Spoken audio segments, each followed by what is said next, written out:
get some points on the board today. Very, very important indeed that he scores well, and he's got a host of very, very strong competitors up against him today. But he is fit and ready, and he's qualified in the top 5, and that's where he needs to go. So let's head down to the pits once again and join Ben Sissel.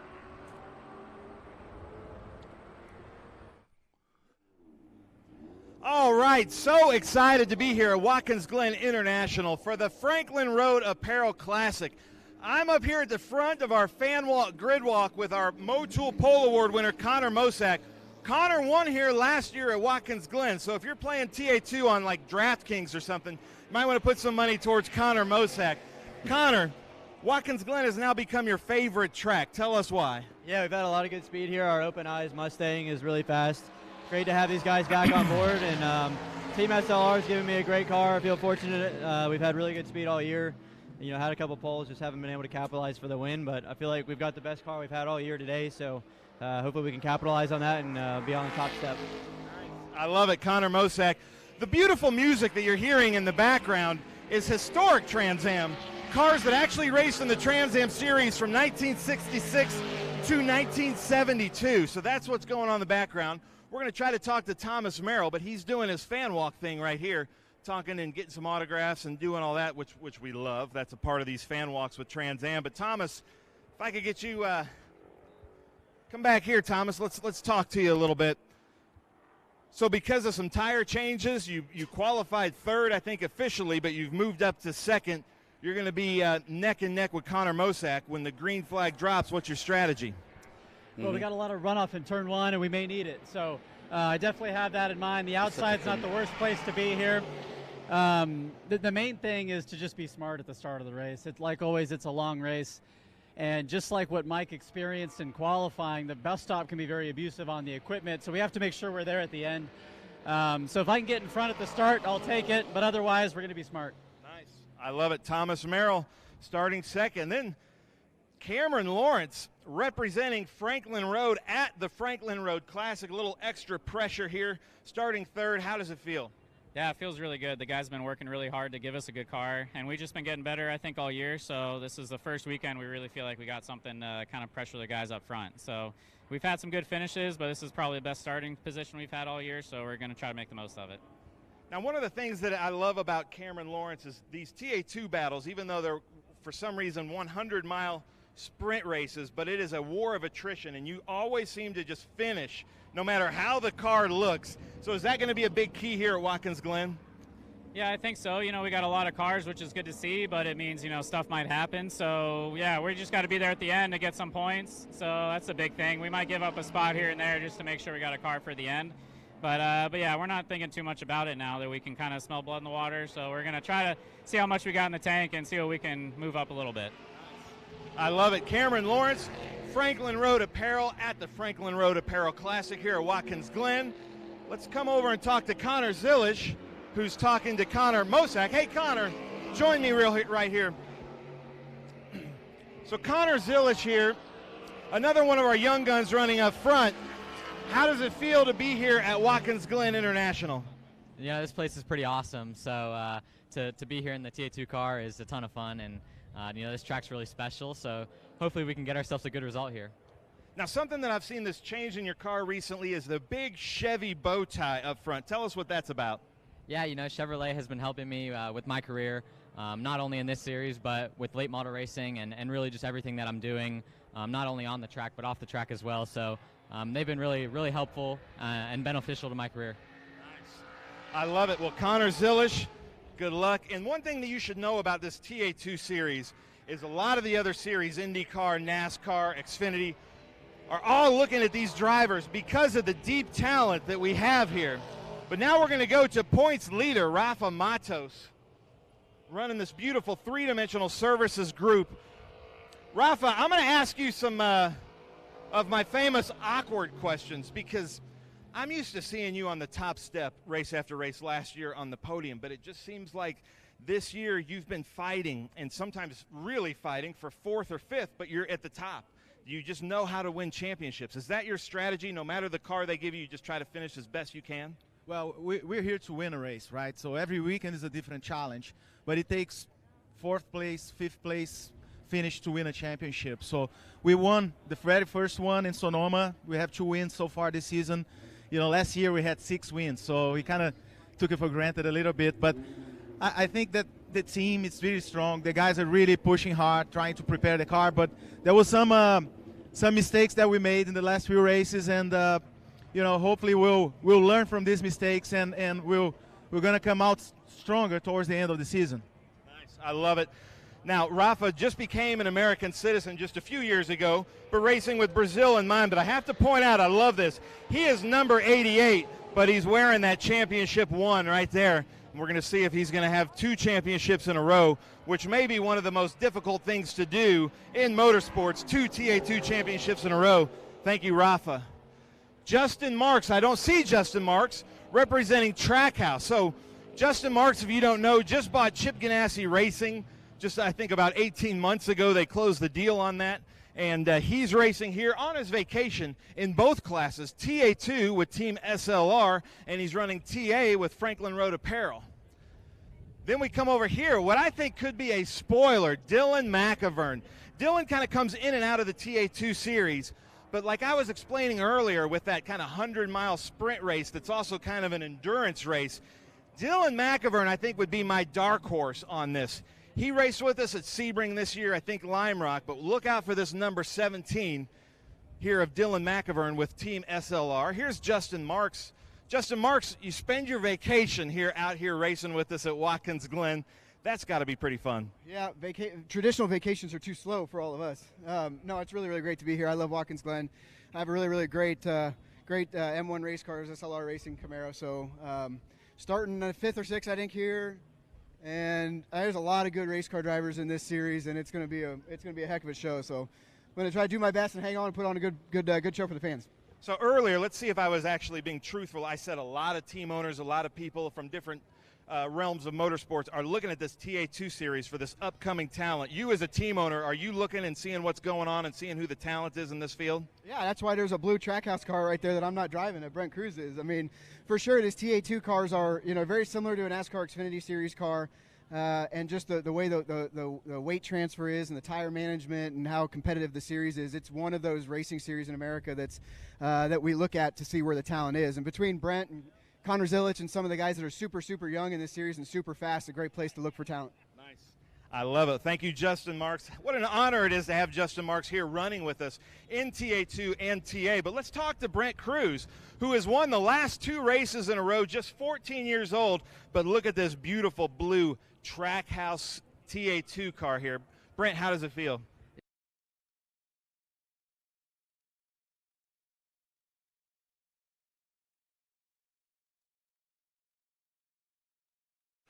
Well, sorry about that. Fast We were just about to with some talk good race to car the man. drivers, Oh, and here I know can hear we'll him be able to again. get it done. Road America, and then the Big Machine Vodka Music City Grand Prix. And speaking of Big Machine Vodka Music City Grand Prix, his best finish ever. Let me come.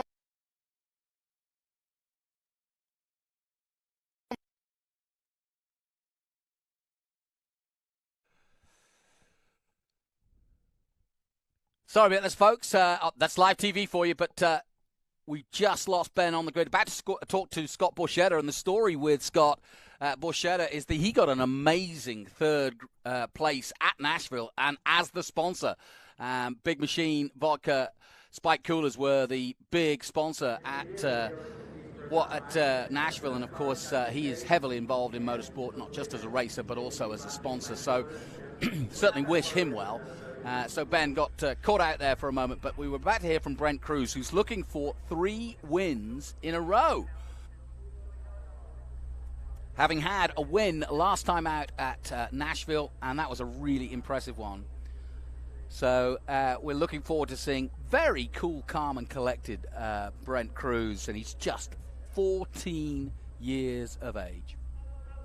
I'll be joined in the booth by a rather slightly older anyway, but no, Al Unser Jr. will be joining me, the 2-time Indy 500 winner and 2-time champion of Indy, and looking forward to getting his views. He's been meeting some of the young guys this weekend, and that actually is his MO these days. He's helping youngsters get their feet wet into motor racing and giving the advice he can have, and there's no better person to have in your corner than a man who's done it, been there, got the milk, and done it all. And it's great to give back and a chance to get involved in Trans Am and single-seater racing as well, and that's what he's been doing. And Al, excuse me, as we were just hoping to talk to Brent Cruz, you spoke to him this morning, but he's a cool cat, isn't he? Absolutely, yeah. He's doing a great job, and you know, I mean, 2 in a row, and in the last few races, he's got something figured out. Okay, he's got something figured out, and he's with a great team. So, you know, we're looking for him to. He had a poor qualifying, so he's back 9th, 10th, something like that. So we're going to be seeing him come up through there. Yeah, we're going to see the best of Brent Cruz today, because he may be just 14 years of age, but he's never seen the Glen, never raced it, had a steering problem in the first session, missed that, had a very few, another problem because they thought they'd rectified it, and it still wasn't right. So he's had about 5 laps and 2 qualifying laps, and he's right up there. He managed to get into the top 10. He's 8th, and so definitely another man to watch, the number 70 of Brent Cruz.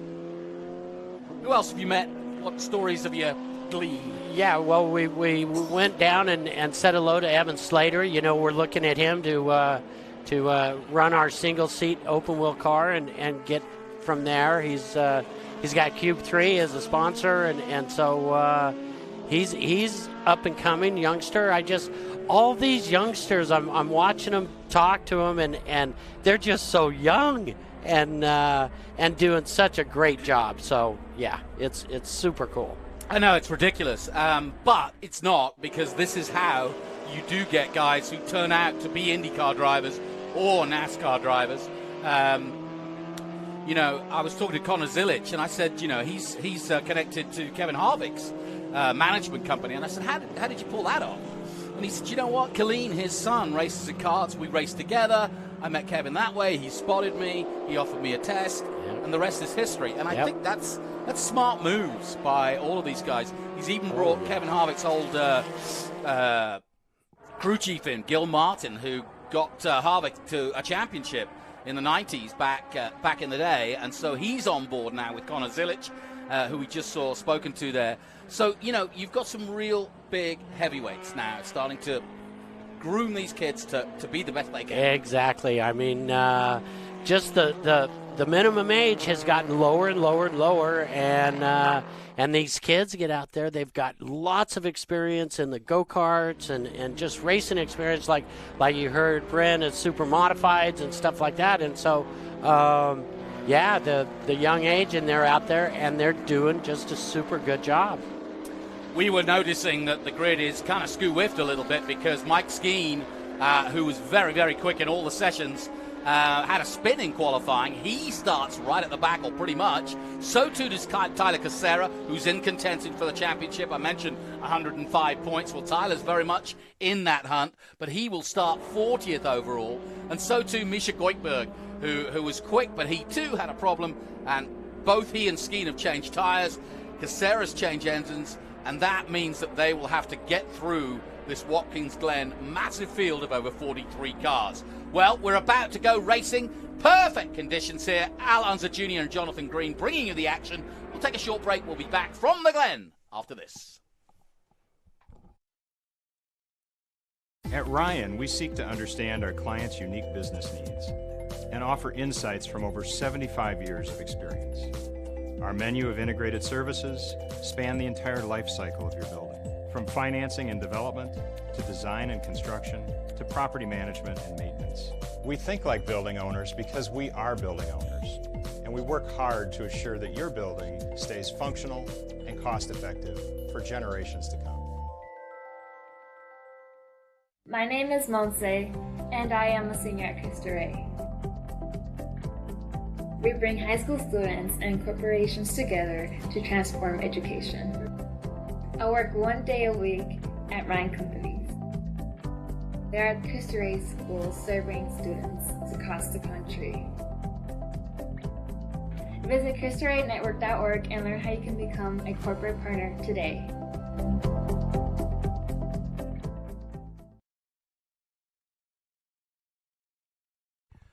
Welcome back to Watkins Glen. Absolutely perfect conditions for our Franklin Road Apparel Classic from Watkins Glen as we turn our attention to the big boys of TA2. The championship on the line now with 3 rounds to go. Here's your grid. Connor Mosack with a 149.9 holds the pole in the Chevrolet Camaro. And then Thomas Merrill, second in the championship, second on the grid. Then it's Cameron Lawrence, a former champion. Connor Zilic, the youngster, in 4th for silver hair. Rafa Matos, the championship leader by 17 points. He starts 5th, and alongside him is Trackhouse owner in NASCAR, Justin Marks. Good to see him back. Dylan McAvern, great to see him, usually in IMSA, but coming back to our championship, and he is always a threat, so watch out for him in the SLR. Scott Lagacy prepared, number 17. Brent Cruz, the man looking for 3 in a row, is 8th. Then Borchetta 9th on the podium last time out at Nashville. Evan Slater, another one of the Q3 Architecture Ford Mustang, in 10th position and looking for the Young Guns trophy as well. Austin Green, the 21-year-old, coming in. He had a couple of runs at Road America last year and this year, but this is 3rd run in Trans Am. Adam Andretti, not getting the qualifier he wanted, but he will be in a good position to move forward. Robert Noaker, 13th. Prochuk, 14th. Bose and Lostowski. That's your top 16. A massive field, though, as we go further down. Jesse Love coming in, the 17-year-old, 2-time ARCA champion, 17th. Dylan Archer, great to see him. He had some problems in qualifying, just getting the balance of the car right, but he will be trying to come forward. Elias Anderson and Doug Peterson. Then it's Mock, Sabato, Leesfield, who made a first appearance last time out at Nashville. He starts 23rd. John Atwell, 24th. Rhett Barco, former Rookie of the Year, 25th. He too is fighting for that Young Guns trophy. Ty Young, 26th. Sanders, Gallagher, Christensen, Chris Durbin starts 30th. Then Bruce Raymond, 31st. Maurice Hull, the owner of Silver Hair Racing, running, of course, Connor Zilic. Mike Attaway, Gallagher, Guthrie, how about that for a name? Jim Guthrie on the grid in Trans Am. Great to have him, former Indy man. And Mark Katenchi and Tyler Casera. I mentioned some of the fast guys having to come through. Look at this. Liqui Moly, number 77. Tyler Casera in contention, no time. Mike Skeen got a penalty for changing tyres when he flat spotted his. Same true of Goikeberg in 39th. Tommy Sheehan starts 40th. Then it's Doug Winston. Michelle Abate, our only female competitor this weekend from Nevada. And Danny Bender rounds out our massive field, a record field here at Watkins Glen for TA2. 43 cars in all. And, well, we've got an Unser and we've got an Andretti. It's always good to see Adam Andretti. Had a quick chat with him. He's always full of beans before a race. Loves his racing. His wife also races with him, and it's always good to see them out at the track. And not a bad series when you've got an Andretti and an Unser involved. That's some big names. We've even got Derek Cope from former NASCAR racer racing tomorrow. But what about these youngsters? There's Evan Slater in the 35, the Q3 sponsored car. There's Scott Borchetta. What a story it's been. Scott Borchetta, known for his music exploitation and brilliance in the Big Machine record company, but Big Machine Vodka Spike Coolers is the new name, and that is what's making a name for him. But he's number 1 in the country charts with his music business, and he continues to be in the sharp end of Trans Am and coming off his best result of the season, 3rd at Nashville. Said he had a little bit of a balance issue with the car. Al spoke to him earlier today. I had a quick chat with him, but hasn't got the balance he wants. And there's several cars who didn't get as many laps in qualifying as they would like. But with 9 minutes to go and the helmets going on, certainly the wind a little bit up, I think the conditions are set fair. Austin Green's one to watch. 21-year-old Austin Green. He comes from a racing family. His father raced in NASCAR in the 90s, and his mum actually did a little PR for Mark Martin, and that's a famous name in NASCAR too. So watch out for Austin Green, the 21-year-old, looking to try to make Trans Am a full-time gig in the near future. And as you can see, a good crowd. We've got over 400 cars as all part of the Speed Tour, because we've also got Bugattis here. We've also got all the SVRA cars for their championship, the historic championship. And this is all part of Tony Perella's company, Pirelli Holdings, and this is where Tony started. He came here back in 1969 as a youngster to watch Trans Am, and so this is a lifelong dream fulfilled as we look at Tommy Sheehan's car and the all bright 97 getting ready to go. Tommy is really the Iron Man, and this is a local race for him, but he's got so many races under his belt, over 120 races in Trans Am. So Tommy, pretty much fixture here. So many great stories all the way down the grid. Chris Durbin making an entry this weekend. He starts 21st. And also, watch out for Austin Green. He's got a good qualifying. He's ahead of Adam Andretti. He starts 11th on the grid. And remember, there's also the Peter Gregg Foundation, a Young Guns trophy that all the youngsters under 23 are racing for, as well as the Rookies Cup. So the likes of Brent Cruz and Evan Slater are all racing for that. So there's a lot up for grabs here, but the championship is all about Rafa Matos and who can beat him. That's the question mark. And Rafa has been very sensible of late. He's just sort of bided his time. He did so in Nashville. Didn't change the world at Nashville, but kept on going because he came into Nashville on equal points with Thomas Merrill. Merrill got hit from behind by Cruz in the Nashville race, had to come in and get a new rear wing. That dropped him down, and now the gap is 17 points. But given that potentially, anyway, you can score 35 points if you get all the points available, then you can see that with 105 in all left in the championship, it's going to be a good breeze, as you can see, with the flags flying here, the American flag flying high, and of course we are all looking towards September 11th tomorrow, a very important day in America, and historically it's a very important weekend with the monarch in England, Queen Elizabeth II, passing away earlier this week. So a lot of thought process going on to this weekend. We'll be celebrating their occasions tomorrow. Adrian Loskowski, this is a local race for him. The Hawk Performance Man will be on board with him in his Ford Mustang. And Ben Sissel, hopefully got him dialed in again, but let's head down to Ben. He's still there on the grid.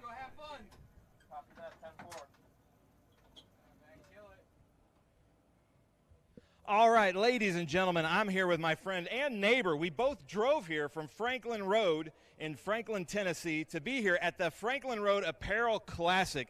Ken, how does it feel to have your name, your brand on everything here this weekend? Well, Watkins Glen is the greatest racetrack in America, and I'm so proud to have our name on it this weekend. I love driving here. My drivers love driving here. And let's go. Come on, let's have a good race. Nice. Well, Ken Thwaites, I know this is quite an honor for you to deliver the most famous words in motorsports at the Franklin Road Apparel Classic. Ken, take it away. Ladies and gentlemen, start your engines!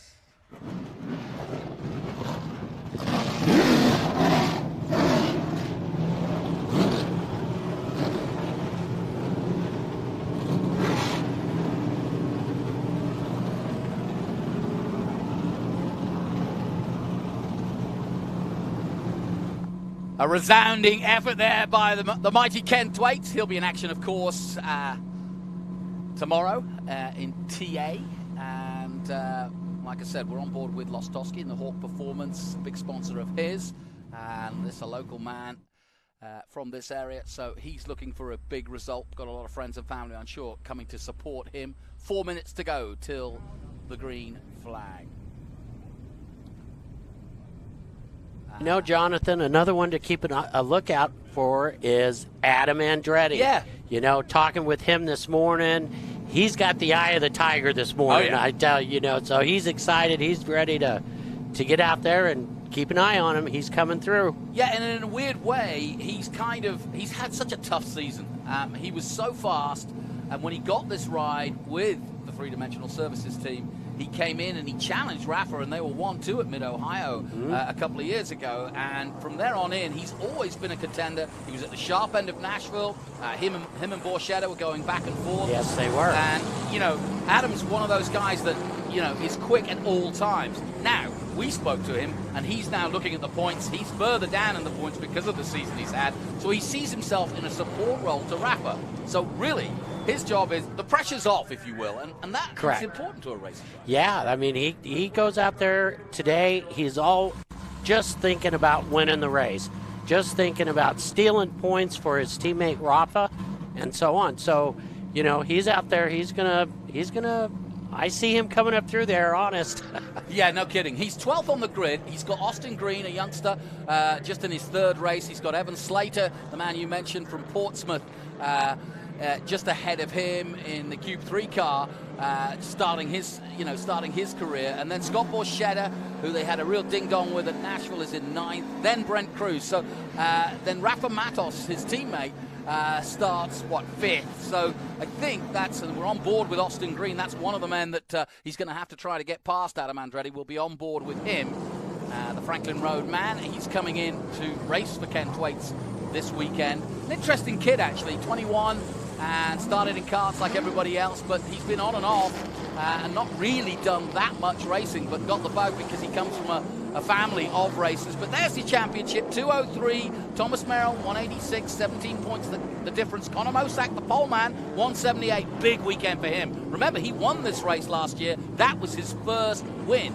23-year-old Brent Cruz looking for back-to-back-to-back, as it were, looking for 3 in a row on 171. And Tyler Casera very much still in contention if he can do something really special. Tyler Casera, a big performer here at Watkins Glen, but of course he's another one that starts further back. Yes, I mean, he had his issues or whatever, and so keep an eye on him. There's just a lot of fast guys in the back of this race that's going to truly make it exciting as they come up through there. What is it about Watkins Glen? You raced in IROC here, and like as you mentioned, the whole family's raced here, but why is Watkins so special?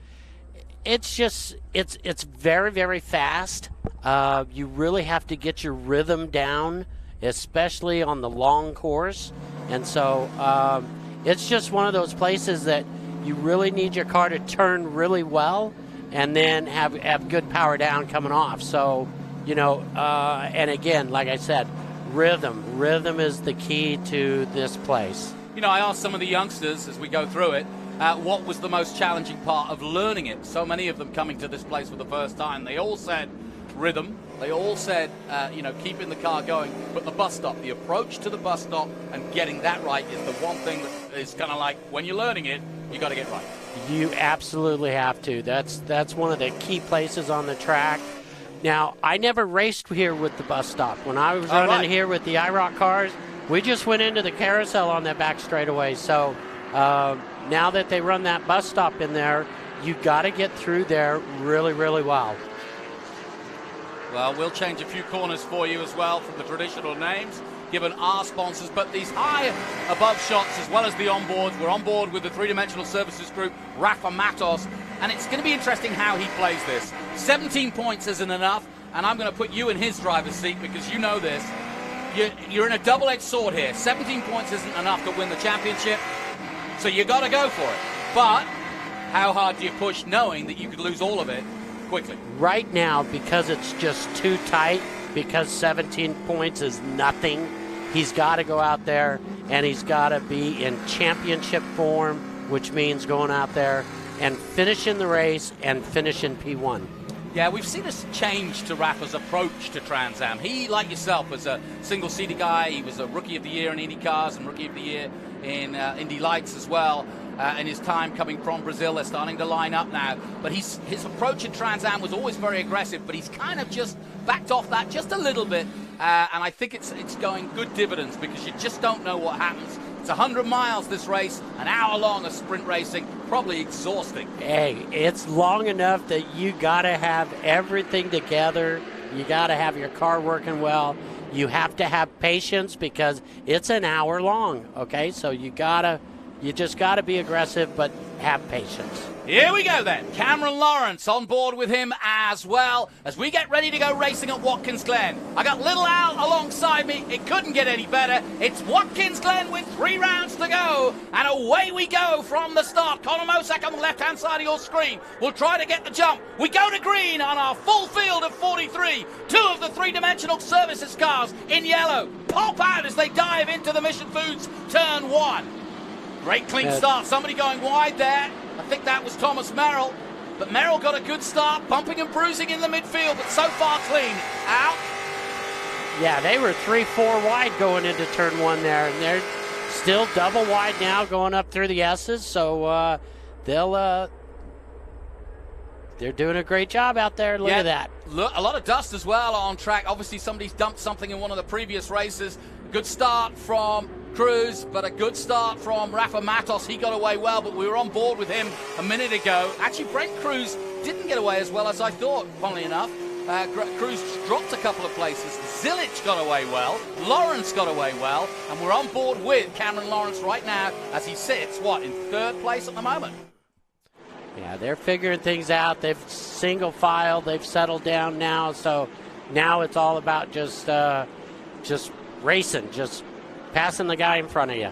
Al, how long does it get to a point where you're comfortable with the car? How long does the actual mechanics of the car, the tires and so on, get you to a position where you're in that sweet spot that you were kind of in qualifying? It takes several laps here. You know, they've all right now, all their air pressures are still low.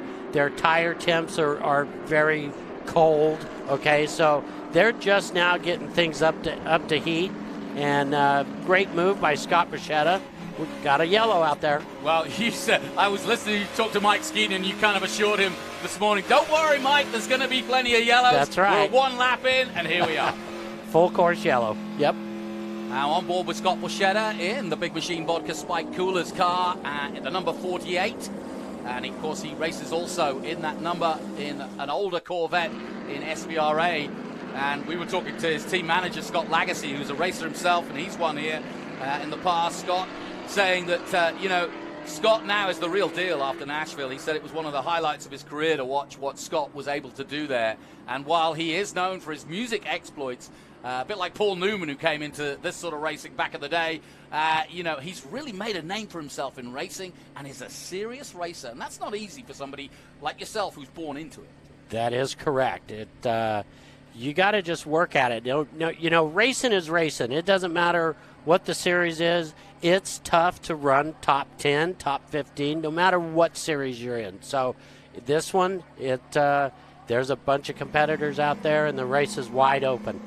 You're listening to Al Unser Jr. As he gives us his take on Trans Am 2022. We're under caution. It's early on in this race in TA2. We'll take a short break.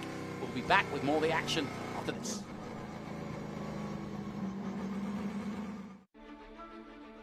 This is my house.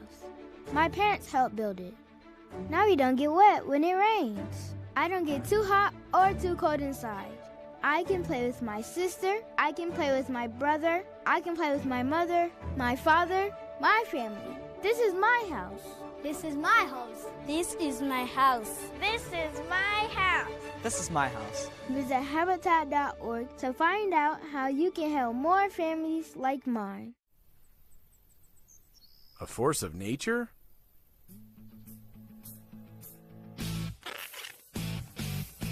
Man, that's good water. I feel like Chuck Norris.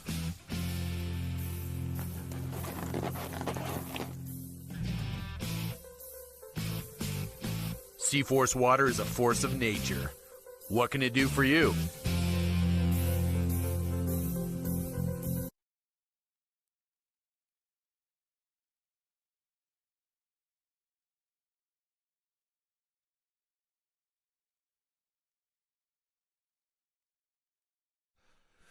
Welcome back, and we are under caution here at Watkins Glen. It's a beautiful day here as we bring you action from TA2, 3 rounds to go in the 2022 championship, being led at the moment by the Brazilian two-time champion Rafa Matos, who's in the mix in the lead. We've had an incident at the back of the field, we believe, and I'm going to find out who exactly in a moment. But we're on board with Mike Skeen, and I'm interested to see how far Mike Skeen can get up the field.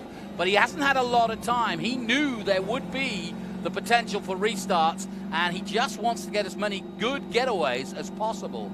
So we'll keep an eye on how far Mike Skeen gets through this race. And the funny thing about Mike Skeen is he's not doing the full season this year, but whenever he's in the car, he basically is at the sharp end, and that's no surprise. He's also chasing the IMSA title. They're toing and froing. He's up to 31st, Al. How far can he get? He can get all the way up there. To be honest with you, this full course caution, it was too early to really benefit Skeen. So, you know, he's going to work some laps in here, and then later on in the races when he's going to need that full course caution. Well, Tyler Casera is right there with him as well, the other man who had an engine change. Tyler in contention for the championship in the number 77. 14 distribution Liqui Moly, turn 14 distribution Camaro, and he is up to 30th position, so they'll want to get a good restart. But we went to the drivers' meeting, and there is a little concern about the restarts for those chasing at the back, trying to get away, because you can't overtake until you actually cross the line here, and that's tough at the back. Exactly. That was the big discussion. The drivers were really wanting restarts. When the green falls, they can start passing immediately. But the officials are going, no, we're going to hold back on that, and so they cannot pass until they reach the start-finish line on all starts. What about this kid, Evan Slater, 10th at the moment, still starting his career, but he's definitely somebody for the future. Definitely. He's doing a great job, and so, you know, we'll just see how far he gets up there. Once the race gets underway, right now, that full course caution came so soon that that's Justin Marks. The guys just haven't felt their cars out yet. So that's Justin Marks parking it. Let's head down to Ben Sissel. Let's find out what the latest is with Trackhouse.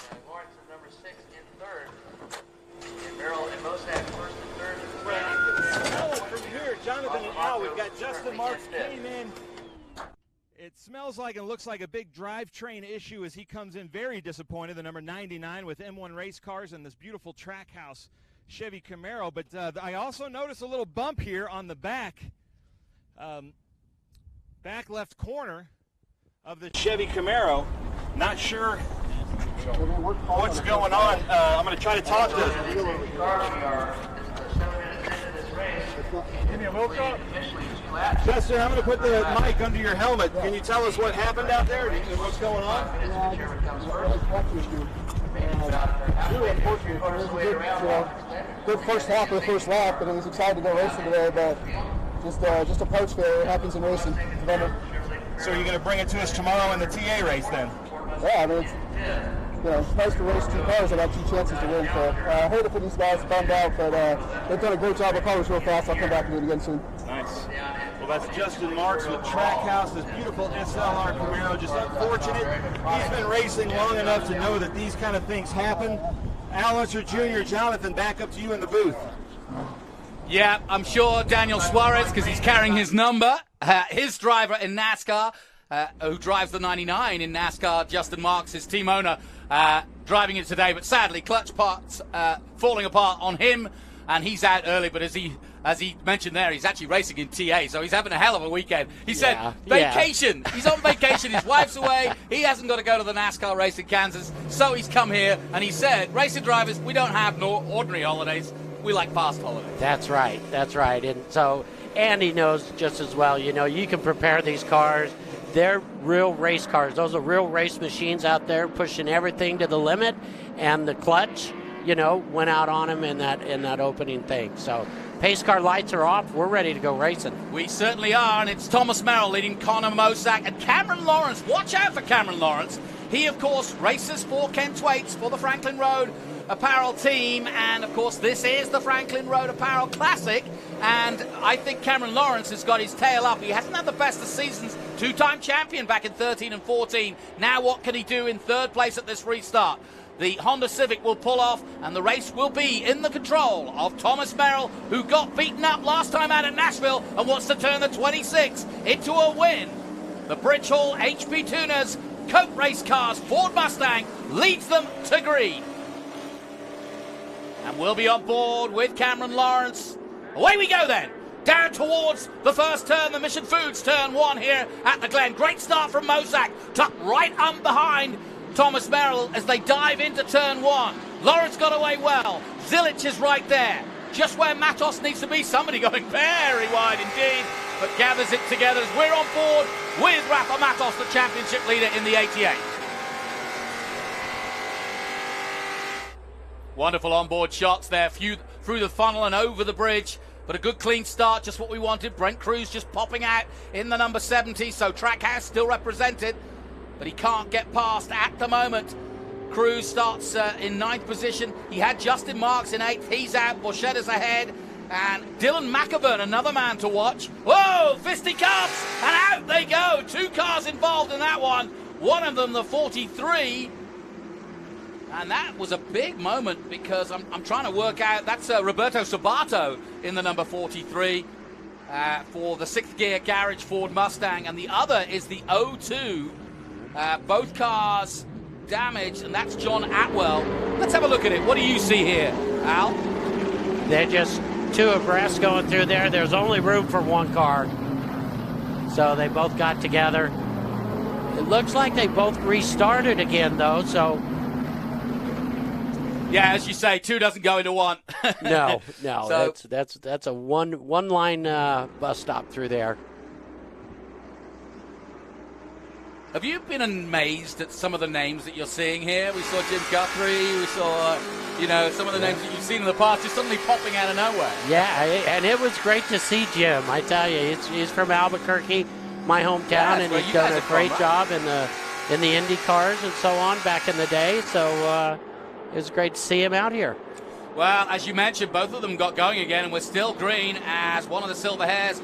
That's Connor Zilic makes his move on Cameron Lawrence. Lawrence goes wide. Both of them go wide, but Lawrence having to take avoiding action. But more importantly, Zilic is through.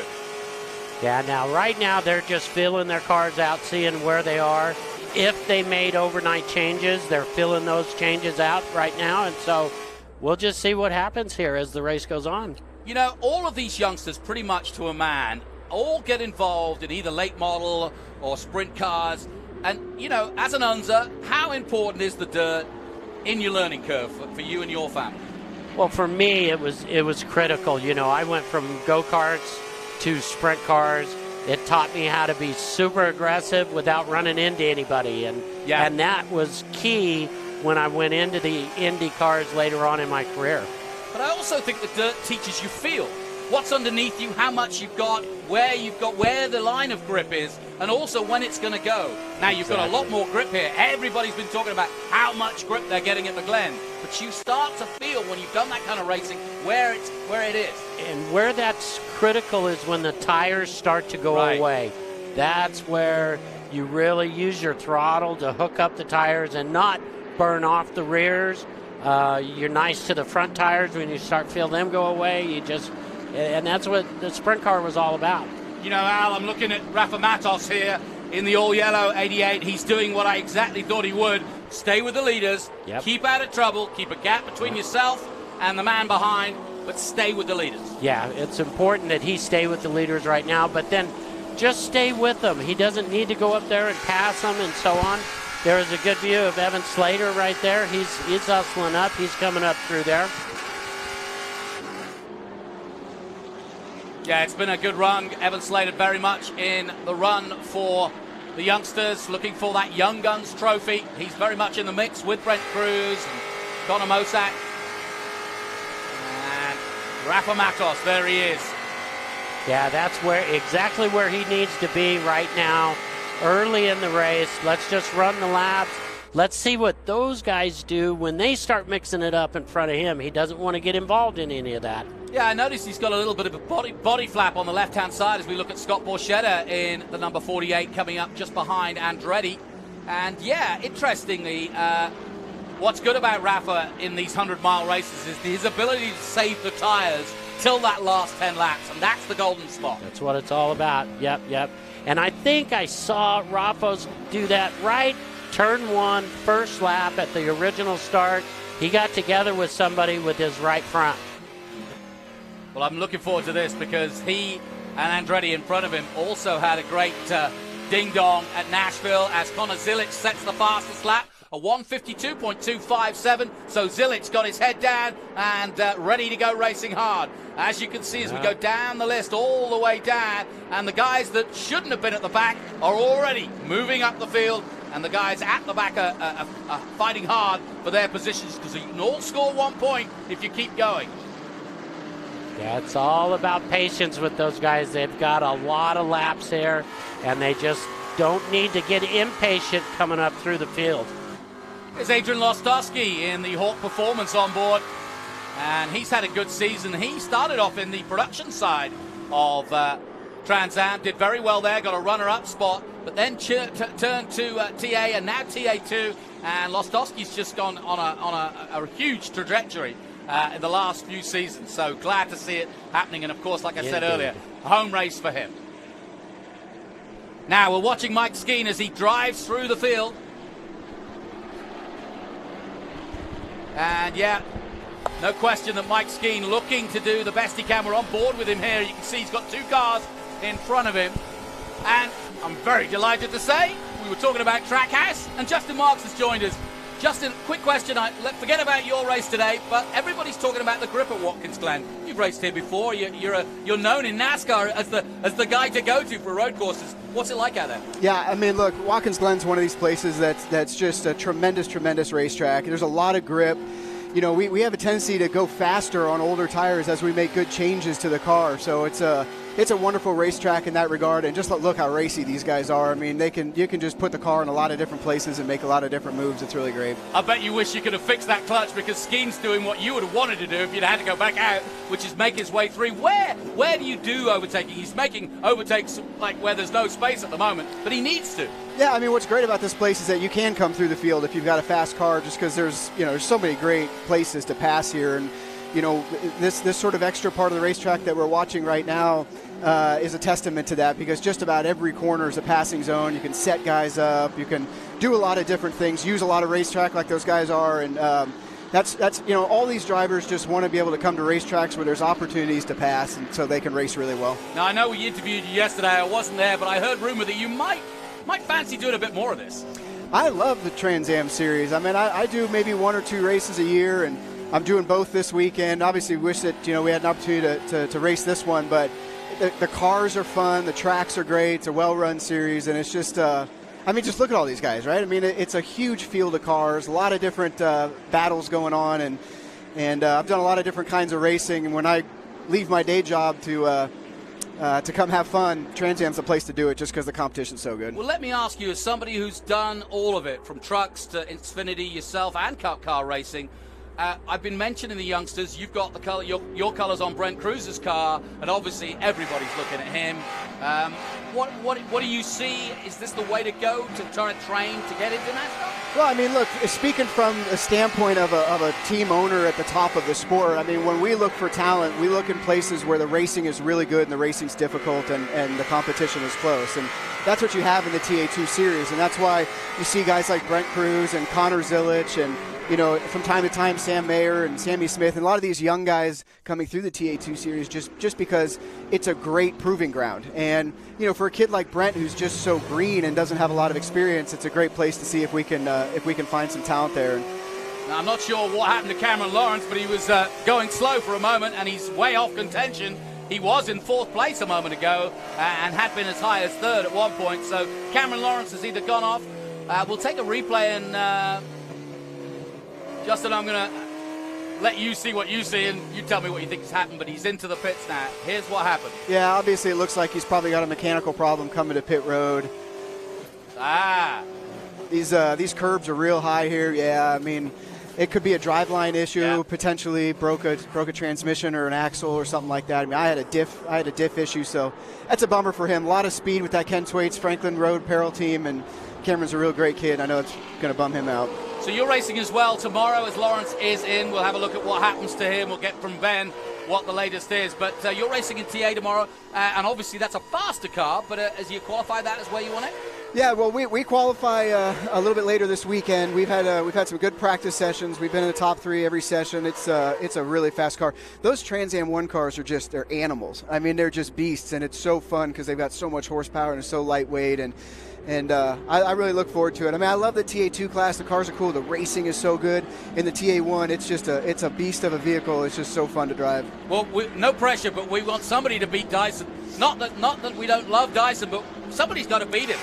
Yeah, well, he's getting too comfortable out there in the lead, so someone's got to go spoil the party. But I suspect we'll have a good race. Me and him and Boris said, and we got some really good drivers up there, so it should be a fun battle.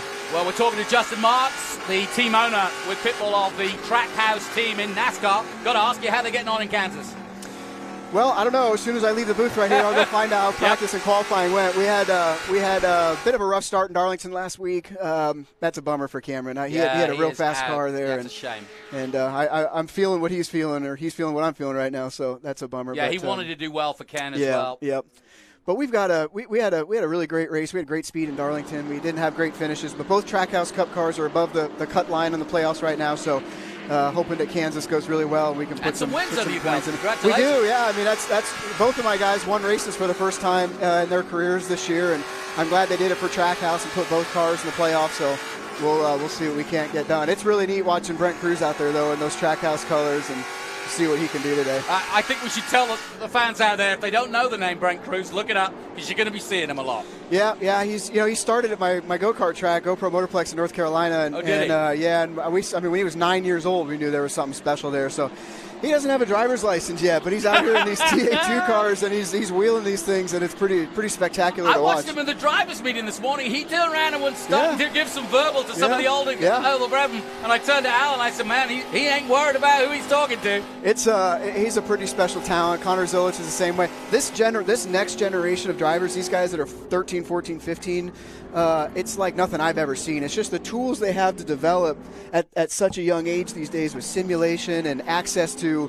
cup teams and to the OEMs. It's making them so race ready so young. I think you're seeing it in a lot of forms of racing. I mean, even in Formula One, it's like Max Verstappen was 19 years old and F1 ready, and so was Kimi and a couple of these guys. So now we've got a full caution, and as we're looking at our Franklin Road Classic, we are under our second caution here again, and that is bad news for Connor Mosack, leading the race at the moment, ahead of Thomas Merrill. Mike Skeen already up to third place, folks. That's how far he's got. He's got ahead of Connor Zilich. We've been listening to Justin Marks. I'm going to let him go and let him catch up with his daytime job and get ready for tomorrow's race. Thank you for coming in. I'm sorry about the clutch.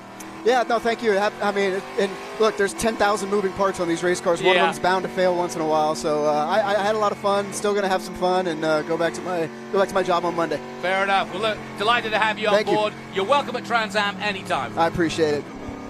So we're under caution. We're on board with Dylan Archer, another one of the youngsters for the FPEC, the food processing equipment company, blazoned on the side of that car. He's staying at my hotel, so I'm delighted to be able to have a chat with him during the breakfast and evenings when I see him. He even gave me a free hat today, so I got to give him a mention, Dylan. And I said, well, he said, I'm coming from the back. And I said, oh, good, I got the line then. Daring Dylan. And then we'll keep at to see how far Daring Dylan can go. He's currently in 18th position, so he's done well. He's gone forward. But Al Hunter Jr. joining me again. Look at Mike Skeen. Yeah, he worked his way up there without us even knowing it. I know. Yeah. Listen, without us even knowing it, Ben snuck up and got Cameron Lawrence. Ben, down to you.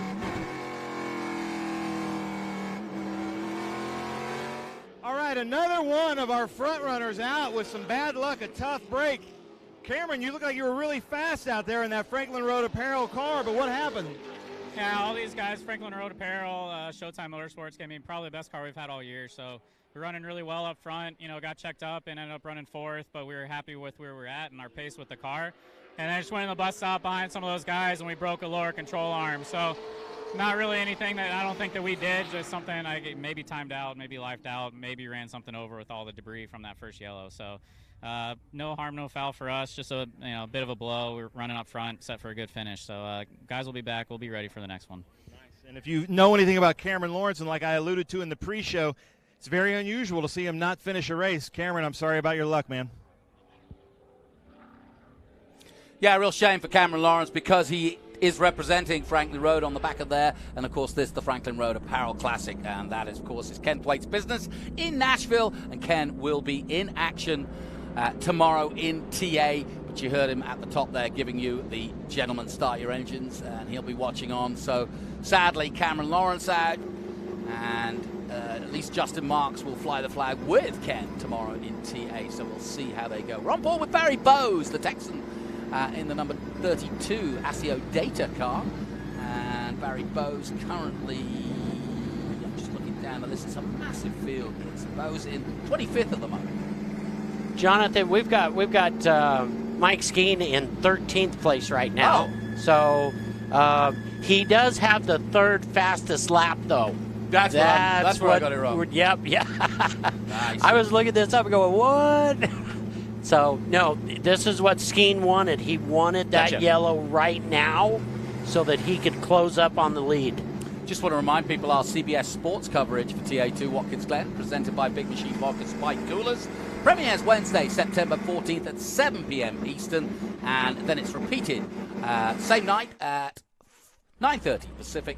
So look out for that. Sorry, that's at the same times, at 9:30 Pacific. Look forward to that. Looking forward definitely also to the TA. So both the TA and TA2 races will be on the CBS Sports Network. Connor Mosak is right second place behind Thomas Merrill. Connor has the fastest race lap of the race right now, so he's going to be looking for that lead on this restart. Yeah, looking forward to the restart. And the restarts are so important. And while we've got a little time under caution, let's head down to Ben once again.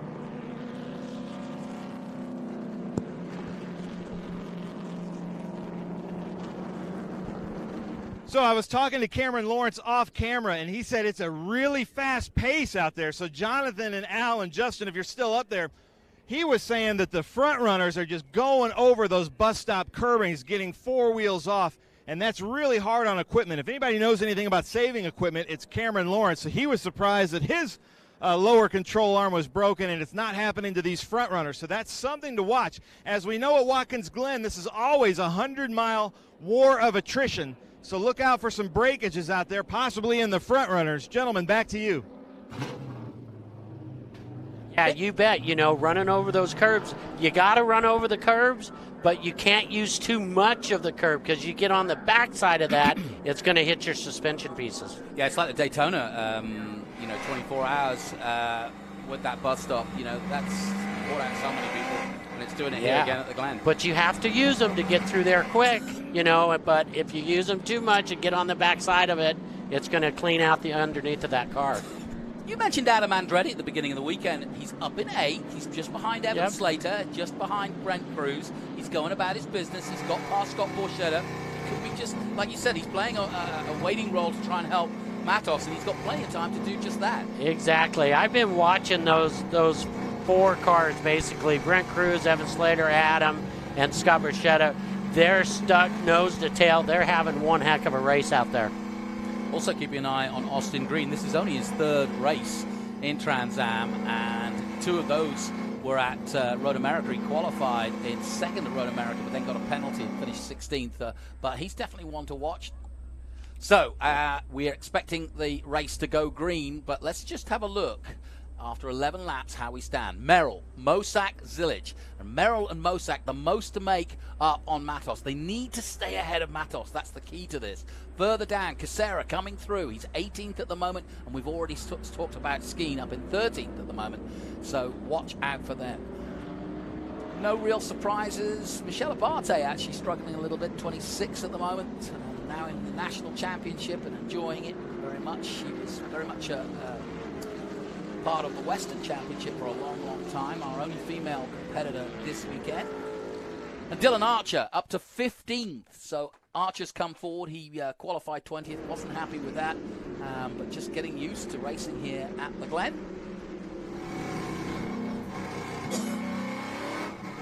And we're on board with Dylan right now.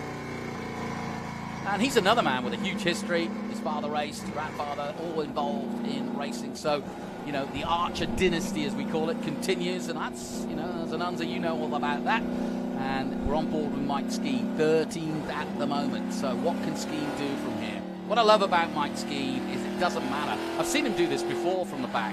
He just has this ability to almost ignore the traffic and just do his own thing. And he makes passes where you wouldn't expect him to.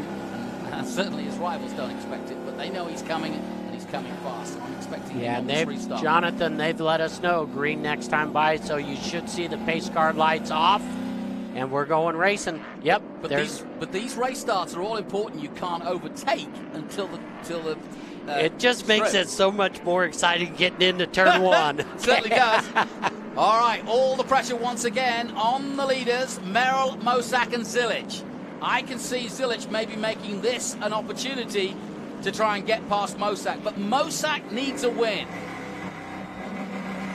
Rafa, currently in 4th position, will be on board with him as well. The lights are off on the Civic. Merrill starting to lead them out of the last 2 corners. We got plenty of heat in the tires, everything. They got a good feel for it, so this should be an exciting restart. Well, Merrill knows all about restarts. He's a professional, no question about it. He's in contention for the title. 17 points the difference between him and Rafa coming into this weekend. Rafa, a multiple winner here at the Glen, but away we go then. On board with Rafa Matos. Whoa, he goes round the outside of Zilich. They're side by side. And it's a 16-year-old up against the 2-time champion who gets squirrely and in a mess for a moment, loses out a spot. And that was a scary moment for Rafa. He doesn't want to get into too many of those scraps. Yeah, he doesn't want to do that too often. I tell you what, he lost the position right there just by being a little too aggressive. Yep, no question about it. But Merrill got away well. Connor Mosak's right there under the back wing, and as you can see, Andretti's done a good job of catching up with Rafa Matos, and that's exactly what Adam wanted to do, bouncing over the curves. He got past Evan Slater beautifully there, and now this is exactly where Adam Andretti wanted to be. Yes, it is. I told you, he had the eye of the tiger in him. Yeah. Well, you're parked next to him, aren't you? in the we are, as a matter of fact. That's fun. Yeah. Well, through the loop they come then, and they've already got through that bus stop, no harm, no foul, and then they'll start to make their way back bit by bit over this loop. I love this overhead shot because we're seeing pictures of the Glen in modern times, which the drone gives us that you couldn't get before.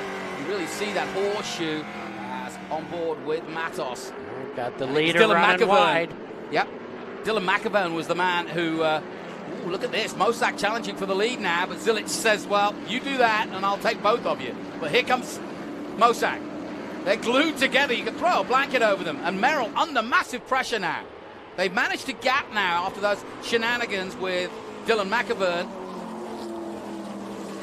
So we're starting to spread out here. Let's see how long we go green. 13 of the 30. We cross the strip again.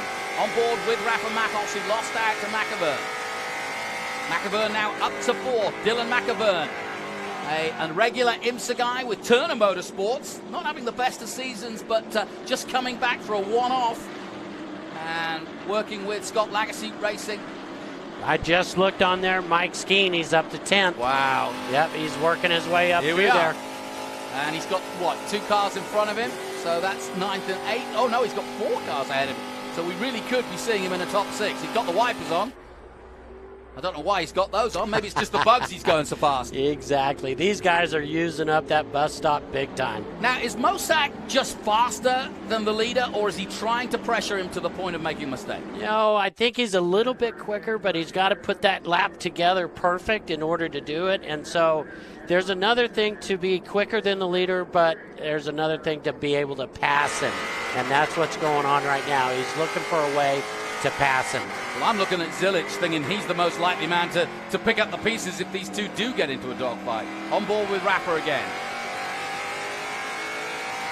Nice and smooth from the Brazilian. Looks in the mirrors. I always like to look at the bottom left rather than the actual front onboard because you can see what the driver's doing. You can also see with his hands And you know, watching a driver's hands, you know how he's feeling in a car. If he's white knuckling it, you know he's under pressure. It all depends on how much they're moving. If they're really working that steering wheel, then their car's not handling very well. Yeah. But if they're nice and smooth and turning it and keeping it, then the car's handling well. Well, Rafa's definitely a proponent of the smooth part. Ooh, who's this? Tyler Casera? Yes, it is, sadly. Tyler Casera, one of the contenders for the overall title for Stevens Miller Racing in the Liqui Moly, number 77, turn 14. Okay, so we're coming up on half distance. We're half distance now, so time to go. Yep, and this is looking good for three-dimensional services at the moment. They've got their men where they want them. Evan Slater's there, Scott Borchetta's there. And it's interesting to see Mike Ski now up to 9th position. And we're on board with Evan Slater. Slater in 7th, chasing Andretti. These two going at it.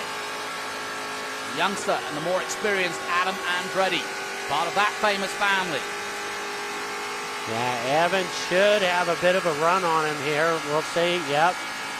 Adam protected, defended. Yep. It's good racing from Adam. Yep. And interestingly, yeah, so Adam's protecting and Skeen's coming. So he's also waiting for Skeen because they want all 3 cars to get points and take points away from those chasing Rafa Matos. And that's why Skeen, I think Doug Peterson, who owns the team, I think that's why it was amazing, this plethora of talent at the beginning of the season. And I said to Adam, how's that going to work? How are you going to have Mike Skeen, yourself, Rafa? Is that going to work? He said, yes. He said, because we've all been around the houses. We all know what we're doing. Yep. And we're all working together. That's the key thing. You get great talent. They start sharing their data with each other, and it just makes the whole team better and better. And I just looked. We got a new fast lap of the race, Thomas Merrill. He started feeling that pressure. He put one together, and now he's got the quickest lap of the race. The man from Salinas, California. Yes, Thomas Merrill, very much an accomplished guy. And, you know, when you look at it on paper, you know, Rafa's got 2 titles under his belt. Merrill does not. So every race is so much more important. He really does want a title. His parents grew up at Laguna Seca, taking him every weekend, and his brother. Let's hang out with Austin Green and take a look at a youngster, just 21 years of age. What do you see here, Al, as we go on board and do a lap with him? He's nice and smooth. He's just taking care of his equipment right now. So, yep, being good to the brakes. Yeah, he's doing a great job getting through turn 1. Now going up through the S's. You try your hardest to run flat through here. And when you got everything right with the car, like he just did, he was wide open all the way up through there. It's a good handling race car. Yeah, you can hear the car not fighting him, as it were. Best lap of 1:53.06. He's currently in 14th position, just behind Lostowski, but he's got some work to do as he goes through the bus stop, the Big Machine Vodka Spike Coolers bus stop. Yeah. Yep, nice and smooth, nice and done. You can hear from the way he's using the throttle as well. He's nice and smooth on that too. Exactly. His downshifts, all that. Yep. Yeah, his dad was a former NASCAR champion back in the 90s, so he comes from a family of that. His mum did PR for Mark Martin, so always good. And he's got a good name in green. I like that. Yeah. I mean, he's doing a great job. Absolutely.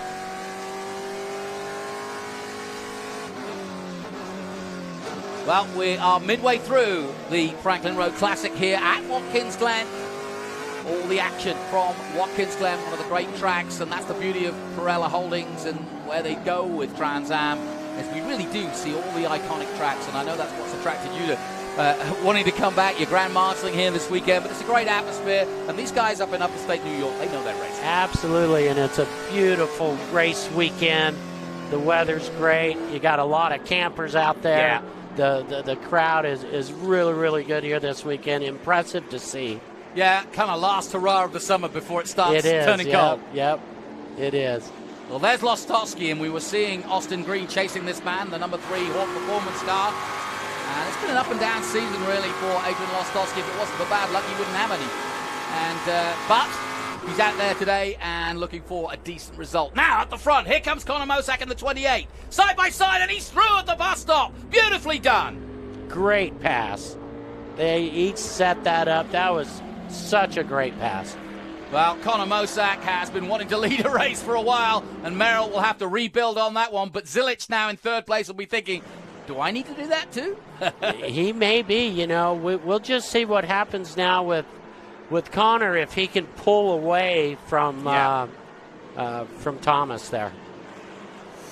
Well, that really was an excellent maneuver. We were talking about the bus stop being a one move, but have a look at it, Al. What do you see? Yeah, he defended, and he didn't care, you know. He just came right up through there. Great pass, just a great pass. Well, there really wasn't a lot that Merrill could have done there, really. He did the right line. He had to keep that line, but that was just good racing. It was super good racing, yep. Now we'll see if this second group, which is obviously Matos. Oh, Matos looking up the inside of McAvern there for a moment. And it looked like Mike Skeen behind him passed a couple of the guys. Yeah, I think he got Adam and Evan. Well, that makes sense. Adam would have let him go. So onto the straight they come, and Matos looking for a way past Dylan McAvern, who's an accomplished driver in his own right. These two have raced each other around America for quite some time now. The two teammates right together there. Yeah, it's going to be interesting to see how Skeen plays this now. Here we go. Skeen right there with Andretti. And really they want to work together to kind of go forward, see if they can catch up with Matos. Still got the wipers on. But flat out Ski now, just under 150 miles an hour, just over now. And now does he make a move on Andretti? Andretti not finding him, but into the bus stop they go. Yeah, Adam was defended. Adam wants to keep Mike behind him. Yeah. Well, that's, you know, like I said, they work together, but the beauty of it is they're all very accomplished drivers. They know, they know how to race each other hard. I mean, Slater's right there, so it's not like they can relax. But through goes Skeen, nicely done. But look how Adam comes across quickly to make sure that Slater doesn't try to Absolutely, yep. So that's good work from the three-dimensional boys. On board with Evan Slater as he chases down these two yellow Apparels. Now Mike would love to see a full course yellow. He'd love to see a full course yellow, right? And we've got a slow-moving car out there. Well, you might have had your wish come true, but a long way to go, 18 of the 30. And yes, the battle's starting to spread out. As Ski now starting to give himself some air. Borchetta's just behind. Brent Cruz not having the show he wanted to, but he's had so little time, Brent Cruz. We spoke to him this morning with that steering issue he had. He missed all of Friday. He had a couple of practice laps, really no more than that. And then from there on in, he had to qualify. He did well enough to qualify in the top 10. But look at the gap that Mosak has already got on Merrill. He pulled away from him, yep. Now, just looking at Merrill's car, it doesn't look like a setup that he's comfortable with. The car under braking, really moving. Scott Borchetta dipping out. I think one of the top three was the slow-moving car back there. Oh, okay. Slater having to take avoiding action as Borchetta comes through. The man from Nashville goes through and definitely got his tail up. Scott Borchetta. After that great podium pass last time out in Nashville, that was a good pass on Slater.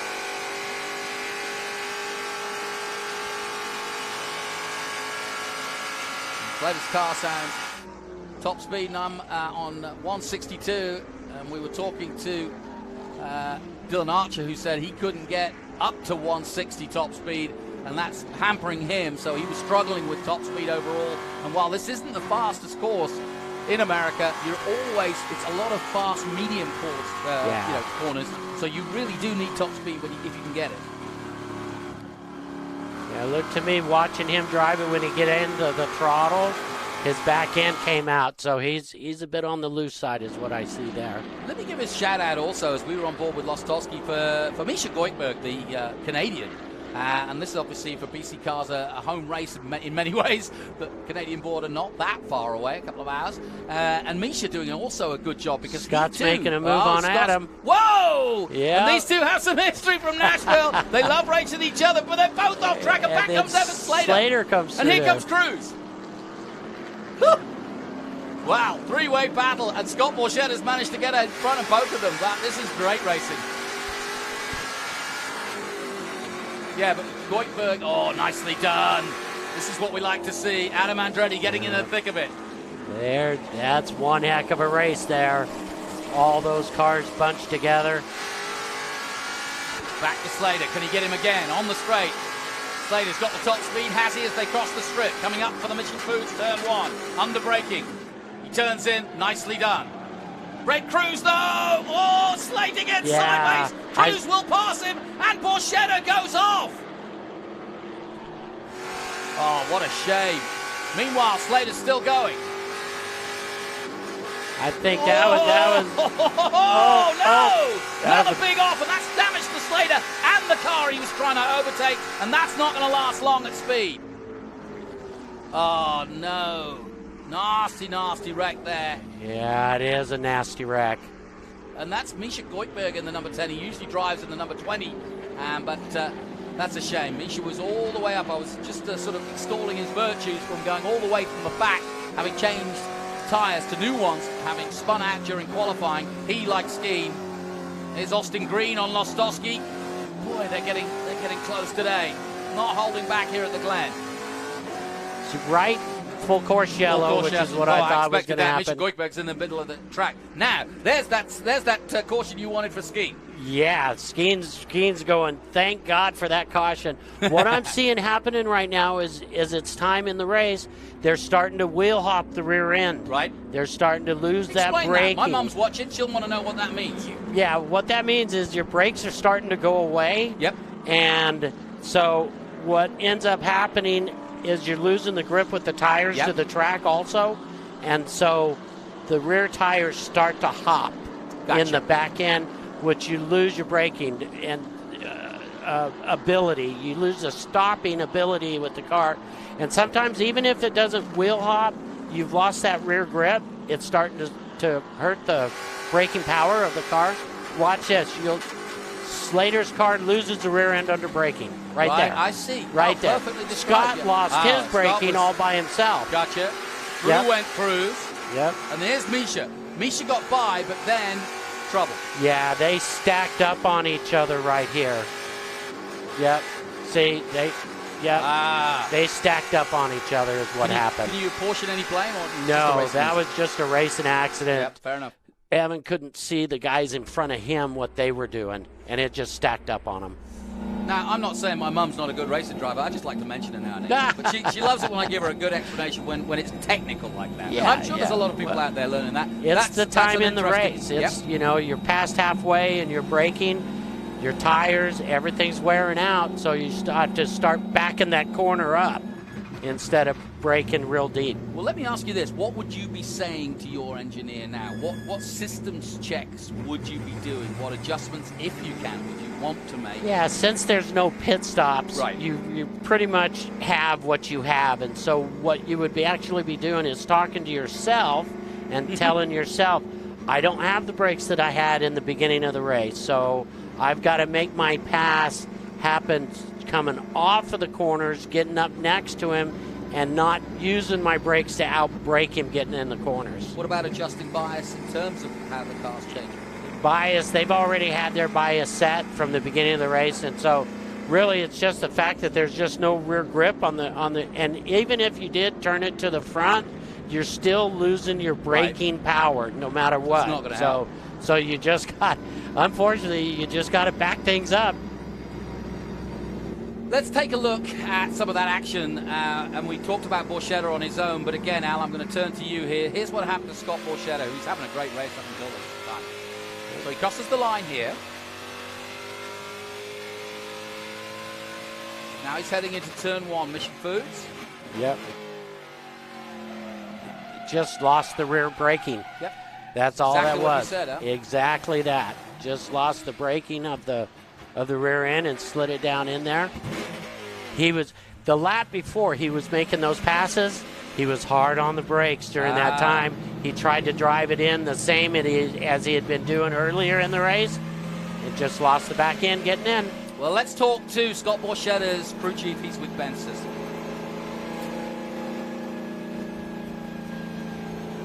All right, well, I'm here with Dylan Hellman. Dylan is the crew chief for Scott Borchetta in the Big Machine Vodka Spike Coolers car. What's your driver saying? He fell back. He was running really well up front and then fell back. Looks like he might have gotten knocked off a little bit at turn 1.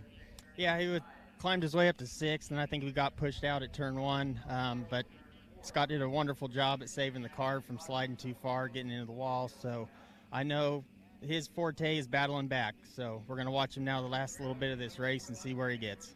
All right, well, Dylan Hellman calls it. Look for Scott Borchetta and that number 4-8 to climb his way back up to the top here at the Franklin Road Apparel Classic at Watkins Glen. Gentlemen, back to you. Great work, Ben. Thank you. And, yeah, there's Scott Borchetta. He's back and running. But, I mean, the car's not damaged, but will he now be more aware of the problem he's got?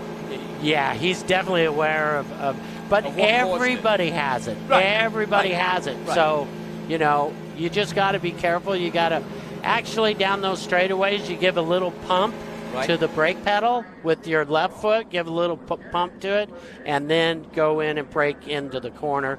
Evan, it looks like Evan on the top left of the screen, he's got damage to his front end. Yeah, Lostowski still in, and we were mentioning the fact that the Hawk Performance Man obviously involved as well, and they're putting a new hood on that. 152.7, his best lap, pretty impressive. But Adrian was going well, actually, until that point. But it's been a season like this, so unfortunately, he's been competitive.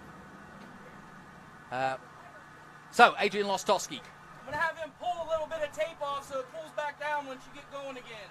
Our trumpet's pretty Okay, they're pulling some tape off. I'm listening to his onboard, and they're saying that they're going to pull a bit of tape off, and I can actually just about hear what the engineer's saying to him, speaking to Adrian. Just have him pull off one row.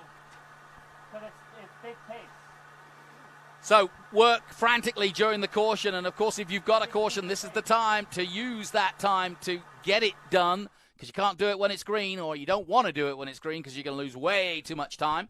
But as you can see, slow-moving traffic here at the Glen. What a sight to see so many campers out here in the September sunshine. The clearance going on as Misha Goikberg is the Canadian struck on track. There he is. He's going to be towed away fairly soon, but it's going to be a couple more laps. When you see that, you know that it's going to take longer. You don't need your engineer to tell you that. Exactly. What's going on right now is the drivers are very happy with this caution here because their brakes were getting hot, their tires were getting hot, losing grip, all that kind of stuff. Now everything cools down. You're going to have, once they have this restart, their brakes are going to be better. All the cars, their brakes are going to be better. Their tires are going to be better for a couple laps, and then that's when you make your moves on the guys. So look for Mike Skeen to really make some moves here, because this really fell into his lap right here. And when the fuel load goes down, surely the car gets loose a little bit because it's lighter. Yeah, well, the fuel tanks are in the back. Yep. So actually the car tightens up when the fuel gets lower. That pendulum effect in the back end of the car is less. Okay, good to know. So they're working frantically here on Adrian Lostowski's car. And it's a good crew he's got around him for Hawk Performance. I'm curious what Evan Slater's inboard looks like right now, because he had that hood bent up. So, and I haven't seen him in the pits. I could see Ben out the corner of my eye. He's watching. Ben, let's go down. He's watching what's going on. Let's see if you can give us any more information. Ben Sissel, down to you. Well, I'm here, Adrian Lostowski's pit with Fast Auto and this beautiful Hawk Performance number 3. There's even Bo from K-Tech working on it. Looks like his serpentine belt came off. I heard a report that he was hit from behind from another competitor, and now they're trying to get on a serpentine belt. And if you know anything about serpentine belts, this is very difficult to do because it's got to go over and under all kinds of pulleys and tensioners to try to get that back on. Now they're doing this under caution.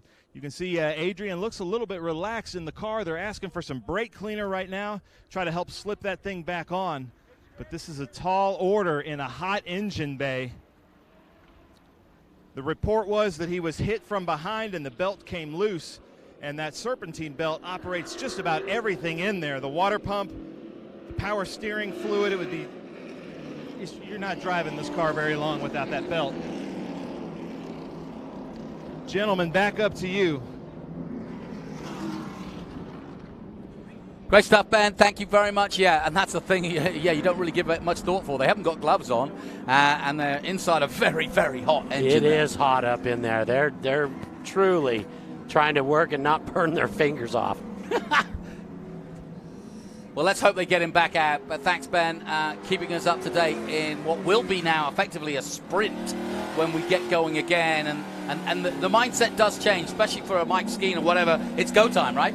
Mike Skeen is going, thank you, God. That was what I wanted, was that late yellow like they had.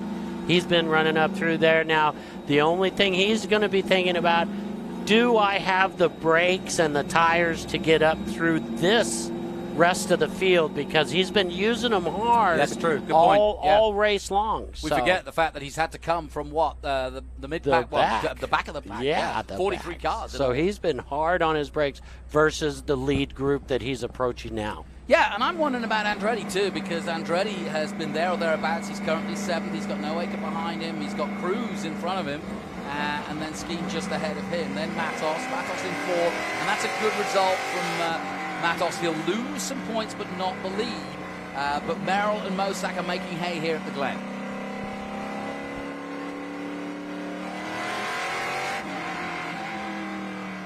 And what's your procedure in terms of knowing that you're going to be going back to racing? You've got to start thinking about the mechanical grip of the tires and the heat. What else? They're just making sure their tires are clean. That's what he's doing, moving back and forth. Really concentrating on staying in the groove, not getting out of the groove where you have that pickup, and really just like I said, keeping his tires warm and clean. That's all he can do right now. He's not using his brakes hardly at all because he doesn't want to put the brakes on. He doesn't want to put any heat in there. It's just nice and easy right now. Yeah, so because you can help the tires by using the brakes, but at this point in the race, you just want to weave like he's doing because you don't want to. He's just settling everything down right now. We've got a few more laps. He went by the accident. He saw definitely 1 to 2 more laps under yellow. So he's looking in his mirror. He's seeing Mike Skeen, and he's going, oh no. I'm sure that Rafa would like to have a go at Dylan McAvoy. Let's head down to the pits. Ben is right in the thick of it, as always, before we go racing again. All right, I'm with Jeff Hawley here with Silver Hair Racing. Connor Zilish, one of his cars was in 3rd place, looked like going for 2nd, a rocket ship, but then had to come in. Was it a tire change, Jeff? Yeah, he had a right rear go down. I'm not sure if it was a racing incident, but him and Merle had some contact, so unfortunately we had to come in and put a tire on. So can he climb his way back? Yeah, I think so. Well, we're going to give it a shot right here, so we'll see. All right, we're going green this time by. Back to you, gentlemen. Just what we wanted to hear. They're lining up and getting ready to go, and this is key now for Conor Mosak. He's got to get this right if he wants the win. Merrill needs it badly too, though. Away we go. Green flag waves down to Mission Foods, turn 1. Good start from Mosak. Side-by-side stuff now just behind.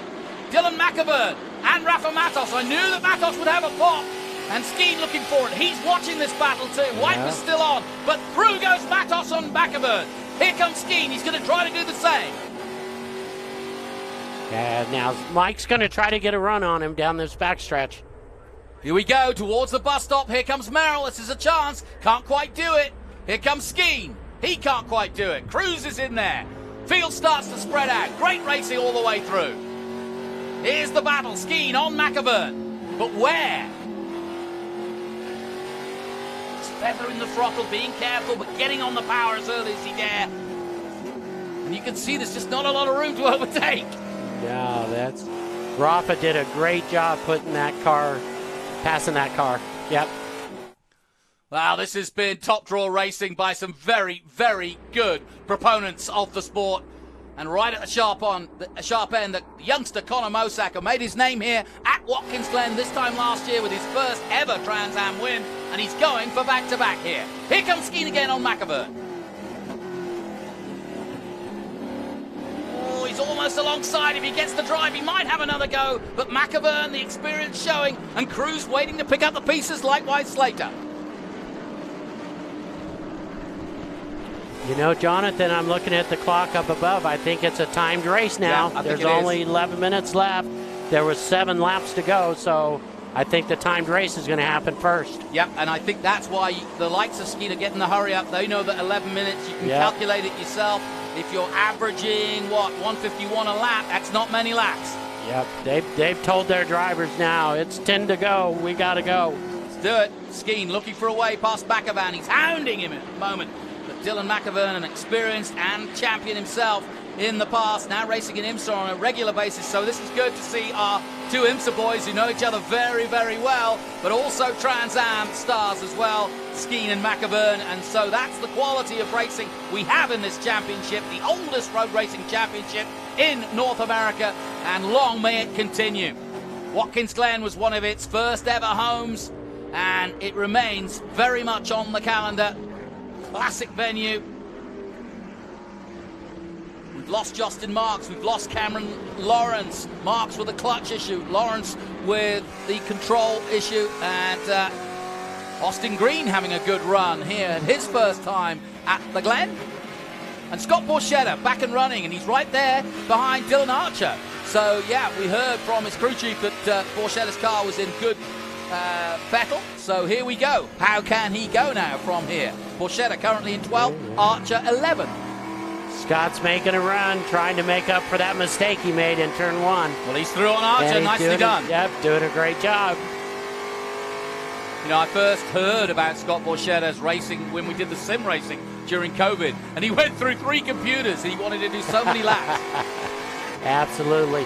He truly works at it. He loves the racing. This is so tight, so close. Nothing between them. And Dylan Archer's certainly not giving up.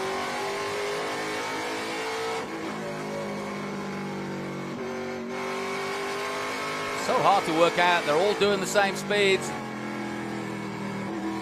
So Skeen's got past McAvan, and now Borchetta's going after him. No, Skeen's got some work to do. There he is, McAvan still ahead of the 89, of course, of Skeen. Robert Noaker, we've hardly mentioned him. He's in 7th place at the moment, ahead of Austin Green in 8th. Andretti's dropped to 9th. Jesse Love up to 10th. This is his debut, the ARCA 2-time champion. Just 17 years of age. Great to have him on board. And another Toyota Junior joining the ranks. There's 4 laps to go. Connor Mosak just set the quickest lap of the race, so he's trying to hunt that leader down. Well, now it's a case of who's saved enough to really go for it. Borchetta all over the grass. Pushing on as Barry Bowes in the 32 will have to get out of the way, I think. They're getting it on over there. Dylan Archer on board with him now. Barry Bowes is the 32, and that's all. Rhett Barco in the Challenger, making a challenge. Nicely done by the former Rookie of the Year. So it's all happening. Everybody knows, the whole field knows that this race is ending. They're making their moves. Yeah, all through the field. If you've got anything left, give it us now. That's right. They're out there trying everything they got. Great race so far, and we've had a doozy here. Perfect weather conditions, 3 rounds to go. After this, it's VIR and Coda, and up the inside comes the silver hair man. And Brent Cruz makes his move on Dylan McAvan in the closing stages. Nicely done by the 14-year-old. He was going for back-to-back wins. He didn't qualify well. His first time at the Glen. He's been on the back foot, so to speak, but he's coming good at the end here. And that's a good scalp to take. McAvan, very accomplished racer. People looking at this Brent Cruz kid. You heard Justin Marks mention him, and he's put him in the colors of the Trackhouse team for this weekend.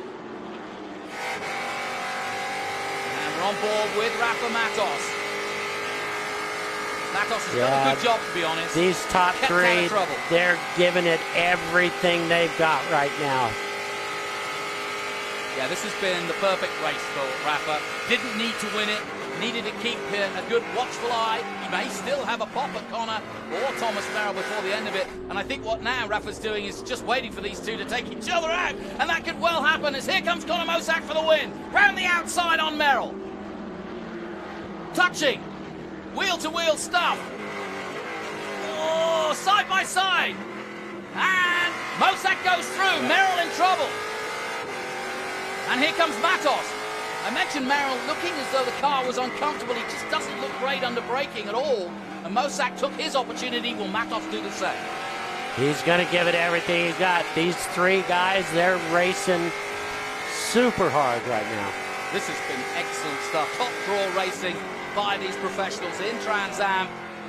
I bet if Mark Donoghue were watching this, the man who made Trans Am such a watchable sport back in the late 60s and early 70s, he'd be proud of what has become the great series that it is.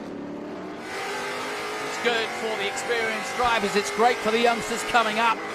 And we've even got some returning heroes as well who haven't raced at Trans Am for quite some time. And we've got a cracking finish here. Three-way, the championship leader in third, and the man wanting to beat him are ahead. Just what we want. They're starting to spread out a little bit, but hey, 2 to go. They're on it. Oh, without a doubt. And Matos now will just try to put pressure on, won't he? And if he has the chance, if I know Rafa, he'll take it. Mike Skeen coming through. Scott Borchetta, Brent Cruz, Connor Zilic. And here is Scott Borchetta. Got right behind Adam Andretti right there. Yep, they're currently 9th and 10th. Adam right in front of him. Yeah. Zilic has dropped to 11. He's got a run on him. He's got a big run on him. Nice work, Scott. Yep. Now, but does Andretti late break into the bus stop? Oh, needle through there. Yeah. That was right through the eye of the needle. Nicely done. And Zilic. Yeah, I think the handling has gone off on Adam. See, coming up through the S's, he couldn't get through there the way Scott could. This is a good result also for Dylan Archer. He's pushed hard on. He's come up from 20th position. He's up to 13th now. And he's just behind Jesse Love, also making a debut here. Jesse Love, so another youngster like Archer. But it's Mosak, Merrill, and Matos. That's been the game. And Mosak has actually pulled away now from Merrill in the closing stages. So that really, in racing terms, is quite a margin, isn't it? Yeah, he decided to go there after that yellow because that's when he set the fastest race lap. Whoa, look at these two. Oh, Zilic not afraid of the 86 of Adam Andretti. He's side by side with Adam. And Jesse Love trying to go through his teammate with him. Oh, they come together and Adam will not be happy with that. Adam's been racing for quite some years now in Trans Am, and he doesn't need a 14-year-old banging and busting his car up. A 16-year-old, excuse me. Borchetta up to 9. Zilic drops to 10. Austin Green now 8. Robert Noaker, we've hardly seen him on track, but he's 7. So much action through this. There's Jesse Love in the number 80. Spreading right out. And we're back on board with Barry Bowes, who's been right in the thick of it for most of this race. He's in 14th at the moment. Good result for the Texan.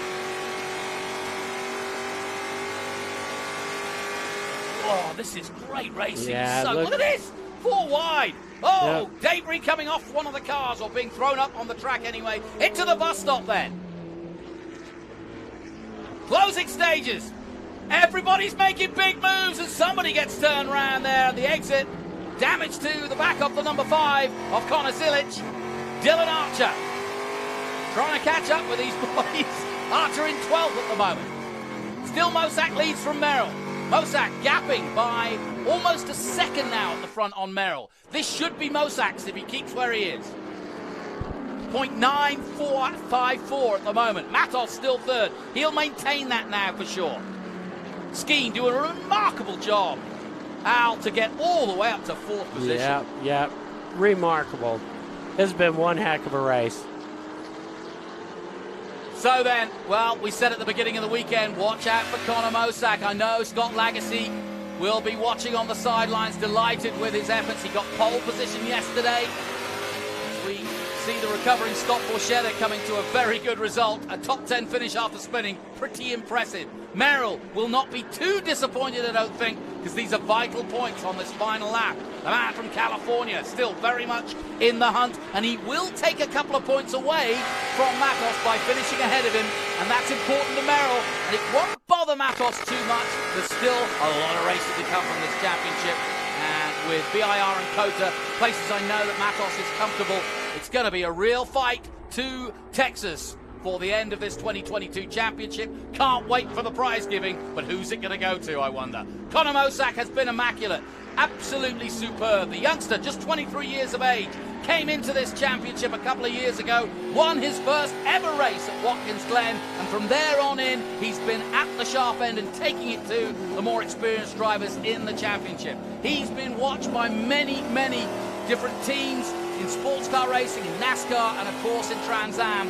Conor Mosak, the real deal now. He's matured dramatically over the last year, and this has probably been his most accomplished performance to date. He's going to go for back-to-back wins here at the Glen, and that's not a bad accolade for any young driver. That's for sure. He's done a great job all race long. You look on his car, there's no marks on it, there's no damage to it whatsoever. He's gone up there, clean race, has done a great job starting from the front. Can't ask for anything better than that. Nick Taylor, the IFS SLR M1 race cars, Chevrolet Camaro coming out to the last corner in the 28, and it's going to be back-to-back wins for Conor Mosak in the 28. An excellent performance. He fought with Merrill the whole 100 miles, but it's Conor that wins ahead of Merrill. And Rafa Matos, the championship leader, will maintain that lead, but they've taken a few points away from him, and it's just getting tighter and tighter at the front of this championship. What a year of racing we've had. And Skeen, a brilliant fourth place. Rafa Matos crosses the line in third. Skeen takes fourth. Brent Cruz takes fifth place after 2 wins last time out in Nashville and Road America. And then Dylan McIvern takes sixth. Noah Aker seventh. Austin Green eighth. Scott Borchetta finishes in 9th position, and the top 10 is rounded out by the new boy, 17-year-old Jesse Love of California. I think Mike Skeen gets the award for most improvement. Yeah. I think he passed the most cars out there. Did a great job. I felt for Misha Goikberg, who had done something similar, but then got into fisticuffs. They got stacked up on him. That was a shame. Good result for Conor Zilic in the end, although he'll be disappointed because he was up at the sharp end, down in 12th for Silver Hair.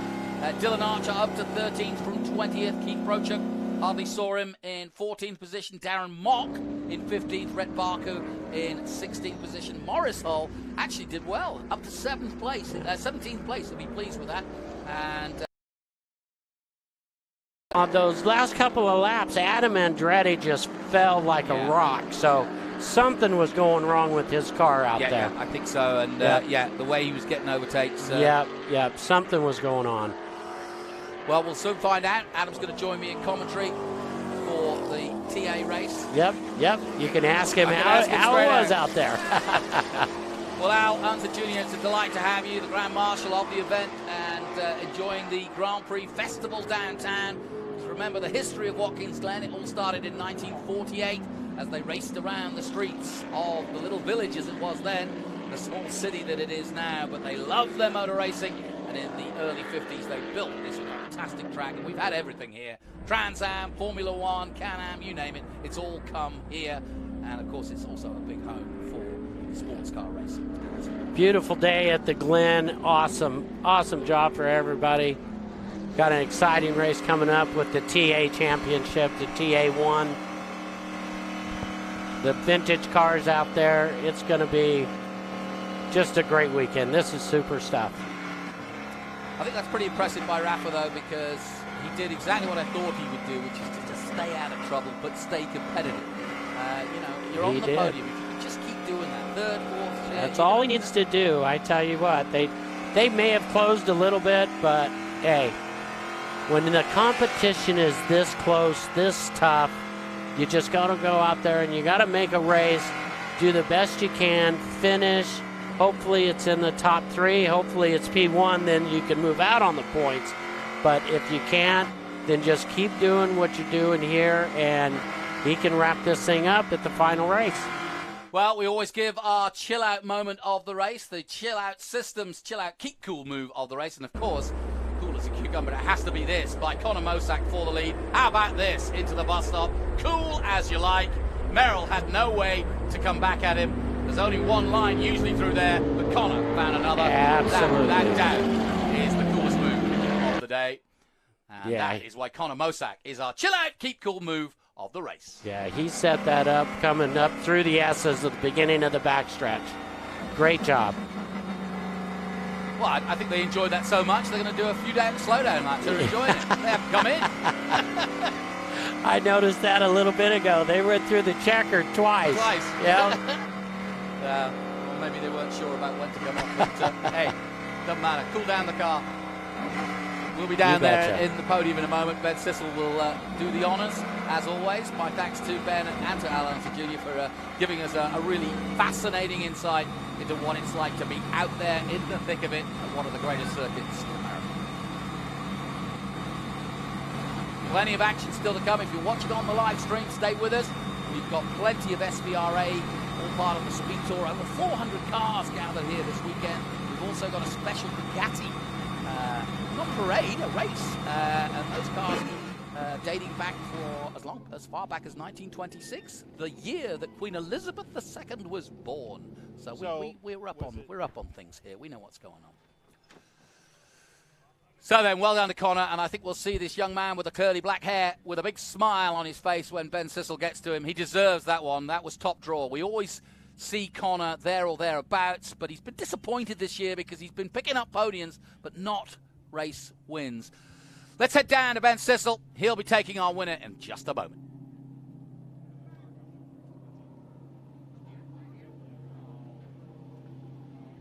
All right, as we watch Connor Mosak, 2 in a row for him at Watkins Glen.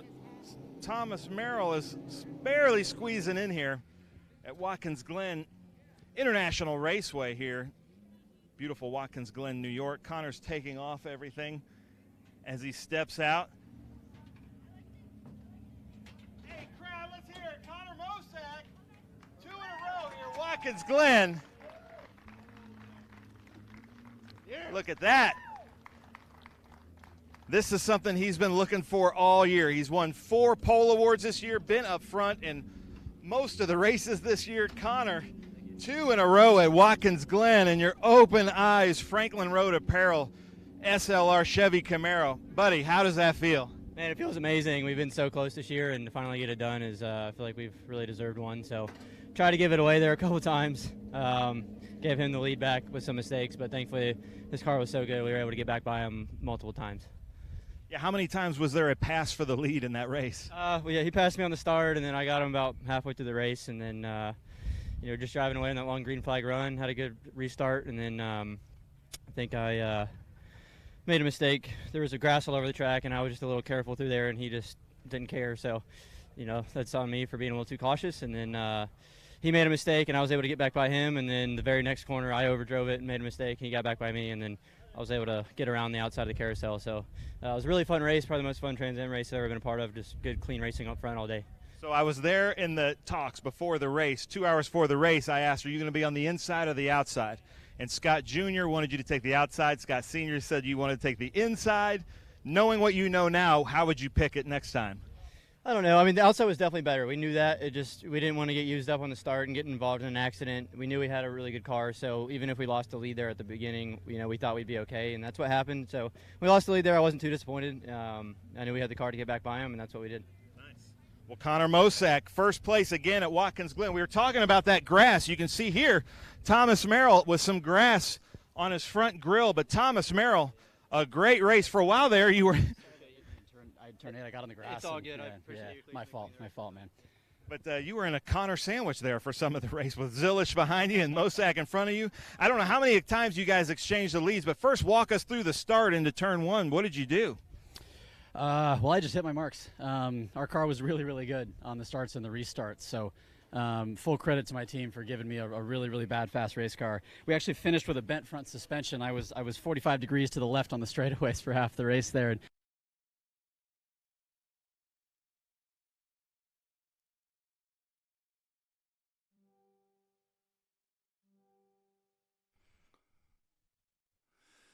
So a little bit of gremlins still creeping in, but we'll be back to that as soon as we can, because Thomas Merrill's given us a real insight into his day, which wasn't easy by any means by the sounds of it. It sounds like his steering went completely wrong for him. Not to worry. As soon as we get him back, we'll go back down to Ben. But what a race. What a day. And let's head back down to Ben. Maximum flight altitude. We had some contact there with the 5-car halfway through the race, and it bent our front suspension, actually. So we were 45 degrees on the wheel on the straightaways, and every time I would turn to the right and load it up, it would snap sideways. So it was kind of fun, actually, the second half of the race, learning how to drive a car that was kind of crabbing sideways on the straightaways. And we figured it out. We were running the same times as Connor was all the way to the end of the race. So full credit to my crew for giving me a really, really good race car. Even when it's not pointed straight, it's still pretty fast. I love it. Even when it's not pointed straight, it's still pretty fast. And just off the top of my head, I think we have the top 3 in points, finishing the top 3 in this race, but in the different order, in the reverse order, which is going to mix up the points quite a bit. Rafa, seemed like you didn't have it there at the beginning of the race, but, man, I don't know if the car came to you or what happened, but, man, you were a rocket ship second half. Yeah, it felt like as the car was burning fuel, the car kind of came alive, but, you know, just a little bit too loose. I was lighting the rear a little bit too much, and at the end I thought I had a shot at Merrill, but just not enough speed in the car. And yeah, hats off to my guys, three-dimensional service group team. Amazing. Those guys work until midnight every day this weekend, so trying to prepare these cars, and hats off to them. That kind of mixed up the points a little bit, but I think we're still about 12 or 13 points ahead on the championship. So now we have to work harder, try to make the cars faster, and go for the last 2 races of the year. Nice. I love it. And one thing to know about Rafa Matos is he knows how to win championships. Gentlemen, back to you. Great stuff, Ben. Yep, and that really was an exhibition of top draw racing. No question about it. And let's take a look at some of those highlights from what was a great TA2 race. We got underway, 43 cars and all, with Merrill at the front, Mosak right behind him. Some good bobbing and weaving early on, including this little battle. Sabato going out as well as the O2. Cameron Lawrence was the next to fall. He went into the bus stop and lost the back of the car, some damage to that. A few cars going wide and a few changes at the front, as we heard there. Matos tracing them down, but it was a Mosak-Merrill battle all day long. Zilic was involved as well. Evan Slater getting together with Misha Goikberg. Barry Bowes in the thick of it, finishing in the good points position. Dylan McAvern made a way through to the front, but Brent Cruz was there too. But Rafa Matos settling for third and holding on to his lead. But it's a win for Connor Mosak, his first of the season. So, those are the highlights. Plenty more action to stay. If you're watching on our live stream, stay with us. We've got all sorts of action from different groups. Here's the results. Connor Mosak for the IFS SLR M1 race cars wins ahead of Thomas Merrill for the Bridge Hall HP Tuners Cope race cars. And then it's the three-dimensional services group in their Ford Mustangs, third and fourth. Rafa third, Mike Skeen fourth, brilliant by him. Brent Cruz for Nitro Motorsports fifth, Dylan McAvern sixth, Robert Noacre in seventh position, then Austin Green in eighth, well done to him for Franklin Road Apparel, and of course they are the title sponsors. Scott Borchetta in ninth position despite that spin, and Danny Bender up to 10th position, well done to him for Bravo Trailers, bravo indeed. Jesse Love, 11th in his debut, well done to him. Connor Zilic dropped down to 12 at the end. Dylan Archer, 13th from 20th, well done. Keith Prochuk in 14th. Darren Mock, 15th.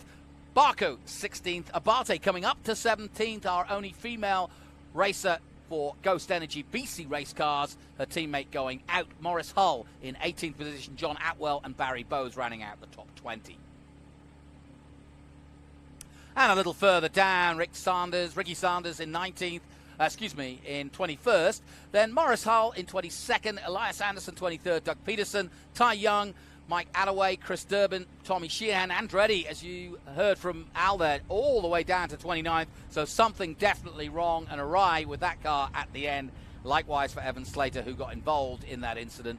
31st, Lostowski out. Likewise, Goikberg, Gallagher, Casera, Lawrence, and Christensen, Guthrie, Sabato, and Marks. Let's head once again down to Ben Sissel for the podium. Leesfield, Raymond, and Katenchi also not finishing. But let's head down now to Ben Sissel for the podium celebrations.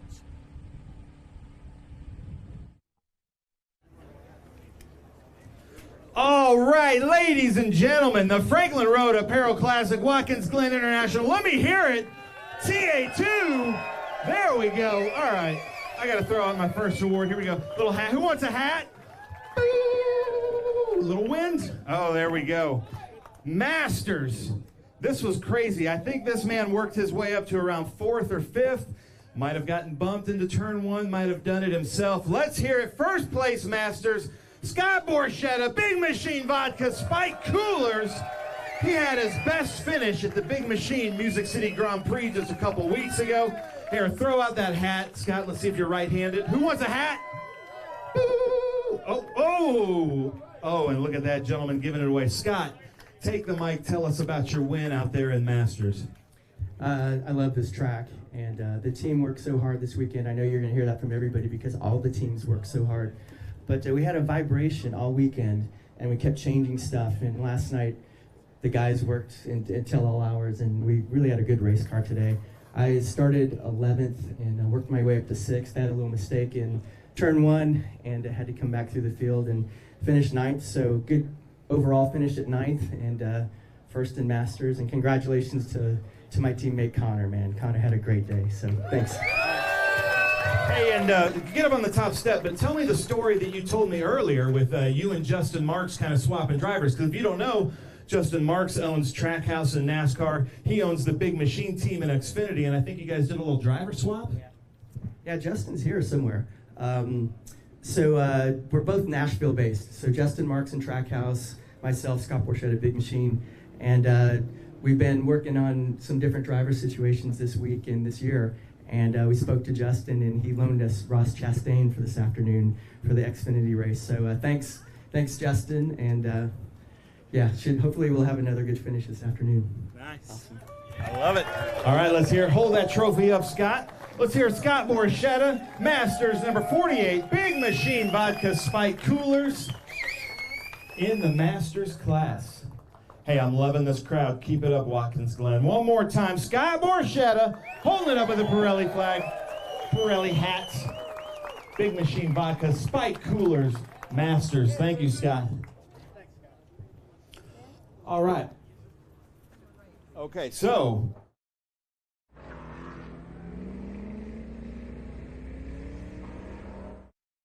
are all represented by today's top 3, but switched.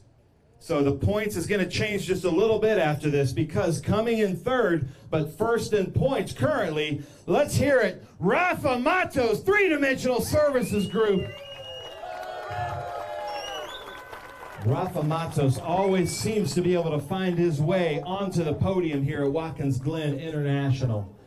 In 2nd place and 2nd in points, picking up a little bit of grass there on his HP Tuners Ford Mustang. Let's hear it, Thomas Merrill.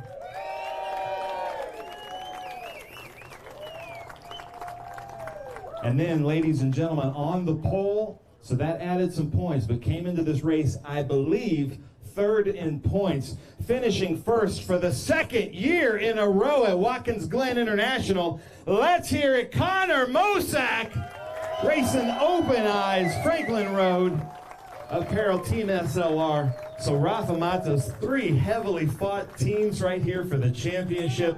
Unbelievable. Tell us about your race out there.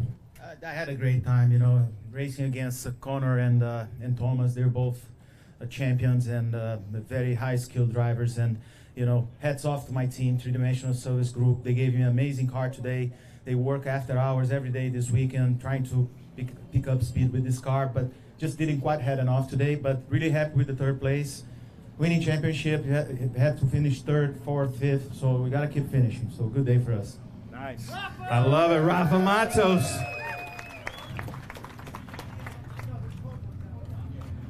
I'm going to bring some hats up here for you guys to throw out when we start the celebration, okay? You guys cool with that? All right, I don't know how many times you guys exchanged for the lead. Connor started on pole on the inside. Thomas, I was up. Oh, there we go. Rafa's throwing them out already. By the time you got to the uphill S's, you were in first place, but you guys must have swapped 4 or 5 times. Tell us about your race out there. Well, it's good Trans Am racing. I mean, that's the great part about this series is it's up, hills out all the time, and good, hard, but clean, fair racing. I did get into his door a little bit there, and I apologize for that. The track was covered in grass half the time, too, so that kept it interesting.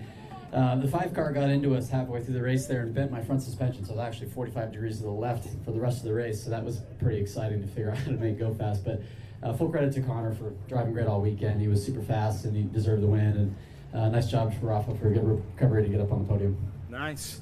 Thomas Merrill right there, HP Tuners, Mike Cope race car. So one thing I also want to point out, we have 3 chassis manufacturers in the TA2 series. We've got SLR right here. We've got Mike Cope, and we've got Chaz Howe. So 3 different manufacturers. That's how close this TA2 championship is. And representing Team SLR, Nick Taylor, Open Eyes, and Franklin Road. Connor, take the mic. Take us away.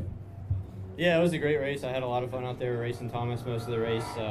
Thanks to him for racing me clean most of the time. I had to trust him a few times, getting by, and kept making mistakes and letting him back by. But it was a fun race, and he kept me honest, that's for sure. But the guys at Team SLR gave me a really good car. Thanks to those guys, Open Eyes, Franklin Road, Apparel, Nacarado Trucks, Nick Taylor, all those guys are what let us run each week. So hopefully this is the momentum we needed, and we can go get finish the season off with 2 great finishes at VAR and Coda. Nice, I love it. All right, Rafa was early. Thomas, Connor, throw out some hats. Let's hear it, come on. Rafa Matos, Thomas Merrill, Connor Mosack, Mike Printup, I see you hiding over there. I just want to say big thank you to Watkins Glen, all your staff. This has been so much fun. Let's hear it for the president of Watkins Glen over there, Mike Printup. One more time, Rafa Matos, Thomas Merrill, Connor Mosack. Don't go too far. Put on those Pirelli hats. But, man, I tell you something about Watkins Glen International. As soon as our schedule comes out, this is one that everybody kind of circles. This is a very important race in TA2 for the history of Trans Am, and it's always on the top of everybody's favorite tracks in America. So, Michael, thank you and your crew for this. Let's hear it. Rafa Matos, Thomas Merrill, Connor Mosack. That was really a fun race. It's not often that you see the lead changing so many times out there. Uh-oh. A little bit of champagne. Connor Mosack just became legal. There we go. A little champagne battle. The 3 top teams right now. 3 top drivers. 3 different chassis manufacturers. That's what makes TA2 so fantastic. Let's hear it one more time for these drivers. So we bring out our Cometic, and then Connor Mosack, you're being paged. You got to stay up here, buddy. Don't go too far. Stay up here. Because our chill out moments of the race, and I do say moments, they go to Connor Mosack as Mike Dollenbach gives his Happy Gilmore check up here. Let's hear it for Connor Mosack, the winner, $250, chill out systems. That will keep him cool in that car. Very nice, I'll take that. And then our Young Guns Omo Legato Fastest Time Award goes to Connor Mosack. Here we go. Look at this. A beautiful Omo Legato watch is awarded to Connor Mosack. Connor, hold that up. No more excuses. No more being late to driver's meeting for Connor Mosack. He's going to be wearing that beautiful Omo Legato watch up here. Nice job. Well, Scott Borchetta, Rafa Matos, Thomas Merrill, Connor Mosack, congratulations, ladies and gentlemen. Thank you guys so much for being here. Thank you for being a great crowd. We are back here tomorrow with TA, so make sure you stay tuned. Meet us back here at Victory Circle. If you didn't get a hat, we're going to throw some more out tomorrow. One more time for TA2 Trans Am Series presented by Pirelli here at Watkins Glen International. Thank you guys so much. And we're doing a fan walk here for International GT in just a few minutes. That's going to be another fantastic race. If any teams want to come up here for photos, feel free.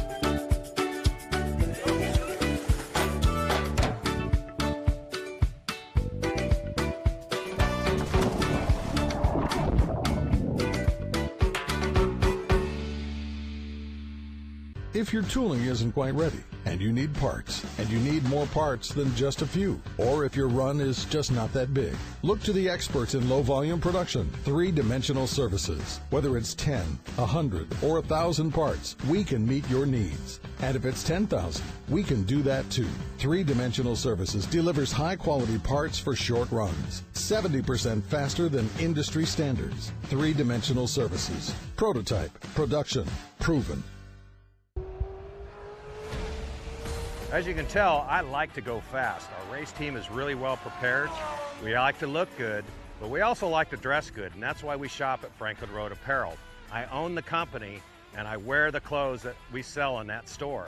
So check us out. We carry all the top brands: Baldwin, John Barbados, Billy Reed, Goodman brand, and on down the list. So come see us, Franklin Road Apparel, Franklin, Tennessee.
Hungry for SVRA action? Well, the best way to enjoy classic auto racing is with a delicious classic from Mission Foods. Green flag your race-watching snacks with Mission's mouth-watering race day recipes. Try some of our tasty tacos, piled high nachos, fresh chips with guac, and more. So gear up your ride and fuel up those stomachs with delicious Mission Foods. Now that's too fast, too tasty.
So Watkins Glen continues here at pace. It's a beautiful day with a bit of a breeze, but it's absolutely glorious sunshine. I just had a quick walk around myself, but we're now getting into some Porsche action as the IGT and, of course, Ferrari action. But let's head down to Ben Sissel because he's got something very special indeed to introduce you to. Down to you, Ben.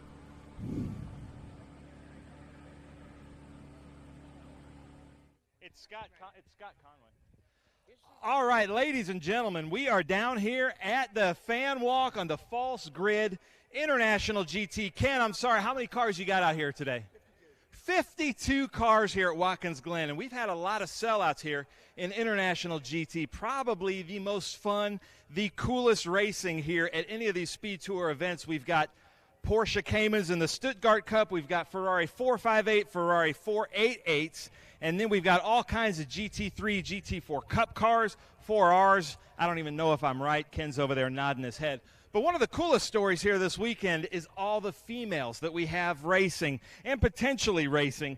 We're going to start with racing legend Pippa Mann, who's Jody Miller's co-driver. She's also strategist and driver coach. So she never knows. It's basically strategy, how it plays out. Explain why you may not know if you're going to get in the car.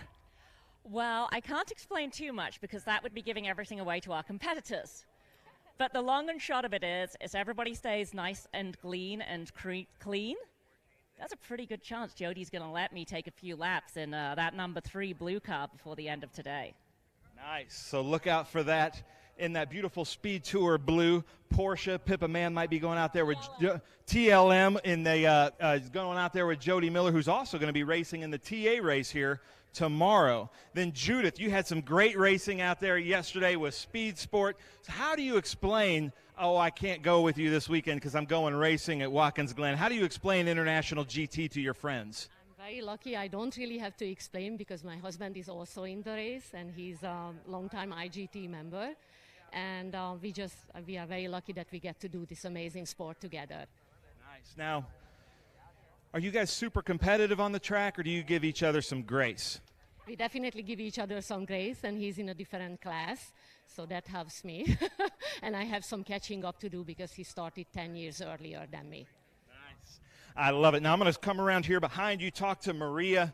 Maria won her class yesterday, also won a certificate for some fixie wheels, one of the great International GT marketing partners. How does it feel to be out here in this endurance race? It's incredible. It's a great opportunity. Hope to inspire other girls to get involved in motorsports. It's a great challenge. It's a great opportunity for all of us. Let's go and win. Woo! Nice. I love it. And one thing to know about women in motorsports, and Pippa, I'm going to get you to talk about this. How do we encourage more? But also something to know, there are no lady T's in motorsports. You guys are all on equal equipment out there kicking butt like you did yesterday, Maria. So how do we encourage more females to get involved in racing? So one of the big things is I actually run a group called Shift Up Now, and we are dedicated to trying to help fund female athletes in motorsport. Everybody's heard about the funding disparity between women's sports and men's sports, and the same thing kind of applies to motorsport. It's tough for women to find the funding to go racing, and at Shift Up Now, that's what we're trying to do, because we believe that if she can see her, she can be her. So more female role models on the racetrack, more female role models running up front. That's our goal. That's what we aim to do. Nice. Okay, so now I'd be remiss because now everybody's rooting for you guys. So, Pippa, what number are you going to be racing under? TLM, blue and red with the red go faster stripes, number 3. Number 3. Judith, what number are you? I'm in a black, yellow Cayman, and the number is 144. 144, a gross, right? And then Maria, what are you in? I am driving the koi car, black and white Cayman, Quirt Racing, number 11. Nice, I love it. Ladies, thank you so much for joining us. Where is Ken Fangler? All right, so as we're getting about 5 minutes, Ken, 52 cars on the grid. You've had 2 great races yesterday. What are you expecting here? The weather looks great. I think the biggest crowd I've seen here at Watkins Glen for this race, and the biggest group of cars. Yeah, it's a special opportunity to be here at the Glen anytime you get to race here. Such a wonderful circuit and the facility. Very thankful to be part of this Speed SpeedTour event, and what I'm hoping for and what I'm looking for is a good, clean race just like yesterday's. We had 2 good sprint races, and we hope for 60 minutes of great racing with International GT. I'd like to thank everyone who's come out, all the spectators, the fans, and all the teams and families who support these racers. It's a great opportunity. Very thankful to be here. Nice. I love it. Well, let's go talk to some drivers here. I'd be remiss if I didn't mention this is the Community Beer Works International GT Endurance Race. Community Beer Works is our title sponsor throughout the weekend. We're going to talk to Chris Smith here in a little bit, supplying the beer. But Colin Cohen, Maserati, you know, I know you from the Maranello Cup, and now you and it looks like your driving mate Chris Coffey from Norwood Auto Italia. You're driving a different Italian car today. That's right. Well, that's the team of it. This is a fairly unique car. There are very few of them around. It's a GT4 car by licensing, and it should be fun to play with the Caymans in it. So is this more set up for endurance racing, or you just wanted to get a new flavor? Yeah, it's a World Challenge type car, so 1 hour out there is more or less what this is for. It's a comfortable car to drive. It's got a longer wheelbase, easier to deal with the curbs, friendly, user-friendly to everybody. Nice. I love it. Well, as we come up here, I'm going to try to talk to Jimmy or anybody that I see. This is a 1 hour race with a 5-minute pit stop. Some of the teams choose to refuel. Where is Jimmy? Here he is. Let's talk to Jimmy right here in the middle of this sandwich. Jimmy Adams with Featherlight Coaches. You and Mike Skinner. I haven't seen him. Is he your co-driver today? What's going on, and how are you starting this enduro? Mike Skinner is my co-driver today, so we'll see what happens strategy-wise, but we're going to try to get him in. He's an old hat here, man. My first time here, so I'm learning a lot, and this guy's been helping me a lot. But he keeps saying something about rubbing is racing. And I said, no, not in Porsches. But we're going to try to keep our nose clean and see if we can't get this thing up towards the podium. Yeah, usually in Mike Skinner's kind of racing here at Watkins Glen, rubbing is racing. But Ken Fengler frowned on that comment here in the background. But you're telling your friends you're going cup racing, but this is a different kind of cup car this weekend, isn't it? Has anybody looked at Tom Pank's car? It has patches all up and down both sides, and it's in victory lane every time it hits the racetrack. Rubbing is racing. You got to be aggressive. You got to go when it's time to go. I told Jimmy, I said, when he gets in that car, forget you're the car owner and you got to pay to fix it. Just act like a driver. And he looked at me like he didn't know if he wanted me to drive his car or not. Yeah. The only person that gets an unlimited budget is my wife, so we got to watch what we're spending here, bud. Yes, sir. I love it. Well, that's this beautiful Featherlight car here. Drivers to your cars, please. All drivers to your cars here. We're going to talk to Chris Smith here, even though he's going to give us the command. But check this out. Look at this. Community Beer Works, I believe, out of Buffalo, New York. Absolutely. Chris, tell us about sponsoring this International GT race here this weekend. Well, we've been brewing beer for communities like this for the last 10 years. We're real proud to be associated with International GT, with our partners at RS1 and CBW Racing. We're just real proud to be a part of this community today. I love it. Well, thank you so much for being here. We're going to hear from you here in a little bit. But, Jonathan, I'm going to send it back up to you. I think you've got some special announcements to take place, and then we're going to come back here for kind of the opening ceremonies here with the Community Beer Works International GT Enduro Race.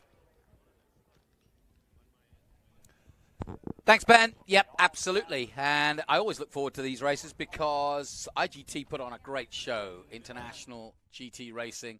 And look at this. What a sight here at the Glen. Packed house once again. The beautiful rolling hills. The Finger Lakes in the background to the left there. Very famous. There are several Finger Lakes all headed towards Canada, which is about, 3 hours north from here, to Toronto. And, yeah, gets a bit cold in the winter, but it's absolutely glorious in the summer. And as you can see, the RVs and campers are all out because that's what they do. They make it a festival. They come out and effectively set up shop, set up camp. And then the summer finishes off. There they are. And I know my good friend Adam Andretti, who'll be joining me for the TA race tomorrow. He's parked out there somewhere. Haven't been over for a cup of tea today, but we will do. He had a good race. And as you can see, calm before the storm. But the beautiful thing about the IGT Championship, the International GTs, is that you've got 2 different cups, or 3. You've got the Maranello Cup, the Stuttgart Cup, and you've also got... mixed in with the Maseratis. You saw that beautiful Maserati. Nice to have some different marks out there as well. And there's a nice look at the last corner on the track.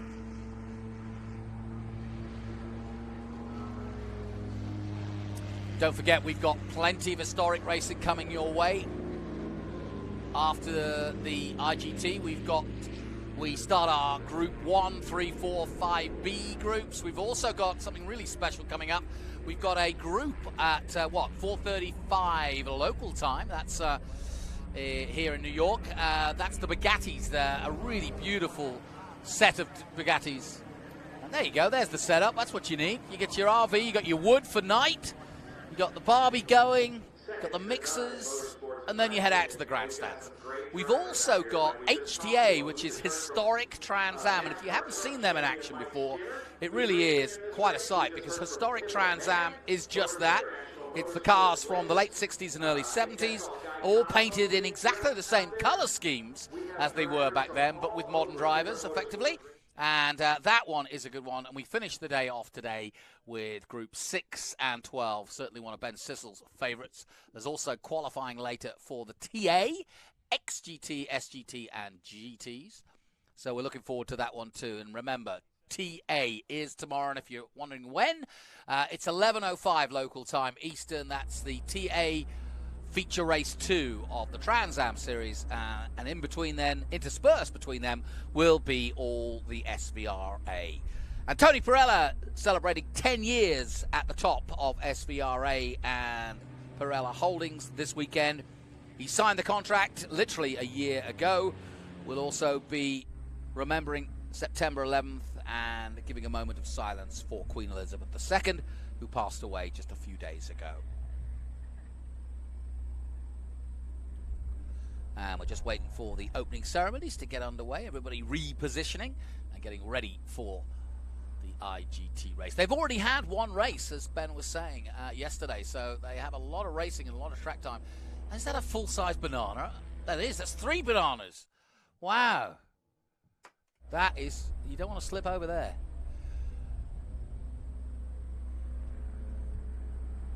We're staying in Corning, about 25 miles away from here, but it's a beautiful drive through the countryside. And if you've not been to this part of the state, it's a wine-growing district, and we were down at the Grand Prix venue.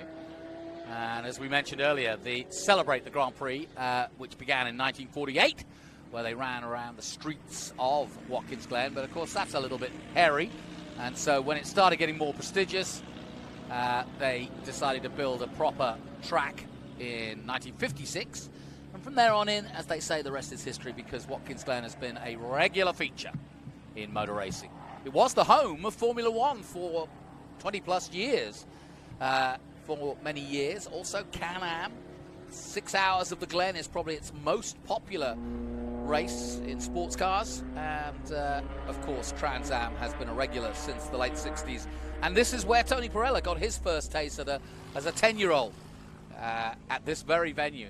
And he came here, and he didn't race it until 2011. So a great weekend for Tony Pirelli. So as the flags fly high, let's once again go down to Ben Sissel as we get ready for our opening ceremonies. 2 cars, International GT for the Community Beer Works International GT Enduro hour-long race with a 5-minute pit stop where they can change tires, change drivers, refuel. The reason that we do that, and you see in other racing series where the pit stops sometimes take 3 seconds or 30 seconds, it's to give the drivers a chance. It's a safety thing. We want drivers to refuel safely. We want their teams to be safe. We also want the new drivers to come in and buckle in. So that's the best way to make it even. So, ladies and gentlemen, Bo, this is International GT, and we're going to do a moment of silence for Her Majesty Queen Elizabeth II, her death just a few days ago. So if you will bow your heads for a moment of silence for Her Majesty Queen Elizabeth II.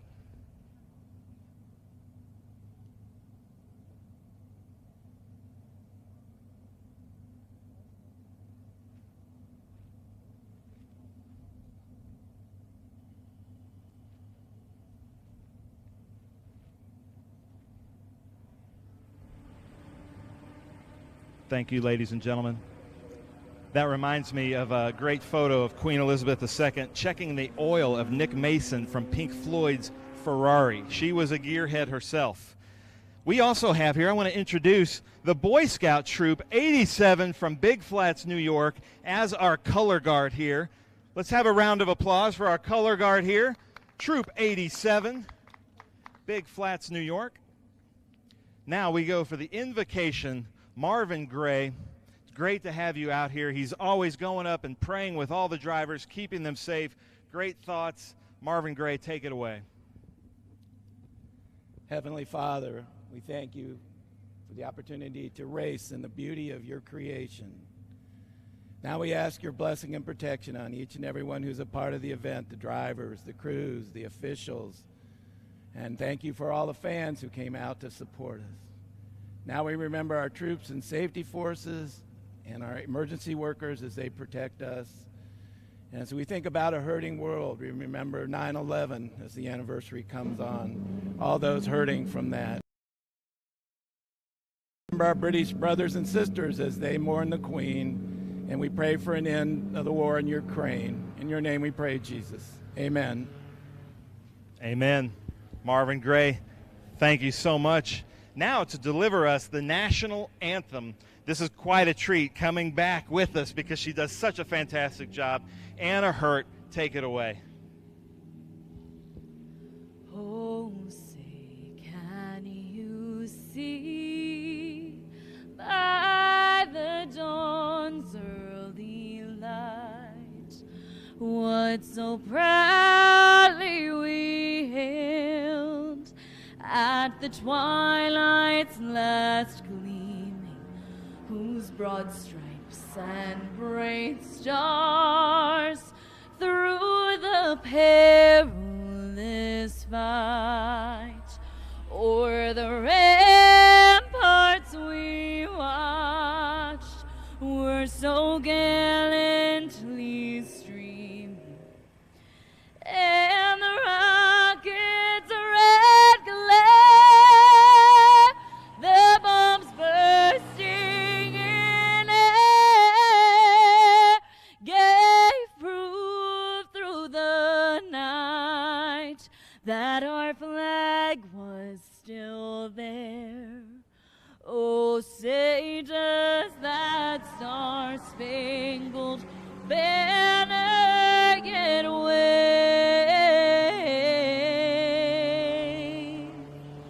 o'er the land of the free and the home of the brave?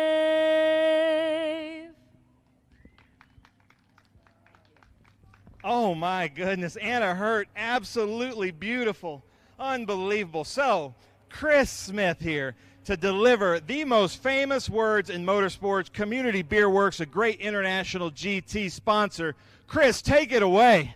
Ladies and gentlemen, start your engines.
So as the cars burst into action, we'll be underway. I just want to remind you we've already had one international GT race this weekend, and that was won by Tom Pank.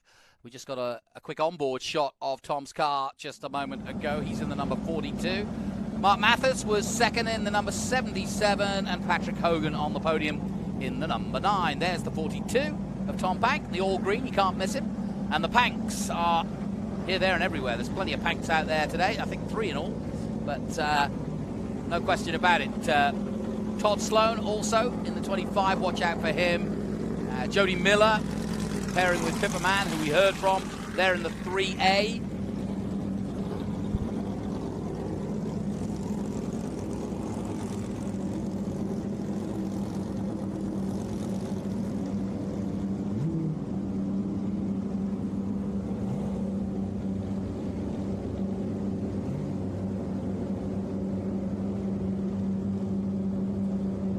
And 77 also there. I'm just trying to look down the list of where he finished yesterday. But let me just take you through the top 10 anyway.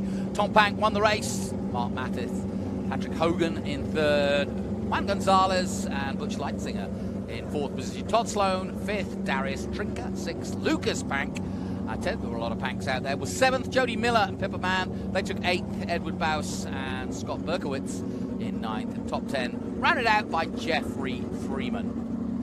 And actually, quite a few of these drivers, for the first time, they are regulars to IGT, but they're also racing in Trans Am, doing double duty today. Steve Hammond is one of them, and Jody Miller another. So welcome to the Trans Am field to both of them. So they are having a busy weekend. And Ben Sissel will be in the booth in a moment, and he will also be joined by Ken, who we just spoke to earlier, the man who organizes, Ken Fengler, the man who organizes these events, and they are really a spectacular run, and they get plenty of time on track and a huge field of over 50 cars. So I'm going to bring Ben in now as we get ready to go racing.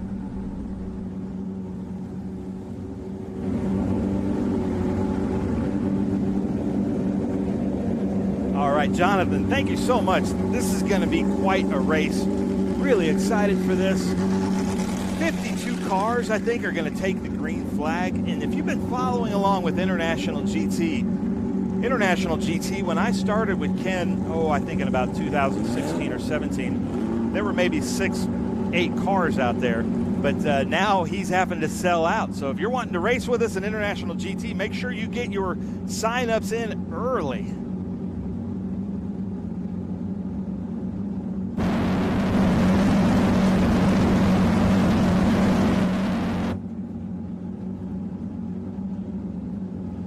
So I don't have a grid sheet yet for International GT, but look at these beautiful shots here from the drone.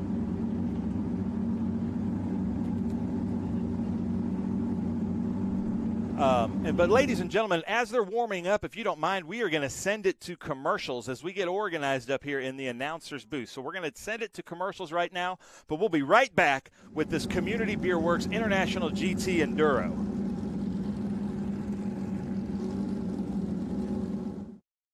Hawk Performance packs 100 years of friction dynamics into every product. Backed by Carlisle Brake and Friction, the world's premier innovator of industrial brake and friction components, Hawk leverages R&D tools and motorsports experience to deliver uncompromising performance on the street. There's no reason to settle for less.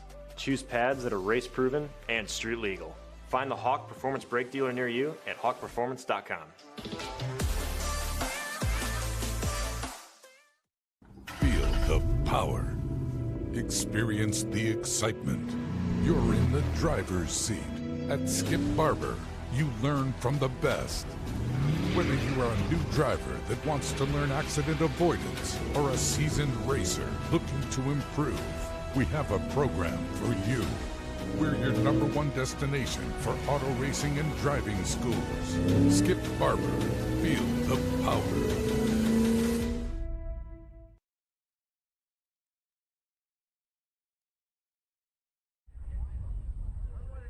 All right, welcome back. Look at this beautiful views up here, Watkins Glen International. Here we are at Fixie Wheels is one of the sponsors here with International GT. That's Tom Pank there and that Fixie Wheels beautiful Porsche GT. as I believe that might be Dave Cole out there splitting here. There's David Tuati. There's that Jody Miller Pippa Man car we saw. Bob Wyson is that number 27. Blazard is the 33. There's Jimmy Adams and Mike Skinner in the number 143. I'm just going off the top of my head here, ladies and gentlemen. I don't have a grid sheet to announce these drivers. But now we're on board in the Fixie Wheels Tom Pank. Ultra Motorsports Porsche. I believe that's a 4R.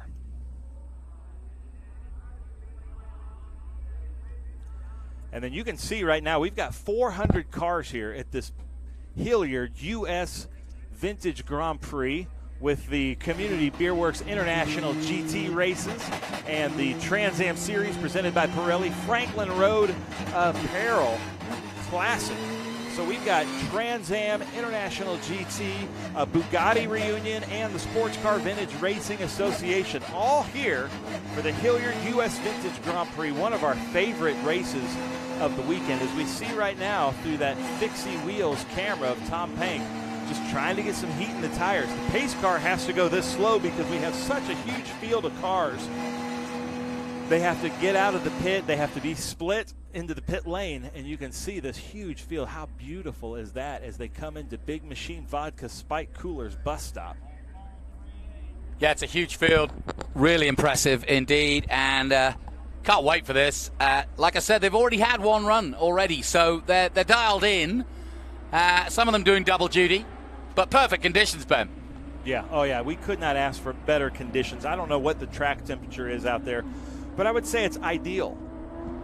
The track, you can see the Big Machine Vodka Spike Coolers. You can see the crowd starting to gather around. There's Mark Matisse there. Lucas Pank, father and son out there racing. We also have the Hammonds, father and son out there racing, like we talked about with Judas. We have husband and wife out there competing against each other. So this is always a lot of fun. 3 different groups, lots of different classes. We've got the Maranello Cup, which is obviously the Ferraris. The Stuttgart Cup is the Caymans. And then we have a lot of Mission Foods GT3 Cup trophy cars in different classes. We have the what Ken Fangler calls the 4.1 class. We've got the 4-liter class. We've got the 3.8, the 3.6s. So lots of different people as we look there on what we call the cars are coming in the toe of the boot here at Watkins Glen. We are at the heel of the boot with our beautiful drone shot, and the cars are coming down the laces. So you'll hear a lot of people refer to the toe, the heel, and the laces of the boot. We're on the sole of the boot right now as he follows around Kyle, our pace car driver. If you're following along on SpeedTour TV on YouTube or our Facebook channels, please leave some comments where you're watching from, who you're rooting for, and we'll be reading those as well. As look at all these campers out here. What a beautiful weekend the campers have. Yeah, I mean, I was just saying it's like the end of summer, really, isn't it? It's a beautiful day here, but it's pretty much, once you get into mid-September, there's not a lot of opportunity to get out and get the tent out anymore. So last hurrah of summer here in New York, and a great festival of color and noise, and long may it continue. But, yeah, just absolutely loving the weekend here so far.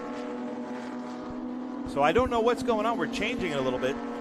In drivers meeting, International GT and SVRA cars were doing the short course, the NASCAR course for pace laps, and they just did the whole course as they come into Franklin Road's Apparel Turn 11. And the lights are off, so I guess we're going racing. Take a start here. Reg Williams on the right side of your screen right now. Tom Pank on the left side. We're going to see what's going to happen.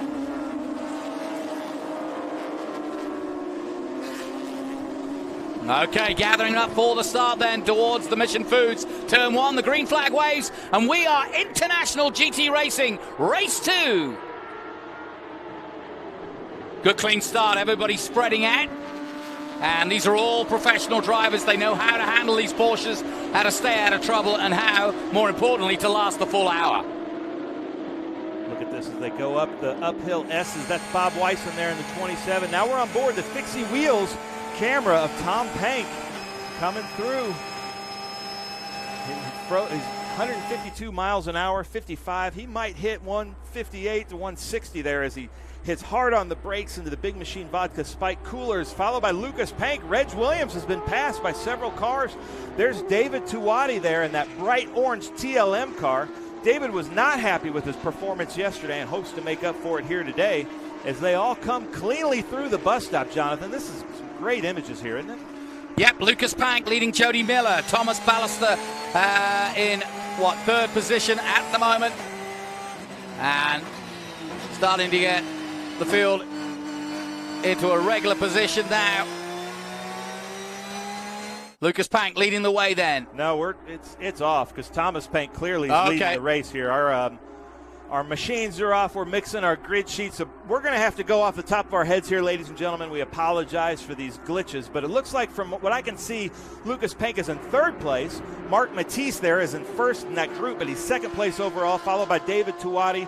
Then there's Reg Williams. That's Jody Miller there in that all-blue number 3 coming around, followed by Jimmy Adams in that Featherlight Trailers car. That's Blazard in the number 33, but there is Tom Pank looking like he has it hooked up, followed by Mark Matisse, followed by Lucas Pank. And Lucas Pank, to my knowledge, is in just a 3.6. Maybe he's in the 3.8 this weekend, but he's doing a really great job if he's in that 3.6. Now it looks like we're back up to live as they cross the start-finish line. Yep, there you go. That's official. Tom Pank, Marcus Mattis, and Dave Tuwati, as you mentioned, in third. There's that 33A of Blazard, I believe from Kansas City, Missouri. And it looks like he's trying to pass Wyson, but Wyson shuts the door, and there's Tom Pank. Now remember, you can see the timer, 42 minutes up there. This is supposed to be an hour-long enduro. We might have had to cut it a little bit short, but there is a mandatory 5-minute pit stop. As we were talking to Pippa Mann in the pits, and she has a strategy with her Jody Miller. If it goes full course yellow, she might be in the car, but if not, she might keep him in the whole time. And we're going to see Jody Miller tomorrow in the Trans Am XGT, GT, and SGT races. And there's Stephen Hammond coming from the back all the way up, too. I'm not sure the position, but he seems to be about midway through. It looks like he's 18th at the start-finish. He's probably 15th or 16th now as they come around the toe of the boot. Perfect conditions for racing, Ben, and as the field spreads out, obviously we will see them catch up to some of the slightly slower cars as the race goes on, but there are different, classes and different championships going on, so that won't be a surprise. So it looks like Lucas Pank has dropped back behind Reg Williams. So David Tuwati and Reg Williams got it back. Now Jimmy Adams trying to make a pass. There's Bob Wyson and Blazard still as they come into WeatherTech Raceway, turn 9. Sorry, WeatherTech, turn 9.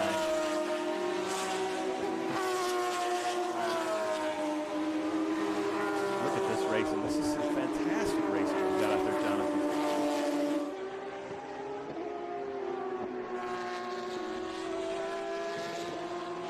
Yeah, coming into Mission Foods, turn 1. There's Jody Miller, followed by Jimmy Adams. This looks like the battle out there, but we've got Tom Pank in first. Reg Williams in second, I think, is what I was showing. Did he get by him? No, there's Mark Matisse. So it's Tom Pank, Mark Matisse, David Tuwati, Reg Williams, and then there's Lucas Pank. He's in 5th place, yeah. Jody Miller behind him. Thomas Ballister in 9th position, and Robert Wyson in 10th. That's not right, though. Yeah, that's what we're showing, but that's, I think Thomas Ballister would be in about 8th. There's Jody, Jimmy Adams, Bob Wyson, still the battle as we look further back. There's our first, well, Steve Hammond moving his way up. That is crazy.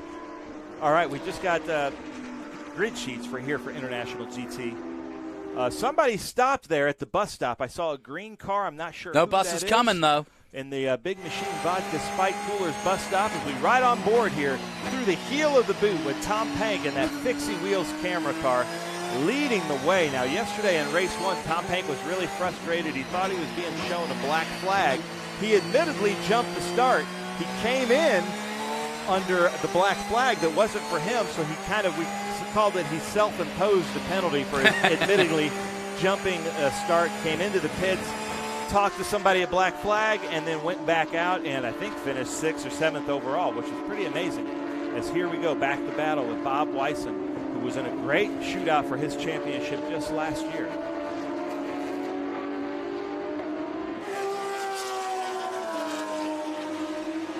These cars handle. If you're wondering, I don't believe Ken Fangler imposed an out of bounds for the drivers at turn 10 or turn 1, but he could correct me on that. Trans Am has no boundaries. SVRA is 4 wheels off, and you'll be penalized. But there's Bob Wyson coming in. So it's Tom Pank in first, Mark Matisse, followed by Reg Williams in third, David Tuati. And then my scoring is showing Steve Hammond, which is not correct. Trying to work this out here. Lucas Pank is 5th. Brady Bierman is 6th. Jody Miller 7th. Jimmy Adams 8th. Thomas Ballister 9th. Bob Wyson 10th. And that green car is cleared.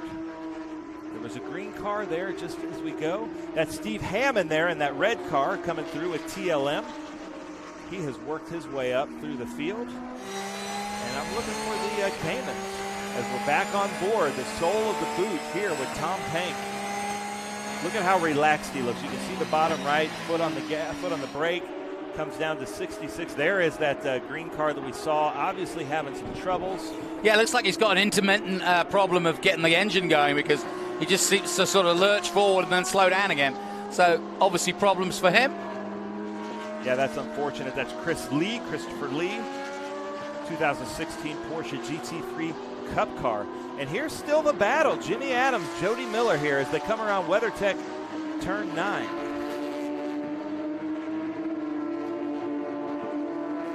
Jimmy Adams, of course, racing with Featherlight coaches as we see Chris Lee duck into the pits. Thank you, Chris.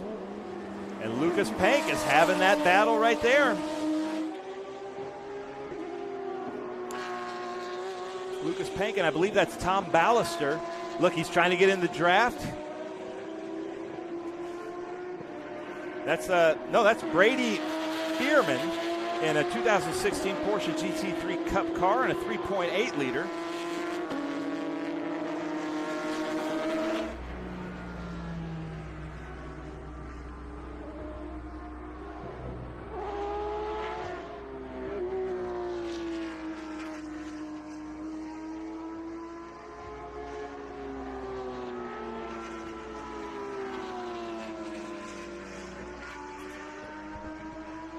Lucas Pank and Brady Bierman going at it. And there's Jimmy Adams, Jody Miller, Bob Wyson. Some great battles. This is the beauty of International GT is even a couple laps in, it spreads out, and there are great front battles, there are great mid-pack, there are great back-pack, then there's the Caymans. So it's just good racing throughout, which is making for some really fun viewing here for our scores of spectators all around the track, and beautiful weather as you can see here. Beautiful Seneca Lake area of what people call upstate New York, but we're in kind of southern New York. There's David Tuati, Reg Williams there. They've had some great battles throughout the season. I'm sure Stephen Hammond would like to catch up to David Tuati. And David Tuati and Nathan Bird had some great races. They were splitting the car yesterday. Nathan Bird put it at the top step yesterday. And there's Mark Matisse from Put-in-Bay. So now they're starting to catch up to the Caymans in the Stuttgart Cup. So now that they're getting up to lap traffic, you can see the marbles bouncing around the track, and these great shots that green light's getting us here at Mission Foods Turn 1 at Watkins Glen.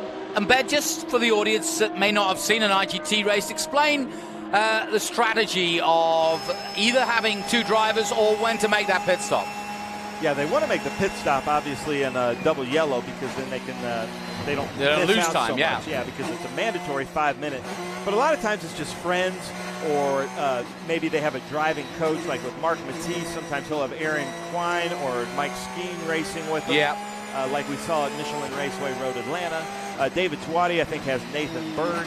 We've got Jody Miller and Pippa Mann. But we can see now here clearly with the Fixie Wheels camera that it looks like he's coming up on some of these Caymans. And this is not a great place to catch him. I think he's going to try to gap himself here and try to get him at the sole of the boot here. Let's see. Good. Every racer's told to hold their line. We saw also there the blue flag being waved by Watkins Glen, so thank you for those blue flags. Telling the drivers that you've got, there might be a car coming up to pass you. So we love the corner workers throwing out the blue flags. We love Tom Pank racing there cleanly, making sure he gets by. He's got a good gap, so he doesn't have to risk anything out here. But if you know anything about Tom Pank, it's, you never know what's going to happen. Do you, Ken Fangler? That's the absolute truth, Ben. We don't know what's going to happen, but just an excitable boy, as they might say, but in a good way. A great enthusiastic competitor. Races here with his sons, and he's out front right now. Yep. Yeah, no, we're not talking trash. I think Tom Pank, he loves to give it as much as he loves to take it and dish it out. So Tom Pank's a longtime friend of International GT and personal friend of mine. And it's an honor to have him out here with us, racing like he is in that Fixie Wheels camera car as he's navigating this Stuttgart Cup pretty evenly here.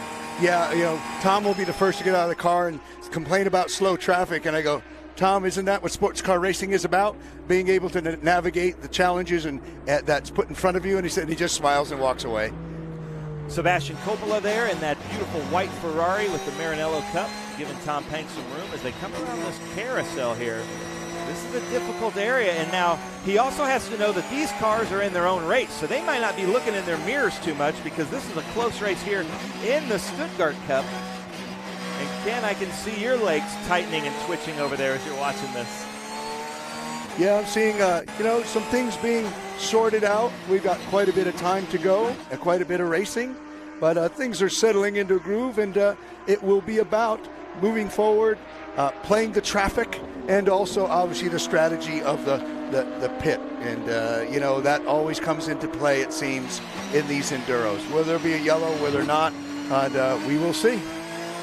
Yeah, so you're hearing the voice of Ken Fangler, president and owner of International GT, at this beautiful Community Beer Works International GT Enduro, as he's passing right here the Community Beer Works car.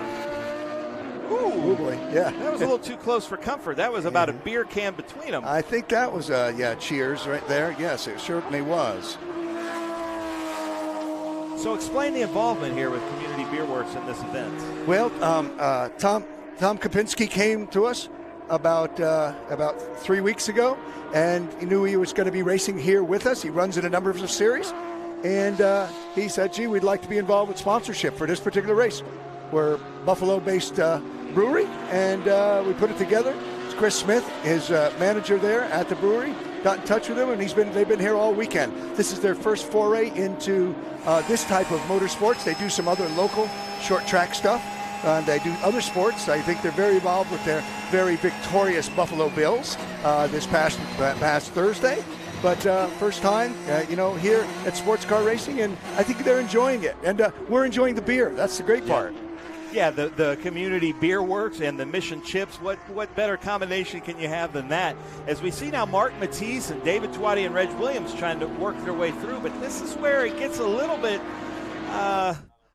tense in my mind, because these Caymans are having their own race, like I said, and they're not so concerned about what's going on in their mirrors sometimes as they are what's happening with their own race in front of them. So it's up to the faster car to pick a good place to make the pass. That's what International GT is all about. It is up to the Mark Matisses, the David Tuatis, the Reg Williams to pick a good time to make a pass. We've got a long time left in this race.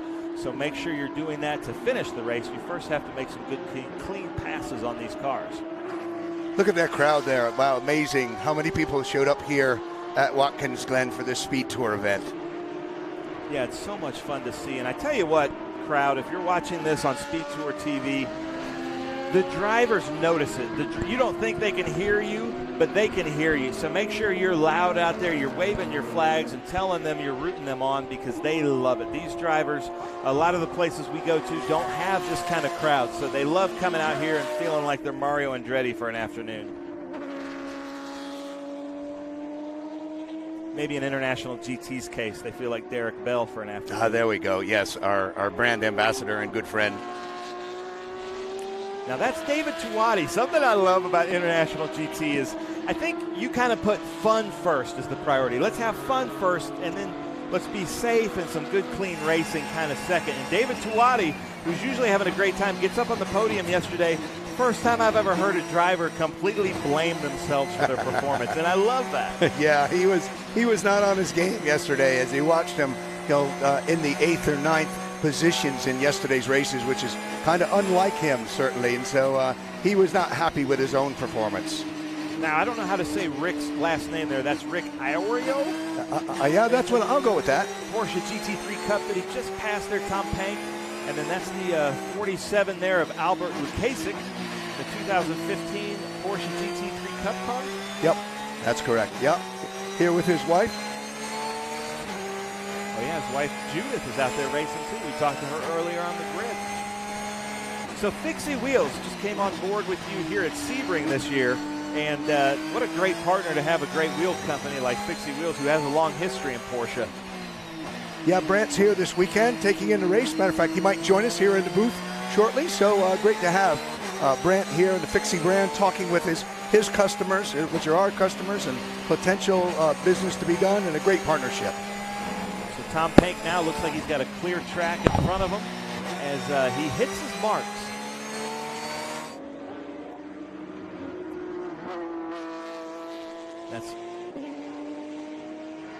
We saw the other Hammond going through there into Mission Foods, turn 1. Oh, Mark Matisse coming into the pits. This might be one of our first front runners coming into the pits here. And you see his teammate there waving him, and Reg Williams, another one of our front runners.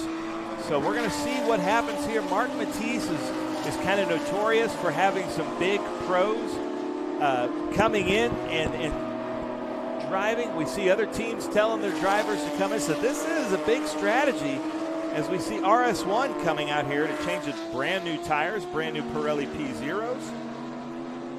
And who do we have here in the booth with us? If you'll introduce yourself, you're with Fixie Wheels, is that correct? My name is Brant Gladstone. Let me get this a little closer to you. All right. Thank you. So welcome on board, Brent, with Fixie Wheels. I can't tell who that is getting in to the car there with Mark Matisse, but if I'm judging by the height, is that Skeen? So Mike Skeen gets out of the TA2 race car, starting in the back of the field, finishing in the top 8 and getting in. So look for Mark Matisse to come in as Lucas Pank drives around here. Now, when I think of Fixie Wheels, I think of those Porsche wheels. Seems like you guys were kind of famous for that. So did this International GT seem kind of like an easy fix or an easy fit for Fixie Wheels? Oh, most definitely. When we reached out to Ken, he was totally tickled pink to have us as a sponsor. We've supported many race series throughout the world. International GT is just an envelope that we can definitely slide into. International and Trans Am as well. Yeah, well, this is a good weekend to be here then as we look at them closing those really light doors on those Porsches. Yeah, that is Mike Skeen. You can see there on the helmet. So how cool is that? There's Kelly Heafy, his girlfriend there, and Mark Matisse and Mike Skeen. They've had a partnership for a while. They were with us at Daytona just this last, I think, December. And he rode Atlanta with us. But now we're in the Fixie Wheels camera car, Tom Pank. So walk us around here. What are you seeing here, Brent? Well, he's certainly flat out. He takes no prisoners. He's a great guy in and out of the car.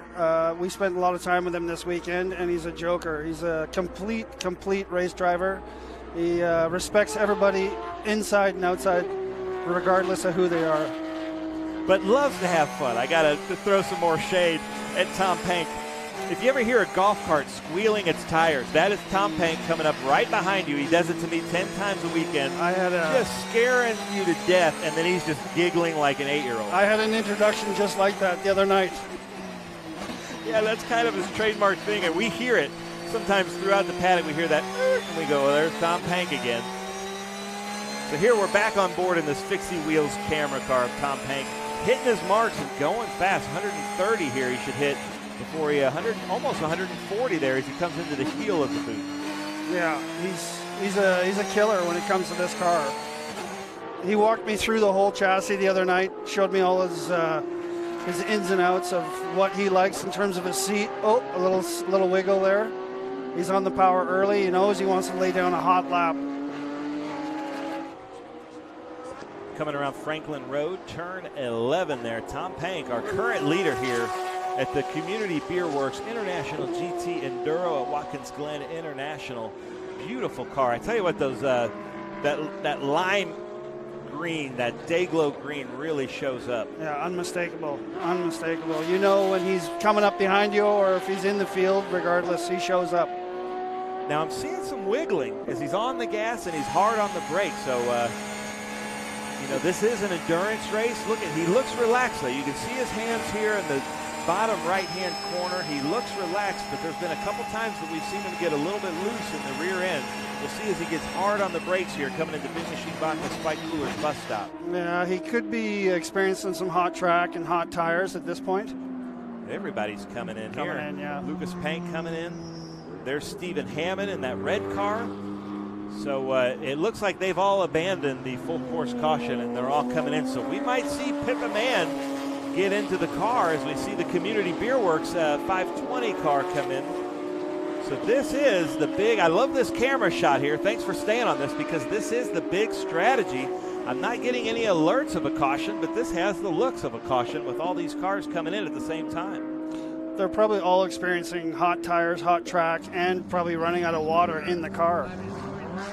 Yeah, that is true. Look, we see water coming right here exactly, to Stephen Hammond, exactly. who I don't think is changing drivers in this race. But I do notice they're all coming in pointed on an out. angle. You know, they're not coming straight in; they're pointed out. Yeah. And here at Watkins Glen, it is a downhill pit lane, so if they can't get it started, sometimes they can bump start. That's a good call. We've got a car here off at the bus stop. We appreciate them pulling off there because we don't have to stop racing for where they pulled off there. They'll give a local yellow for about a lap just to alert people where they are as we get a thumbs up from Steve Hammond as he's getting some water. It doesn't look like they're in a hurry. No refueling. They're just checking the temperatures of the tires and they're checking the pressures. I'd like to thank TLM. They've been hosting me this weekend. We're working with them, and we're excited to see how they operate. They're top notch. Those guys are a great group to hang out with. Yeah, they bring the party wherever they go. That's one thing about Dave Tuati and his crew. Yeah. They bring that Miami flair, even up here in upstate New York. Yeah. And it continues off track as well. So we're seeing Mike Skinner there, just beyond Black Flag, getting into the Jimmy Adams Featherlight coach's car. I just came off the pit, and it was getting really hot down there, so everybody's feeling it. 176 is James Hammond, Steve Hammond's dad, coming into the pits there. And so I wonder what Kurt's saying right now to Tom Pank, saying, I wonder if he's saying, hey, you want to come in?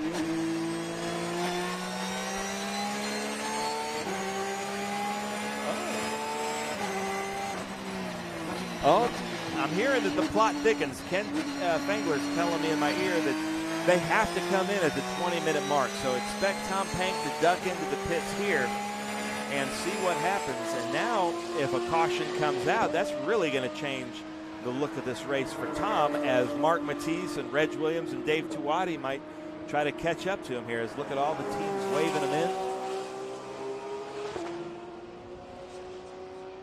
Says, yeah, he's got a pit here, doesn't he?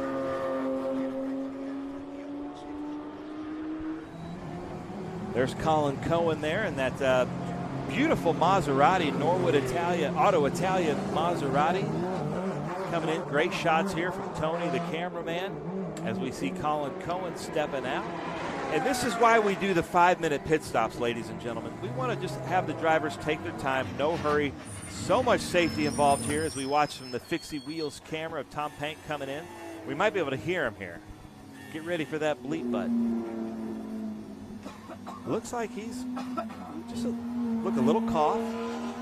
He doesn't seem to be heat on high at all. It looks like the race has come to him. He doesn't seem to be yelling at Kurt, his mechanic. So sounds like everything's good. There's Dave Tuati. He should be coming out, basically, from what I saw. So now he's out and should have a clear. No, but it looked like he ducked into the pits. I thought he had already pitted. He didn't pit? Okay, so he's the last car in, is what I'm hearing from Ken. I just heard Tom Pank say something's running a little hot That just might be the tires or the brakes. Doesn't look like he's in a hurry to do anything, so looks like all smooth sailing right there for Tom Pank. What do you see him, Brent? Yeah, he had his arm up on the steering wheel like it was a Sunday drive for him, to be honest with you. Obviously, he's seeing stuff and feeling stuff in the car that we don't feel or see. But if he can continue moving forward and staying forward, he's probably going to pull out a checkered flag here.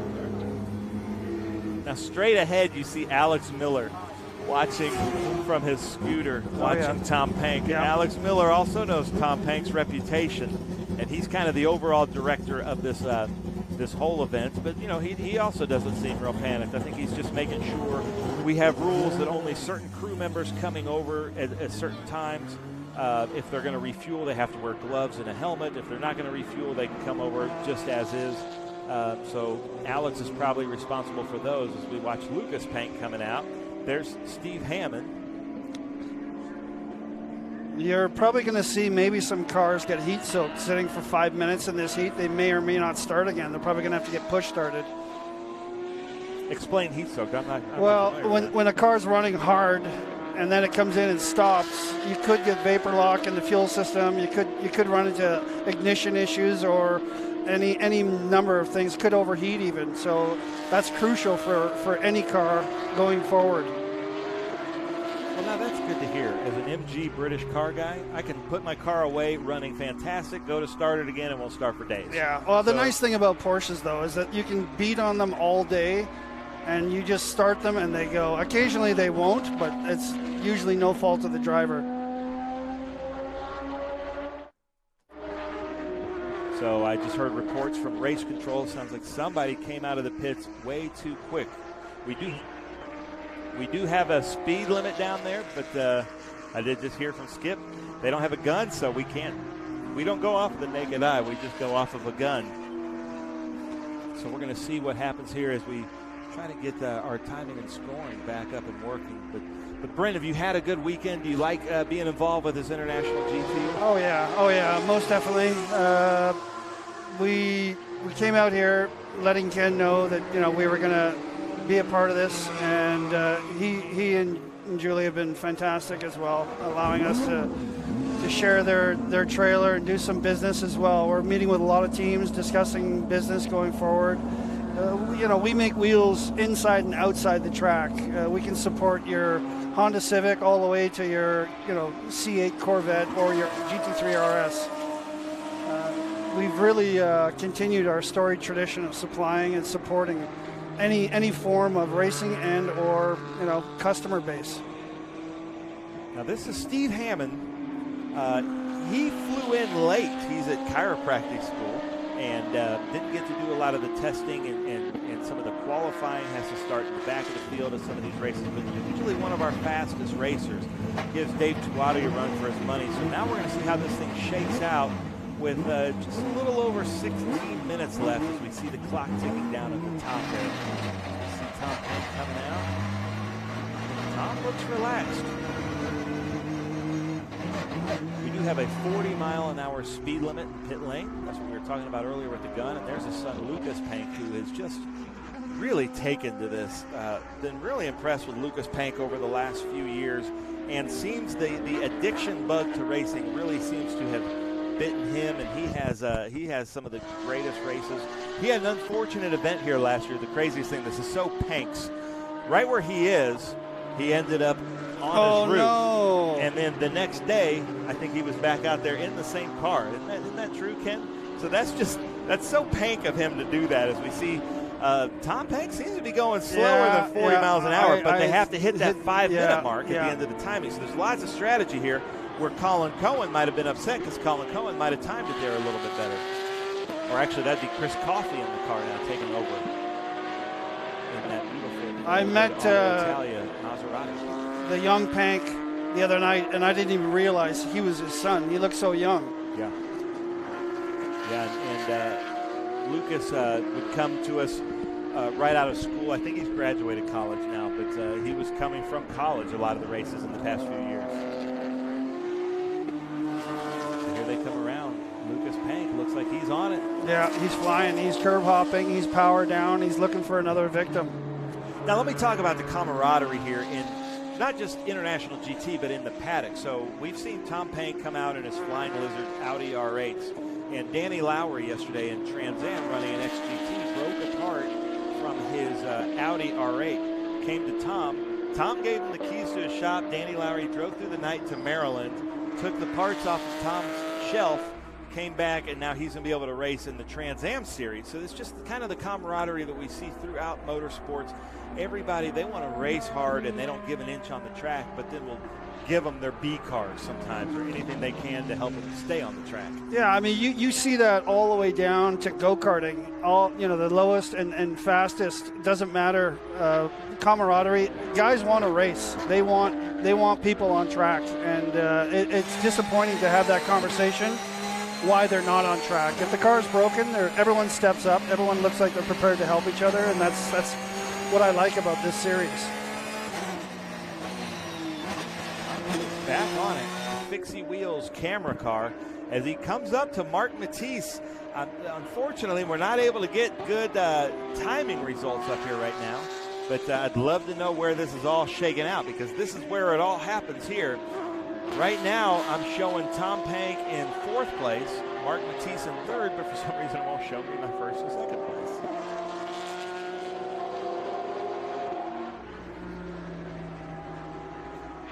So there is Mark Matisse there in the Put-in-Bay car. Did we see Mark pit? Yes. Yeah, okay. We saw him, and that's actually not Mark Matisse. Sorry, that's Mike Skeen. Oh. TA2 champion from a few years ago. He's raced in everything with IMSA, NASCAR.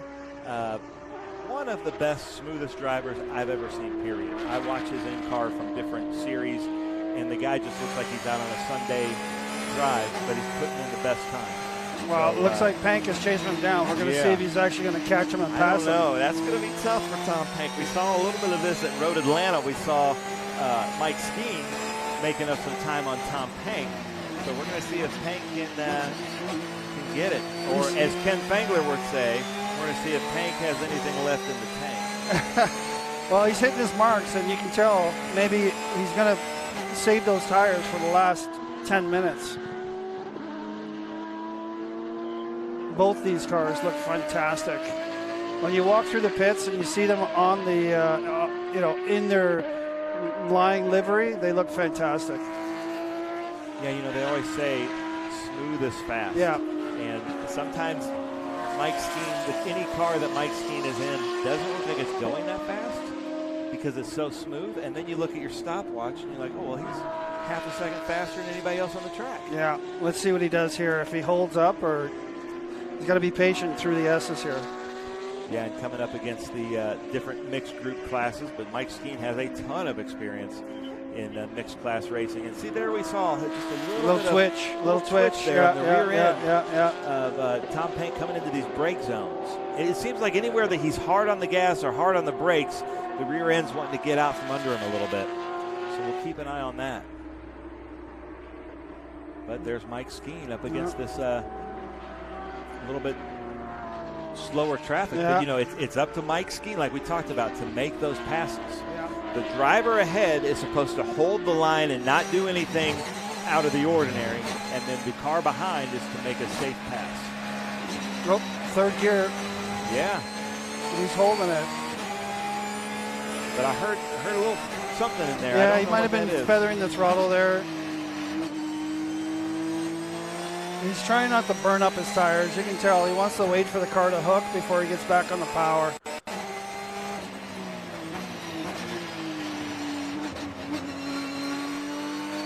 Watching his hand, he looks relaxed.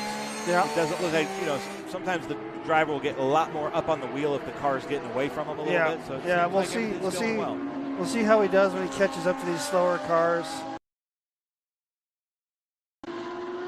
Well, that's Reg.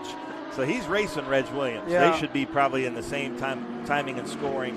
I can't see that, but I'm just guessing here. They're in a race. There's David Tuati. They're probably all within the same 20-second window of each other. Okay, so right now, and this could be wrong, I'm showing Mark Matisse and Mike Skeen in 1st. David Wildrick. Well, no, that's all changed again. Mark Matisse, then Reg Williams, then Tom Pank, and David Tuati is what I saw there for a second. But that's a good-looking car. Yeah. Yeah, David Tuati, you know, the flash is just as important as the racing for him. But does he have 2 sets of wheels on, or is that brake dust? No, I think they're brake dust. Yeah, because you see the other side, the right side. Good. Yeah. So he's got a lot of brake dust on his rear left. So there is second place, Reg Williams, according to my timing and scoring. Tom Pank third, flashing his lights, and David Tuati fourth overall. We're going to see how this shakes out. And Ken, pardon my ignorance, but are Mike Skeen, Mark Matisse, Reg Williams, Tom Pank, are they all in the same class?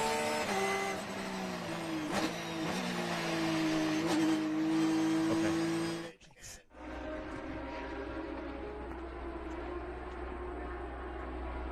But just like in any racing, there's lots of different goals for each driver. Sometimes it's the overall win, sometimes it's the class win, sometimes it's just a finish. And to have the greatest race with your buddy in 32nd place. And that's what I love about this kind of mixed class racing like this. And these campers here at Watkins Glen International are getting quite a show this weekend with full fields of cars. 52 cars took the green here in International GT, and just a lot of fun as they come into WeatherTech turn 9 here. David's making moves. He's moving forward.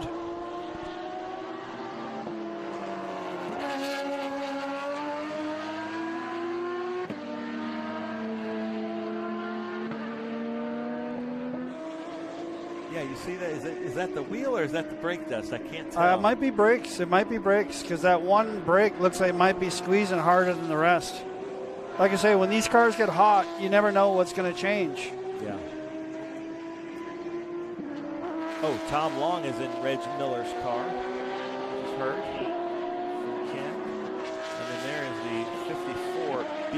Is that Rob? That should be Rob Metcalf. We don't have a 54B.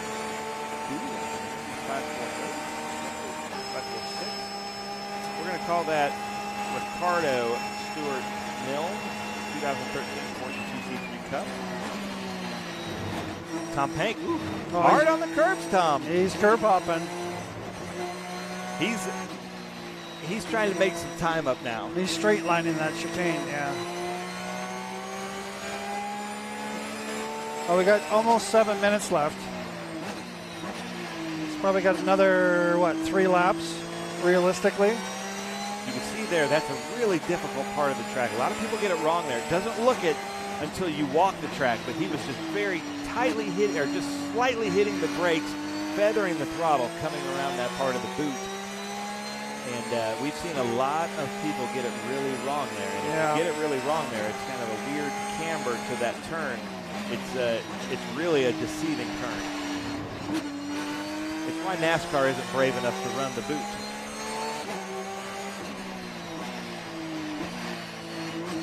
Oh, this is an off-camber corner. This is a tough corner. You really have to wait for it. Yeah, Dorsey Schrader took me around the track one time in my pickup truck and showed me the concrete gets really unlevel. There's a tunnel there, and when they poured it, there's a couple of bumps there that are just in the worst spots possible. And sure enough, that day in Trans Am, we had somebody get it really wrong there. It was because of those bumps. So you get all kinds of insight from the different drivers of things that they're looking out for. It's really fun to see. But there's Mark Matisse. Mike Skeen. I keep saying that. Mike Skeen, currently our leader according to timing and scoring here in this Enduro. And he seems to, I love the drivers when they wear white gloves. Mike Skeen, you got my memo on that. Thank you so much. White gloves really show what the hands are doing there. Yeah. And we can see him working the wheel. Tom Pank behind him, trying to close, but I think that's a tall order. 5 minutes. Yeah, we'll see how he cuts through these back markers. Makes up a lot of time if he can.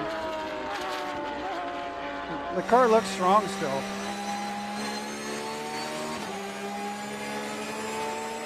Can he make 2? Oh, he can make 2. Yeah. I'm sure a lot of the drivers, when they see Tom coming, they realize that they might have to move out of the way. Yeah, I think it's a huge advantage for Lucas. Yeah. Because I think people might be like, I'm not even judging if that's Tom or Lucas. I'm just going to get over for him.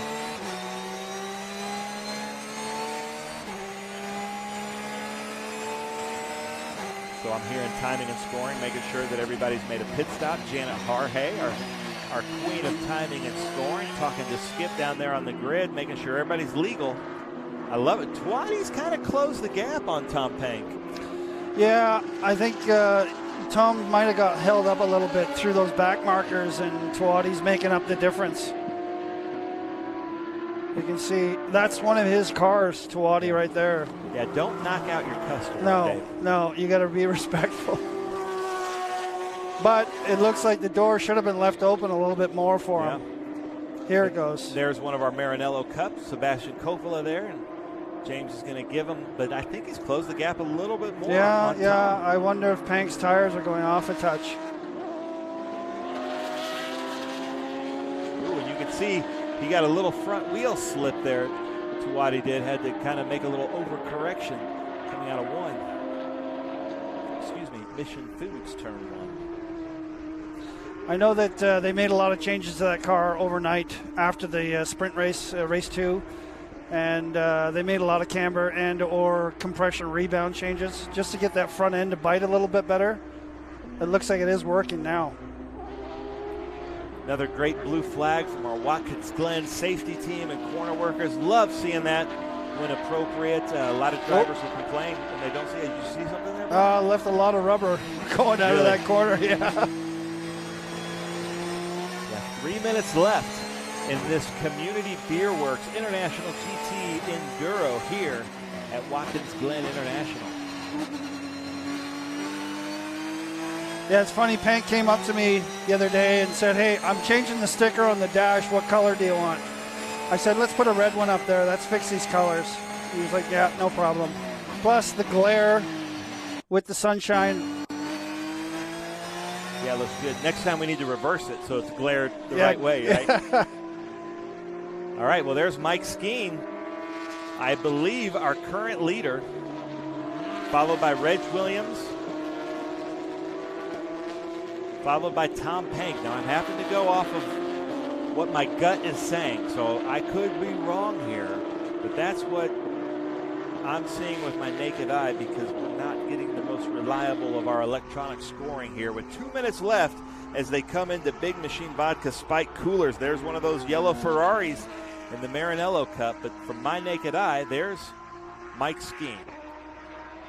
Yeah, oh. Look out, Mike. That's tight. That's tight.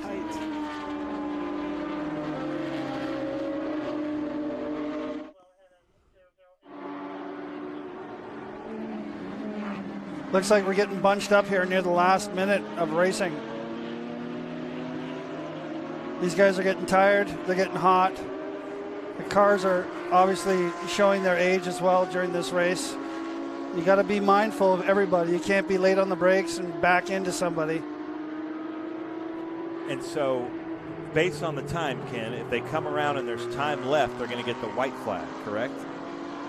So we might have about a lap and a half left in this race here. And I think Mike Skeen, look at this great shot here as he comes around WeatherTech Turn 9 with those white gloves. Thank you, Kelly and Mike, for getting our memo on these white gloves. That really just shows us so much because you can see their hands moving. Yeah. Come around Franklin Road, turn 10 and 11. That's a great corner to stand at and watch. Yeah. When they power out of there, you can really feel the back pressure coming out of the exhaust when they shift coming out of there. It moves your feet. All right, white flag has been shown at the starter stand. We are looking at what I believe to be our current leader, Mark Matisse, and Mike Skeen really showing us that driver skill and strategy really came in. They kind of came in first of the front runners and kind of set the tone for what all the other drivers had to do. Yeah. And again, we're seeing blue flags there for Watkins Glen.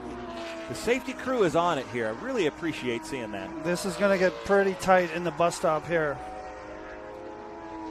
There's Reg Williams, who I think... Oh, that was close. Yeah, is is currently second place in this race. And I think Tom Pank has really fallen way back. There he is, coming into view now in that day glow. And David Tuati's closed the gap. Let's see if Tuati can pull out a third overall. I don't think it's... Tom would have to really fall off for that to happen. Yeah. Ken, are you seeing anything different in the scoring than I'm reporting? Yeah.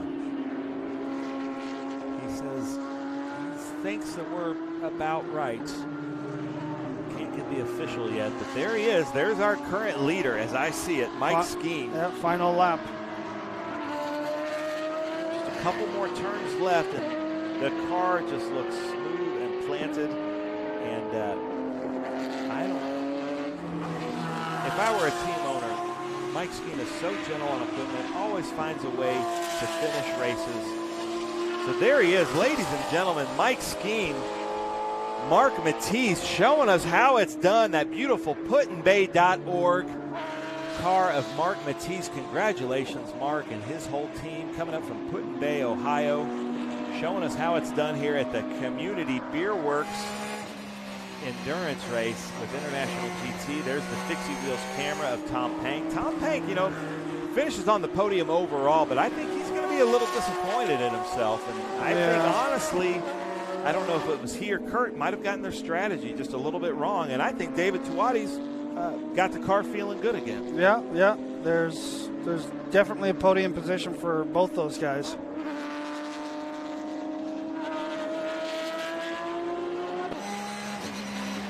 Good finishes here as we finish up on that Fixie Wheels or uphill S's. One of my favorite parts of Watkins Glen.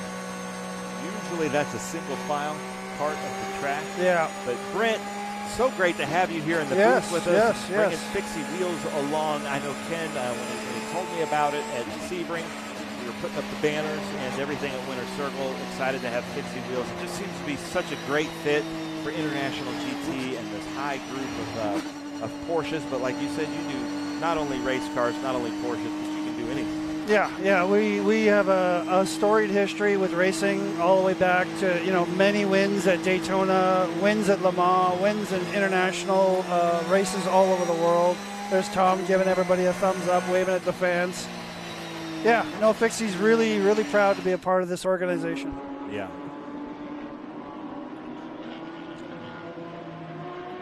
All right, well, ladies and gentlemen, that was so much fun to watch. The Community Beer Works race here with International GT. Brent, thank you so much for coming on board with Fixie Wheels. But ladies and gentlemen, we're going to go to commercial, but stay tuned. We've got some great racing here on SpeedTour TV.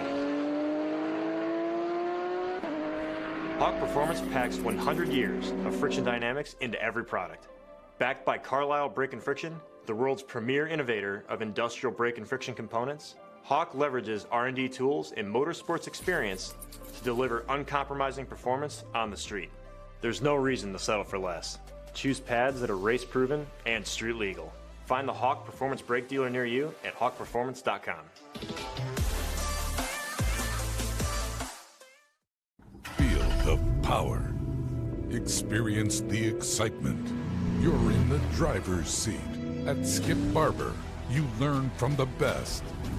Whether you are a new driver that wants to learn accident avoidance or a seasoned racer looking to improve, we have a program for you. We're your #1 destination for auto racing and driving schools. Skip Barber. Feel the power.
so excited to be back.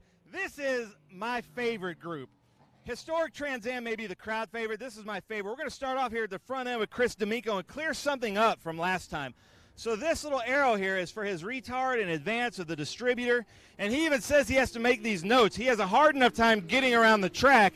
He makes these little notes for himself. But we'll notice the top two may be fast because we have the top two best mustaches right here on the grid. Chris D'Amico always up front in our Group 5. This is a 1971 Malik 11B. We've got a lot of cars. If you don't know what a Malik is, don't worry. We've got more cars you've never heard of in this group. This car you should have. Now I'm going to show you some secrets here. You can see the Ragogo girls out here cheering on Doc Bundy. Another great mustache in the group. Check out their outfits. How cool is this? So I want to show you something here. He's got two buttons. One is for the radio, and one is a mister that mists water into his braking system to cool him off. He also goes, I think it's clutch, brake, gas. That's his pedal. He's got 4 pedals so that he can do left, right whenever he wants. He's a legend. Doc Bundy, he's been in motorsports for a long time. Surely you've heard of him. Out here in this beautiful Ragogo. Then we've got a Brabham. I think it's a BT8. I've never even heard of this next car. Daewoo MK2. How cool is that, ladies and gentlemen? Whenever they bring out cars we've never heard of, that's what makes this group 1, 3, 4, 5. Anton Julian, all the way from New Zealand in this beautiful Lotus Elan. We got to get a shot here, though. Look, there's Rob Dyson right there hanging out. He was talking to the drivers. Legend Rob Dyson out here enjoying the times. So cool. This Elva, beautiful. Number 70A, Elva MK6 prototype. Then we come to Randy, who is local here. This is his Group 4 E-Type Jaguar. He's got a Triumph TR3 finish just like this. He's got Group 6 cars finished just like this. Spec Racer Ford here of David, the number 25. Then we've got another Brabham. So just how cool is that? All these different manufacturers. This crazy Devon here.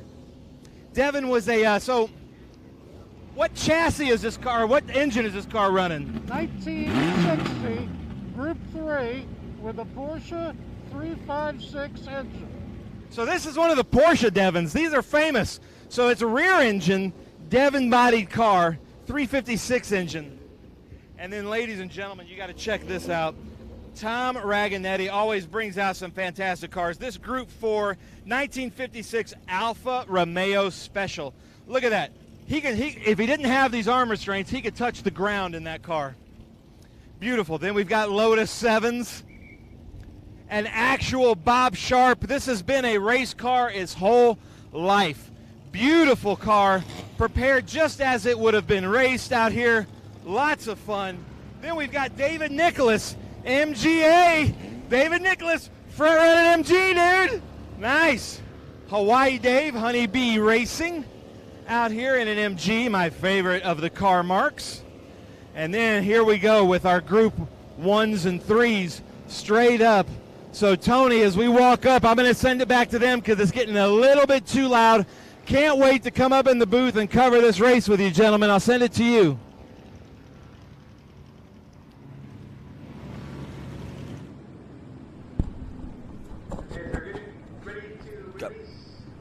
So we're releasing cars for Group 1, 3, 4, and 5 Bravo. Beautiful cars out there, the English cars along with the Formula prototypes. Lotus 23Bs are usually the cars up front here as we have Group 5 Bravo Chris D'Amico and that Malik, a beautiful car, the Sir Arthur Malik designed entry. About 80 of these were produced, with each one being an evolution of the next. We have Lotus 23B. Doc Bundy is out there in the Lotus 23B. Doc Bundy, who has 3 Bell Helmet Championships to his name. Talking about original. Yes, he is. And he has 24 Hours of Daytona win, 24 Hours of Le Mans win, and Al Holbert Porsche. And an accomplished driver, Bundy, who was going to be probably in the thick of the Vintage National Championship race last year, actually had a mechanical problem in the qualifying race, started in last and finished in third. We went by 26-something cars. Also out there is the Travis Engen. Yes, the very same Travis Engen that just won in a beautiful Audi. You'll hear Travis Engen's name Talk many about times. a juxtaposition. I mean, that Audi once driven by Alan McNish to Le Mans and, of course, in IMSA, but an amazing machine down to this tiny little thing. Yeah, you can imagine downforce, paddle shifters, all types of electronics, and now he's in a Lotus 23B, That's nuts. made famous by Colin Chapman. Yep. In our Group 4 FIA racing. That Dailou, I know Ben was talking about it. Dailou, there were only 5 of these that were ever built. 4 of them are actually still remaining. This is an original car. This one is... Where does it get its name, or where does it get its, I don't know, heritage? Well, each one of them, Leo Cassigny designed this car, and they were just building them because they wanted to race them. But this one is called the Shrike Special. Each one of these cars has a particular name. This is a Shrike Special. And it's a very interesting kind of collaboration of different makes. It has a fiberglass body, has a Jaguar rear suspension, and underneath the hood is a Ford 437 Traco engine. And don't be surprised that this Dailou gets up amongst the 23Bs. It was very quick in qualifying. And sort of put some history perspective on this. These were what we call the giant killers, weren't they? These were cars that were small displacement, light, nimble, but able actually on their day to beat much more powerful cars that just weren't as nimble. No, they were the, I guess what you might call in Britain or England, the saloon cars, yeah. which were very powerful, but you know they were a handful in the turns. And they suited English roads perfectly because they haven't got any bigger. But now, further back in the pack here, one of the better races might be the Group 1. Arnold Carbaugh, who won both races last year in a Lynx, I believe, is back there along with Nathan Ryder and a Mysterian. And we have some of the Mini Coopers you see coming through there. John Gorsline is out here. That is the famous John Gorsline, an honorary member of the Road Racing Drivers Club, and he has a scholarship for up-and-coming drivers, and that is how he got that honorary membership to the Road Racing Drivers Club. I could see myself taking a day out in that number 56. That would be impressive. But as we have had all weekend long, we have a great turnout here. Look at the number of cars here, 2x2 forming up.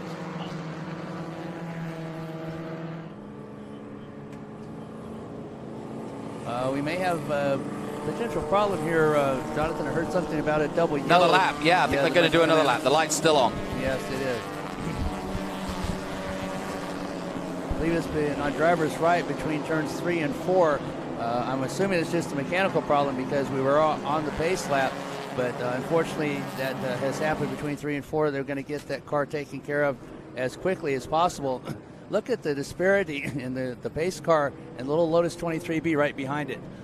Yeah, and that's a Honda Civic. Yeah. You know, that's kind of not a huge boat of a car, but it really, you can really tell. And then there's a Corvette back there with Bill Trefford behind the wheel that just looks huge compared to some of these. But let's run through the list here. Starting in first is Chris D'Amico. Unfortunately, Travis Engen is not able to make this grid. I saw his car being brought in on a rollback. I hope everything's okay with that. So Doc Bundy moves to second. We've got Joe Blacker in a 64 Brabham. Dennis Bigioni in a Dailou. I've never even heard of that, which I love about this. We were just talking about that one, yeah. Anton Julian in a 65 Lotus. Joey Bajalad in an Elva. You guys haven't run through the grid yet, have you? No. Okay, good. Randy Williams out there in his E-Type Jaguar. David Bauman in that Spec Racer Ford. Dan Chapman in a Brabham BT8. Cliff Murray in a Devon Model D Porsche. I talked to him on the grid. That's that air-cooled 356 rear-engine Devon. Tom Raganetti. Those are pretty famous cars. Tom Raganetti in that Alfa Romeo Special. Beautiful car. And Raganetti brings out some cool cars everywhere he goes. Michael Khalil, 62 Lotus Super 7. Michael Unger in that Datsun 2000. I was talking about that Bob Sharp car. Bought right from the factory. Dave Nicholas in that MGA. Doug Sharipa in an MGB. Patrick Darrow in an MG Midget. Larry Smith is in that SVRA Blue MG Little People. Can we call them midgets? I don't know. It just seems wrong. John Fang in an Alfa Romeo Giulietta Spider. Andrew Moore in that MGB. Jesse Darrow, Triumph Spitfire, but it's not out there. The Louis is not out there.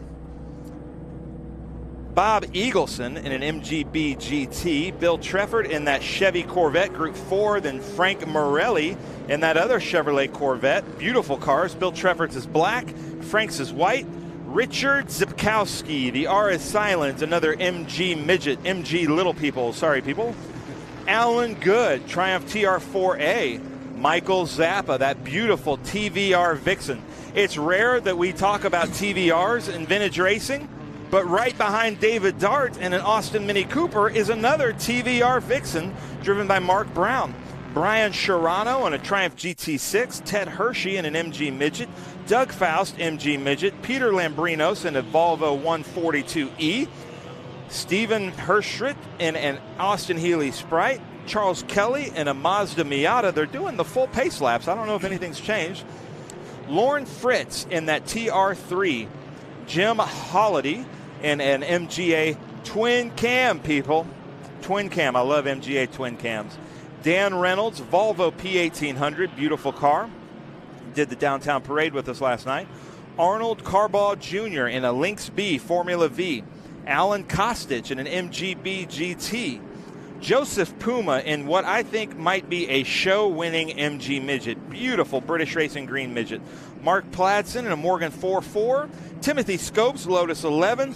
Anthony Hess, MGB. Stephen Kuhl, Lynx B. Richard Brown, Austin Mini. Michael Patton, MGB. Michael Silverman in my favorite car here this weekend, that MGA. Heather Richards, first time with us in SVRA as a driver. She's been here many times as a photographer, so welcome Heather Richards, MG Midget. Glenn Moore, MGTF. Dave Morgan, Austin Mini Cooper S. Dale Osterly and a Triumph Spitfire, and Peter Eustavinas in an MG Midget. 54 cars are about to take the green. What a beautiful sight. My favorite group. Look at that Lotus 11 right there.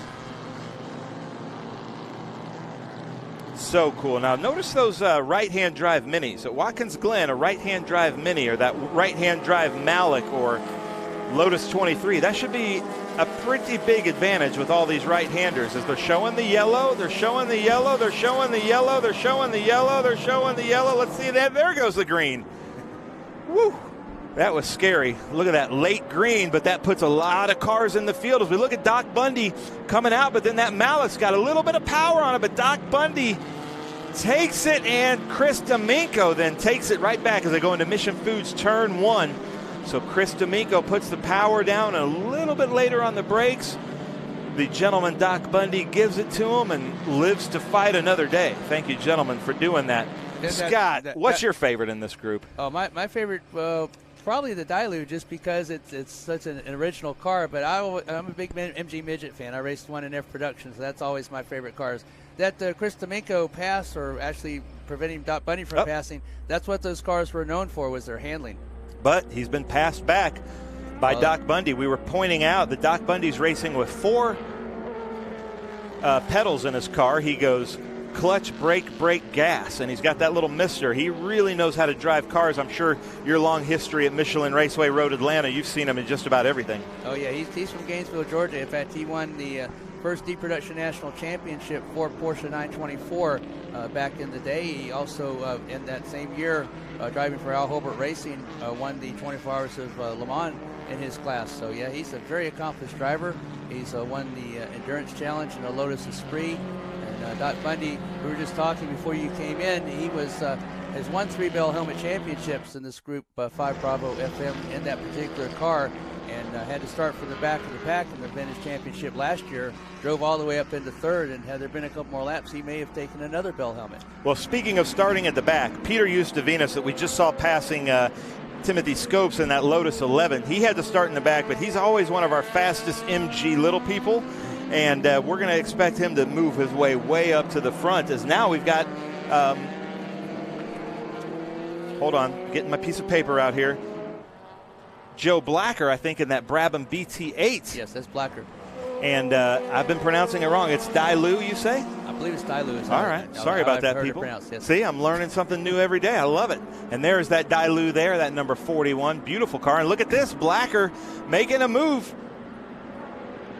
on Doc Bundy coming in, and there's that Lotus Elan. Is he dragging something there on the bottom right? And the Alfa Romeo Special, our Spec Racer Ford. So, ladies and gentlemen, if you think modern racing, all the cars look the same, I can't tell Formula One cars apart. All the Indy cars look the same. NASCAR cars are kind of, they look better this year. I do like the look of them this year, but you can't say that about this group.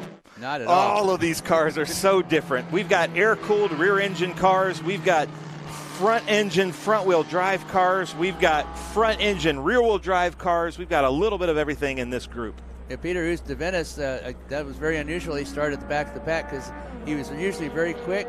He won both of the rounds here last year in that MG Midget and is very high in the SVRA sprint points coming in. But Doc Bundy trying to catch up to and hold off the Malik there. Well, Doc Bundy's leading over that Brabham of Joe Blacker. I'm sure you would know this. That looks like a USS RC car, or early Can-Am car. What would that have raced in? Brabham BT8, most of these in the Group 5 Bravo FM, they are the Group 4 FIA cars. But that Brabham, I think it did race in the USRRC. It just recently bought, it was for sale for several months, Blacker just having bought this Brabham BT8.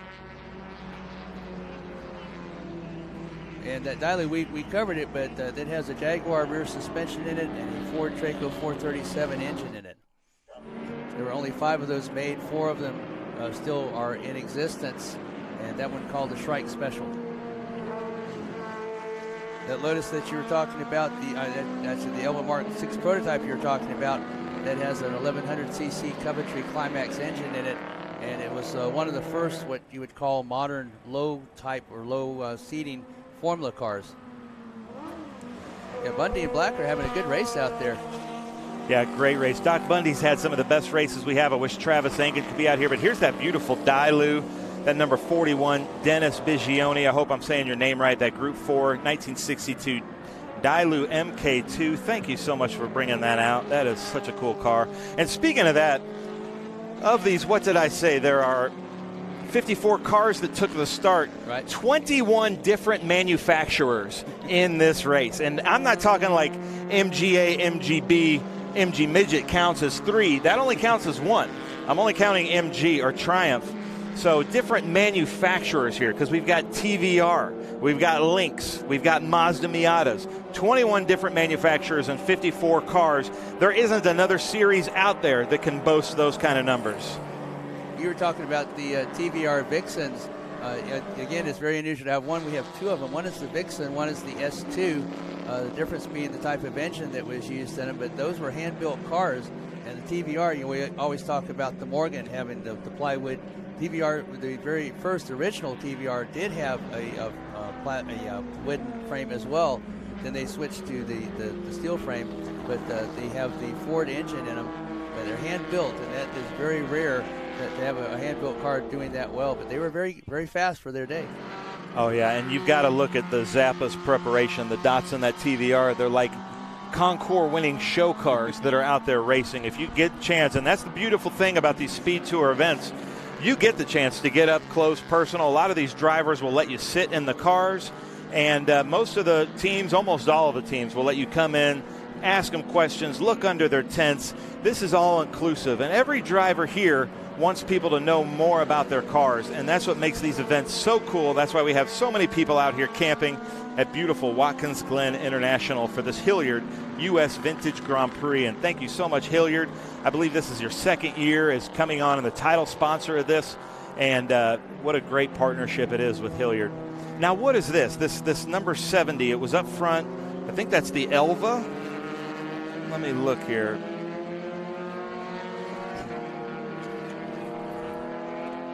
That's with that spec racer.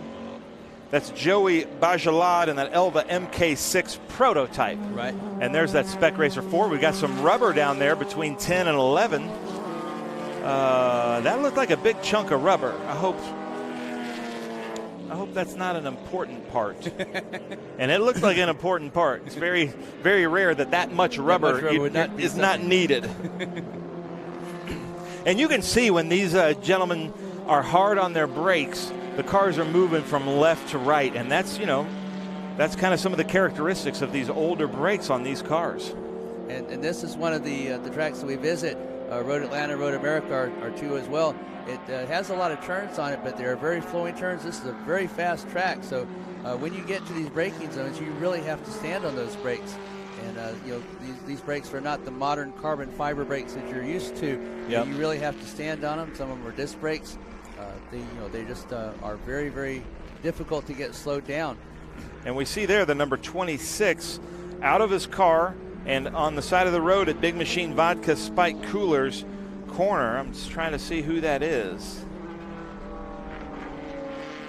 Oh, Larry Smith. Oh, no, that's Larry Smith in the 67 MG Midget. I'm so not used to seeing Larry Smith in a blue midget. I'm used to his British Racing Green. There's that Volvo. And there's that early TR3. Look at that. And there's another Volvo P1800 racing with an MG Midget.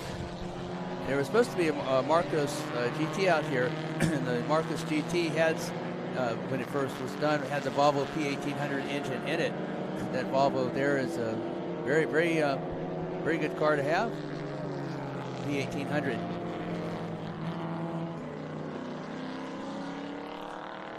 You're talking about the Corvettes earlier. I heard you down there on the grid. Bill Schwack and I believe Bill Trefford having Corvettes. They were named after a maneuverable warship called the Corvette. And so that was where that name came from. I'm hearing reports of a black flag out on, I believe he said 1 Alpha. Maybe 41 Alpha, I'm not sure. I hope it's not 41 Alpha. That's my favorite car out there. Look at this. E-Type from Randy Williams. Randy Williams in the 1966 Jaguar XKE or E-Type. He brings a few Group 6 cars that he races with us. He's got a car set up for an Enduro. They're all painted. He says they're not fast until they're painted British Racing green and yellow. And I think he's the owner of all the dandy convenience stores that you see all over this area. I stop at one on my way in, on my way out every time. And there she is. Check this out. There is Heather Richards, I think. And that, let me make sure this is her. Yeah, and that 50A. Heather Richards is in a 1968 MG Midget. So you can see the rookie stripes there. This is her first time racing with us, doing a great job. Kevin Richards, longtime friend of mine, a mechanic, and she's been here many years taking photos with us, but now she's in the car living the dream. So congratulations to Heather, Kevin Richards. Yeah, that Jaguar XKE, that was a beautiful car when it was developed. It had a lot of innovations in it that were copied by a lot of different manufacturers, racket pinion steering being one of them, disc brakes. It was independent rear, front-end rear suspension, and the Jaguar very good in club racing. SCCA Bob Tullius driving in Jaguar won one of the C Production National Championships. That MG Midget has won over 20 F Production National Championships. And that was always my favorite. That was the class that I raced in an MG Midget in F Production in SCCA. All right, so here we come. Last two turns. That Malik of Chris D'Amico got right up behind Blacker in that BT8 Brabham, and then you'll see Doc Bundy behind him. It looks like he's trying to get side by side coming into Franklin Road, turn 11. This is the last chance, D'Amico. Let's see who's got it here. He comes real wide. The others, Blacker's trying to block. This should be the checkered flag. Get it out, ladies and gentlemen. There it is. So close. Blacker, and then D'Amico followed by Bundy, and hopefully D'Amico gets up to him. And I hope that was a friendly wave. The nice finger. You never know with D'Amico. I love it. And that was a fun race as they're waving out to everybody. Chris D'Amico did our downtown parade with his wife, and he's done that for last several years. Hopefully he had a lot of fun doing that because he puts on a great show. I think last night he was in a Lotus 7, and now he's out here racing this Malik. Did you see how wide he went outside? That car handled that car has the distinction of out-handling any car of its time, and he did that to Doc Bundy when he was able to keep him out of turn 1, Mission Foods turn in the lead, and he almost pulled off that second place position around the outside of Joe Blacker. Yeah, but there's no denying Doc Bundy, though. He gets in the lead, and you usually don't catch him. Yeah, that might have. We thought that might have come down to some lap traffic, but no, that was really good. A great disparity of cars, great racing here at Watkins Glen International. Congratulations to Doc Bundy. He made his return pretty much to full-time SVRA racing last year right here at Watkins Glen, so glad to have him back with us.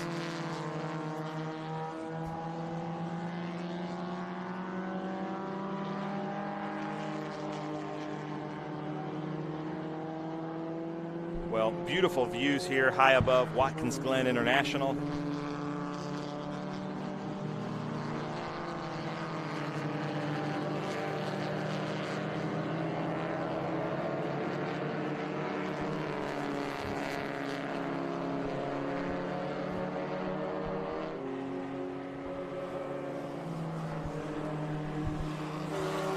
Look at that Mini Cooper. They're coming in to finish. See, as the other cars were on their cool-down lap, they're still racing. Great shots here. And here we are. So we've got Joe Blacker first in that Brabham BT8, followed by Chris D'Amico second, Doc Bundy in that Lotus 23B. That's top Group 5. First in Group 4 is Dennis Bigioni. Then Dan Chapman in Group 5. Then we've got Anton Julian first in Group 3 in that Lotus Elan. Joey Bajalad in the second in Group 4. Peter Lambrinos in that Volvo 142 is second in Group 3. David Bauman in Group 5. And then Cliff Murray is third in Group 3. That's our top 10 here in Group 1, 3, 4, 5B. That does it for that group here at Watkins Glen SpeedTour, but stay tuned. We've got some more great racing here, but please check out these commercials from our great marketing partners and sponsors. Hawk Performance packs 100 years of friction dynamics into every product. Backed by Carlisle Brake and Friction, the world's premier innovator of industrial brake and friction components, Hawk leverages R&D tools and motorsports experience to deliver uncompromising performance on the street. There's no reason to settle for less. Choose pads that are race proven and street legal. Find the Hawk Performance brake dealer near you at hawkperformance.com. Feel the power. Experience the excitement. You're in the driver's seat. At Skip Barber, you learn from the best. Whether you are a new driver that wants to learn accident avoidance or a seasoned racer looking to improve, we have a program for you. We're your #1 destination for auto racing and driving schools. Skip Barber. Feel the power.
All right, look at that. Here we go, Group 9, and Watkins Glen brings out a large group of Group 9 cars.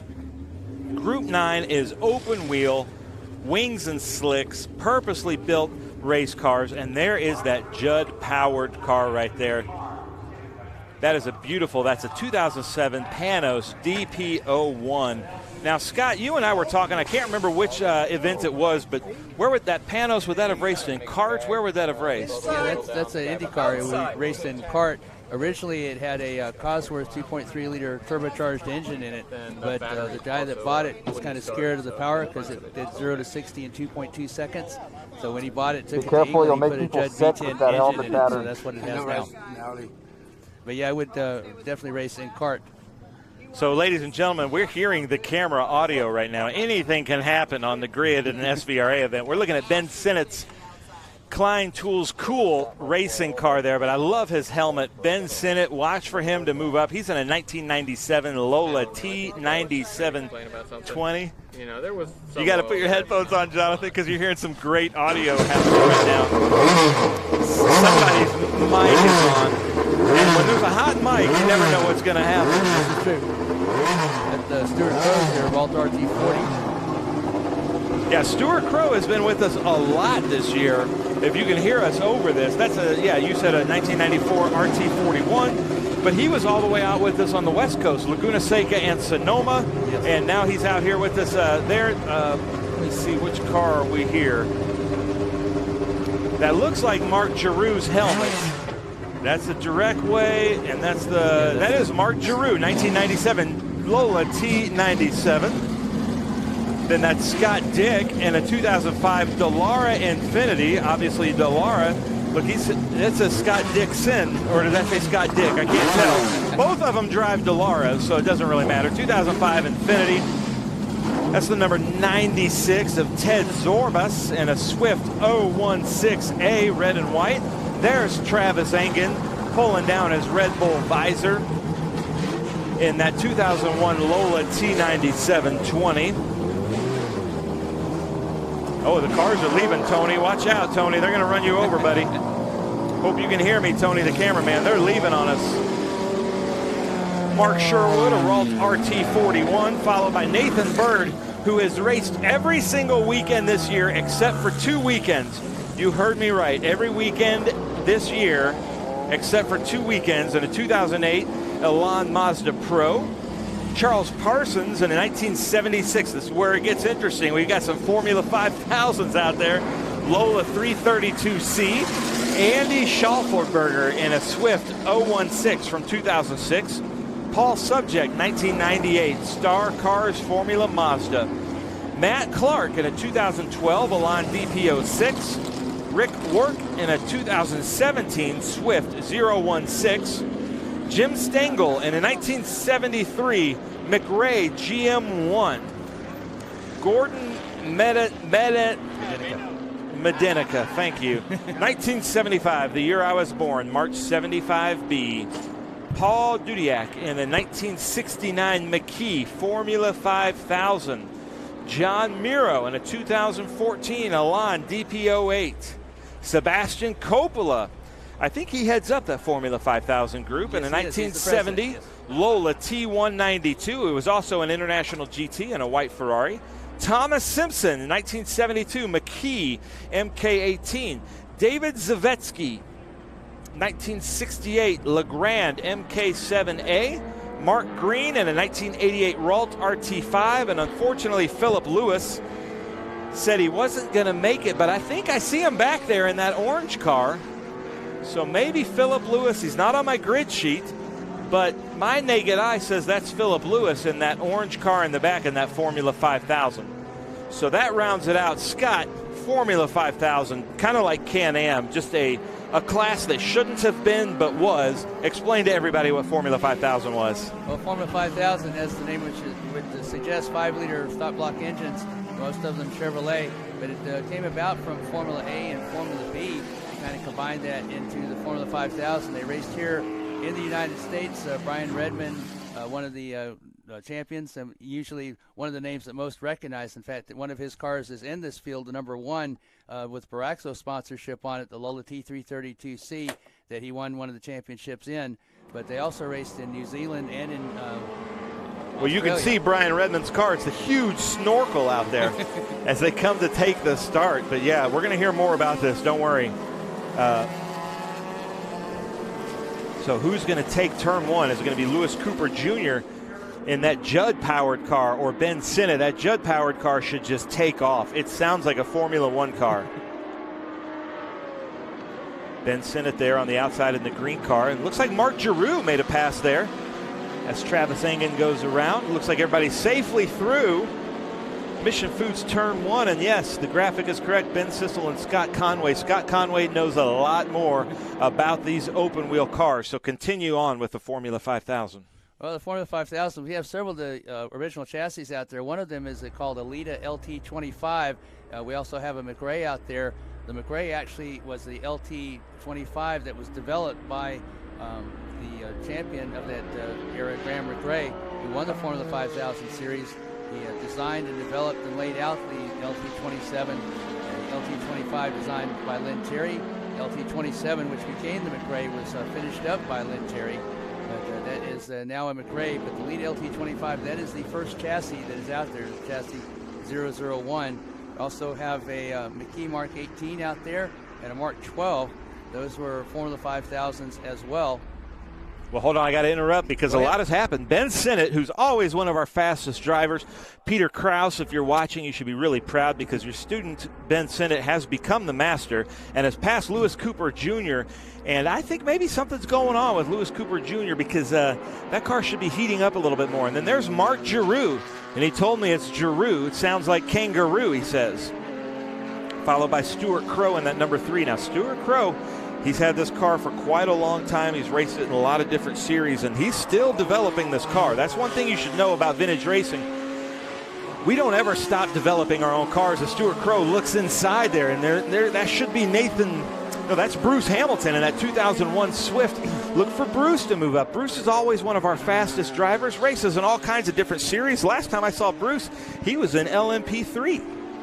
Yeah, Lola T9720 that Ben Sinnott is driving, that was raced in the Indy Lights Series, has a Buick 4.3-liter engine in it, and Tony Kanaan, Helio Castroneves, and Cristiano D'Amata finished first, second, and third back in 1997 in the Indy Lights Series.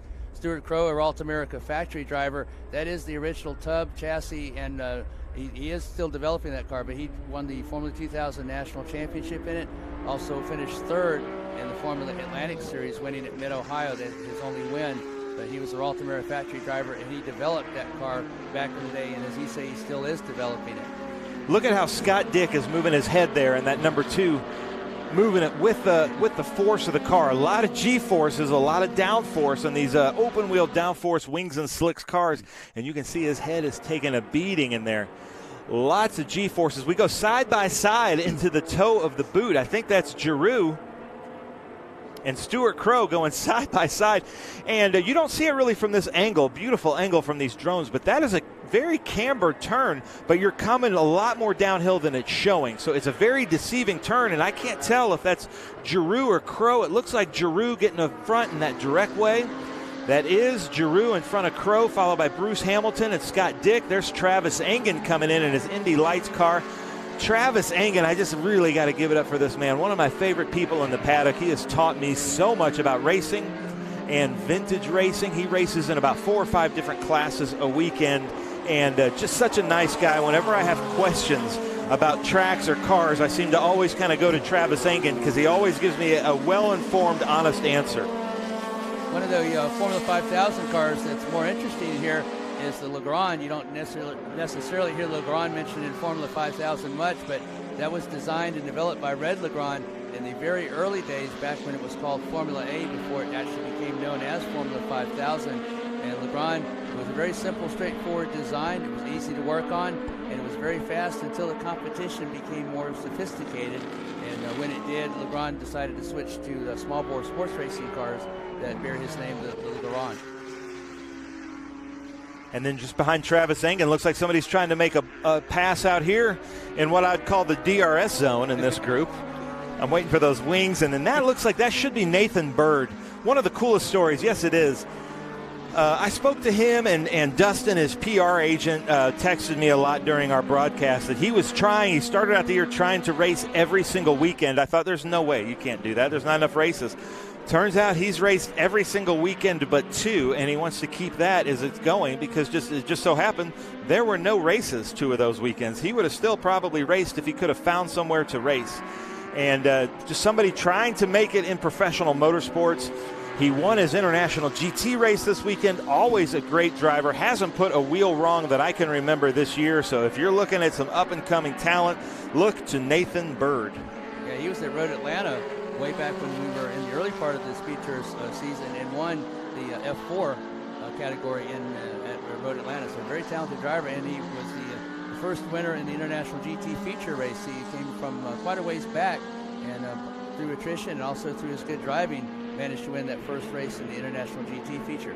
Now look at that. There's that Brian Redmond. And when Brian Redmond raced and everything, but for some reason when I think of Brian Redmond, that's the car, and that's just badassery on wheels. It's just way too much engine, not enough support, way too much downforce. It's like too much of everything good and not enough of everything bad, and it just made for a lethal combination in those Formula 5000s. Yeah, that's chassis HU56, and it was driven by Brian Redmond. It was purchased right from the factory by Carl Haas, who he drove for, and Haas Racing, and Redmond winning many races in that particular car and won the championship in that particular car as well. I believe that is the one that was made into a Can-Am Profit, and then it was restored back to its original Paraxo #1 Brian Redmond Formula 5000 livery. Now, I've talked to some IndyCar owners, and they come out to these races and look at these cars, and they're like, even before the Indy 500, their cars don't look as good as these cars. Something about the vintage drivers there, like Mark Sherwood in that 3A, they keep their cars looking so good because it's a point of pride for them. These are their babies. IndyCar drivers look at cars like tools, and our drivers look at these cars like it's their pride and joy. Well, SVRA's motto is some people collect art, we race it. And it's definitely art out there on the track. And these cars are priceless, they're collectibles, and they're out there racing them on the track where they should be. So, ladies and gentlemen, if you're watching this at home, go to SpeedTour TV on YouTube. Leave us a comment. If we're getting it wrong here in the announcer's booth, tell us why, what you'd like to see more of, what you'd like to hear less of, and give us some of your knowledge. We've got some experts out there watching this, so tell us what you would like to see here, and we're going to monitor the comments. Tell us also where you're watching from. There's a number 75 out there. That is a 1973 McRae GM1 that was designed and built by Graham McRae. This is chassis number 006, and it was built for the 72 Formula 5000 season. And a lot of these chassis are the original chassis that were raced back in the day. There's one out there that was what they believe was driven by Bernard Jourdain. The cars are beautiful, and they were so fast. They became the kind of basis for the Can-Am cars. They were basically Formula 5000 cars with Can-Am bodies on them. And a lot of these cars were developed into Can-Am cars and then again restored back to the Formula 5000, the liveries and the original engines and what have you that's in there. That beautiful green car, that number 69 there in the front, that is Gordon Medekina. That's how you were saying it, right, Scott? Medenica. Yes, sir. Okay. That's a 1975 March 75. Beautiful car. And I think that's Philip Lewis there in the orange car. So, Philip and your crew, way to go. Get that on there. Philip always comes from almost the furthest away. He came this weekend from, I think he said, Bangkok. Sometimes he's come from Singapore. Sometimes he's come from Perth, Australia. We're Facebook friends, so he's a world traveler, always around the world doing business. So I'm sure he's had to remake several passports as much as he's traveling. And his crew guy drove like 3 hours to fix a part of his wheel. Then he gets back out there and he goes, sure enough, I break the transmission. So they had to work again to get it running, but he's running out there really fast. So Philip Lewis, man, keep at it. The March 75B that you're talking about, that was known as the March 722 in Europe. And this particular car that Medenica is driving, that is believed, it hasn't been documented, but they're pretty sure that was the car driven by Gilles Villeneuve back in the Formula Atlantic days for Doug Sharson Racing. Doug Sharson was the great team owner for Gilles Villeneuve, and I believe later on Jacques Villeneuve as well, but definitely for Gilles. And that is the car that he drove, the great Formula One champion. And I was very privileged to see him at Road Atlanta, as Formula Atlantic used to be a support race, and it had great names in it like Howdy Holmes and Bill Brack, Jacques and Gilles Villeneuve. We were able to watch him at his best, and of course, he was a magnificent driver. So we have a question here from Corey Bingham. Great question. So not the track, but the vintage equipment. Isn't there a worry about safety in these classics, or is there a speed limit? Not familiar with vintage racing. Well, first of all, welcome to vintage racing, the greatest, purest form of motorsports that I can think of. Yes, there is a huge worry about safety in vintage racing. No, there is no speed limit. And many times these drivers are going faster than they did back in the day because of better tire and shock technology. But we trust our drivers and the teams that take care of these cars to stress test the cars, to test the metal fatigue that's happening in some of these older cars, like you're seeing there in that Formula 5000. And the preparation that these cars go under, and the teams and the rigorous everything that all these teams are putting into it, they stay together really well. And we have improved the safety equipment like roll bars and roll cages. There's fire suppression systems. They are wearing Hans devices, most of them. They are wearing hand restraints so their arms don't go out of the cars. But other than that, they are as they would have raced, with a little bit better shock technology, tire technology. And like I said, a lot of these drivers are still developing their cars, and they're going faster and faster each year. Ben, I'd like to talk a little bit about the number 65, the Ralt RT5 Formula Super V, driven by Mark Green. More about the driver this time than the car. Mark Green was the Finger Lakes Region Formula Continental champion back in the day. And this particular vintage racing and racing in general, he was watching a Formula One race back in 1959. Actually, a program about Formula One in 1959, and he was interested in racing. Went to an SCCA autocross, then to a driver's school. Wound up being the New York Region Most Improved Driver of the Year and the Finger Lakes Region Formula Continental. And being that we're at Watkins Glen in the Finger Lakes region, shout out there to Mark Green. I've had some questions about when's Group 10 and NASCAR coming out. They are next. The Group 10 and the NASCARs with front row Joe Nemechek on the front row. That's the very next race that we're going to get to. And did you say Super V? Yes, Formula Super V. Oh, man. Well, our friend Tom Freilich, who's always looking for another Super V to race with, isn't here this weekend. So, Tom, if you're watching from Key West, we're sorry you're not here, because you would have had a friend to race with. As we look there, Ben Sinnott has been passed by Lewis Cooper Jr. Ben Sinnott currently second overall, first in his class. And you're talking about Ben Sinnott, that you thought something might have been wrong with the car because it wasn't right at the very first race at the front. But he is obviously had everything warmed up, and he is on rhythm, and he has taken the lead. Now, what was that flashing on that board? It looked like they were flashing the white flag. It might have been. We can get a shot of the white flag station. We are running late, so they might be trying to take up some time. So we probably need to take the time boards off of the races, because we're going to be making up some time this weekend, or today at least. So we watch Ben Sinnott go up the uphill S's. And there's Lewis Cooper Jr., our current leader in that Judd-powered car. There's Ben Sinnott coming into view there as they come around Big Machine Vodka Spike Cooler's bus stop. If that white board was correct, we should be on our last lap, but I can't tell. I can't see if they're flying the white flag or not.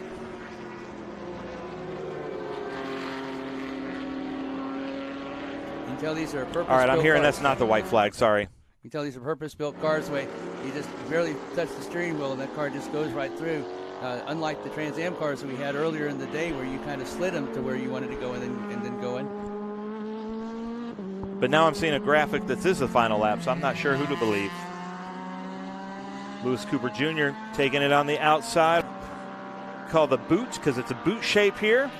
Now in the heel of the boot. Look at the people there on the inside of the heel of the boot. Great viewing there as they come into WeatherTech turn 9.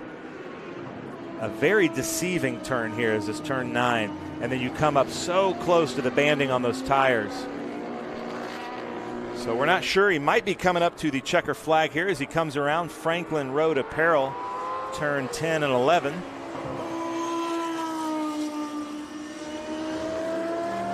And there's the checkered flag. Lewis Cooper Jr. takes the checkered flag in his Panos DP01. That is a beautiful car, and the sound is phenomenal. Louis Skipper Jr., a great SCCA club racing veteran that usually runs in Formula Atlantic, so he has been here to Watkins Glen many times before in the Majors Championship that they run. He has track experience, and he loves that car. He's had it for many years.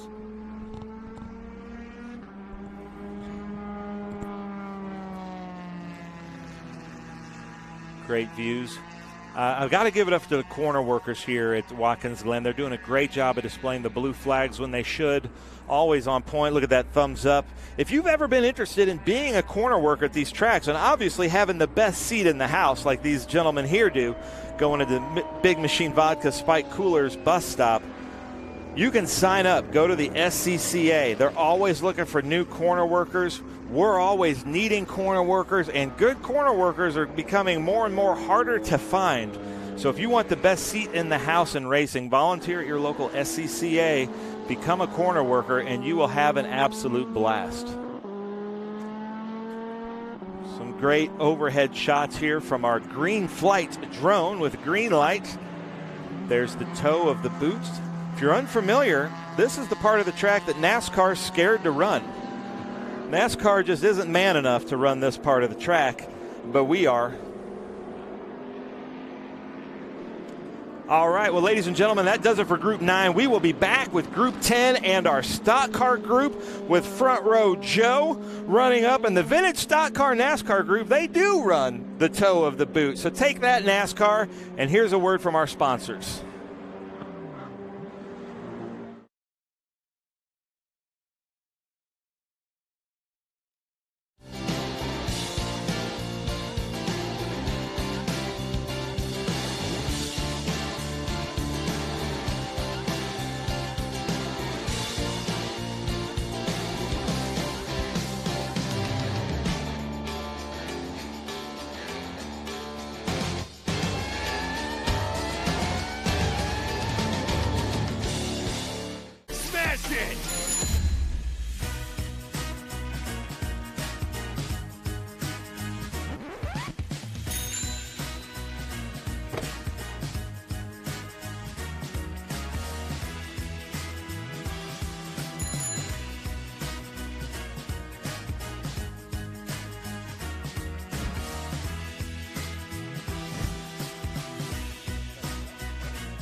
All right, here we go, ladies and gentlemen. Front Row Joe Nemechek. This is our Group 10 and the stock car feature race. Front Row Joe up there, that is a 2006 Toyota Camry. He's building a plethora of different cars to run in the stock car group. One of our fastest growing groups here. That is Scott Hawley there in that 2000 Penske Dodge Miller Lite car. Who would that be? That'd be Rusty Wallace, right? Wallace, yes. Rusty Wallace car. Yeah, I need to make notes. That. Yeah, we have both Rusty Wallace and Ryan Newman's car with their teammates from Dodge there. Second here. That's the number 12, but the hood says that's Joseph Burke in that 2003 Dodge Charger. Then that should be Kurt Vogt there in that Ford Fusion. Kurt Vogt, let's see if we get a thumbs up from him. Come on, Kurt. The M&M's car, right? Oh, you're going to go away from him, huh? Not going to get that thumbs up. In that number 9 car, that's Stephen Keneally, the Dodge Intrepid 2002. Who would that be? Casey Kane? No, that would be Bill Elliott.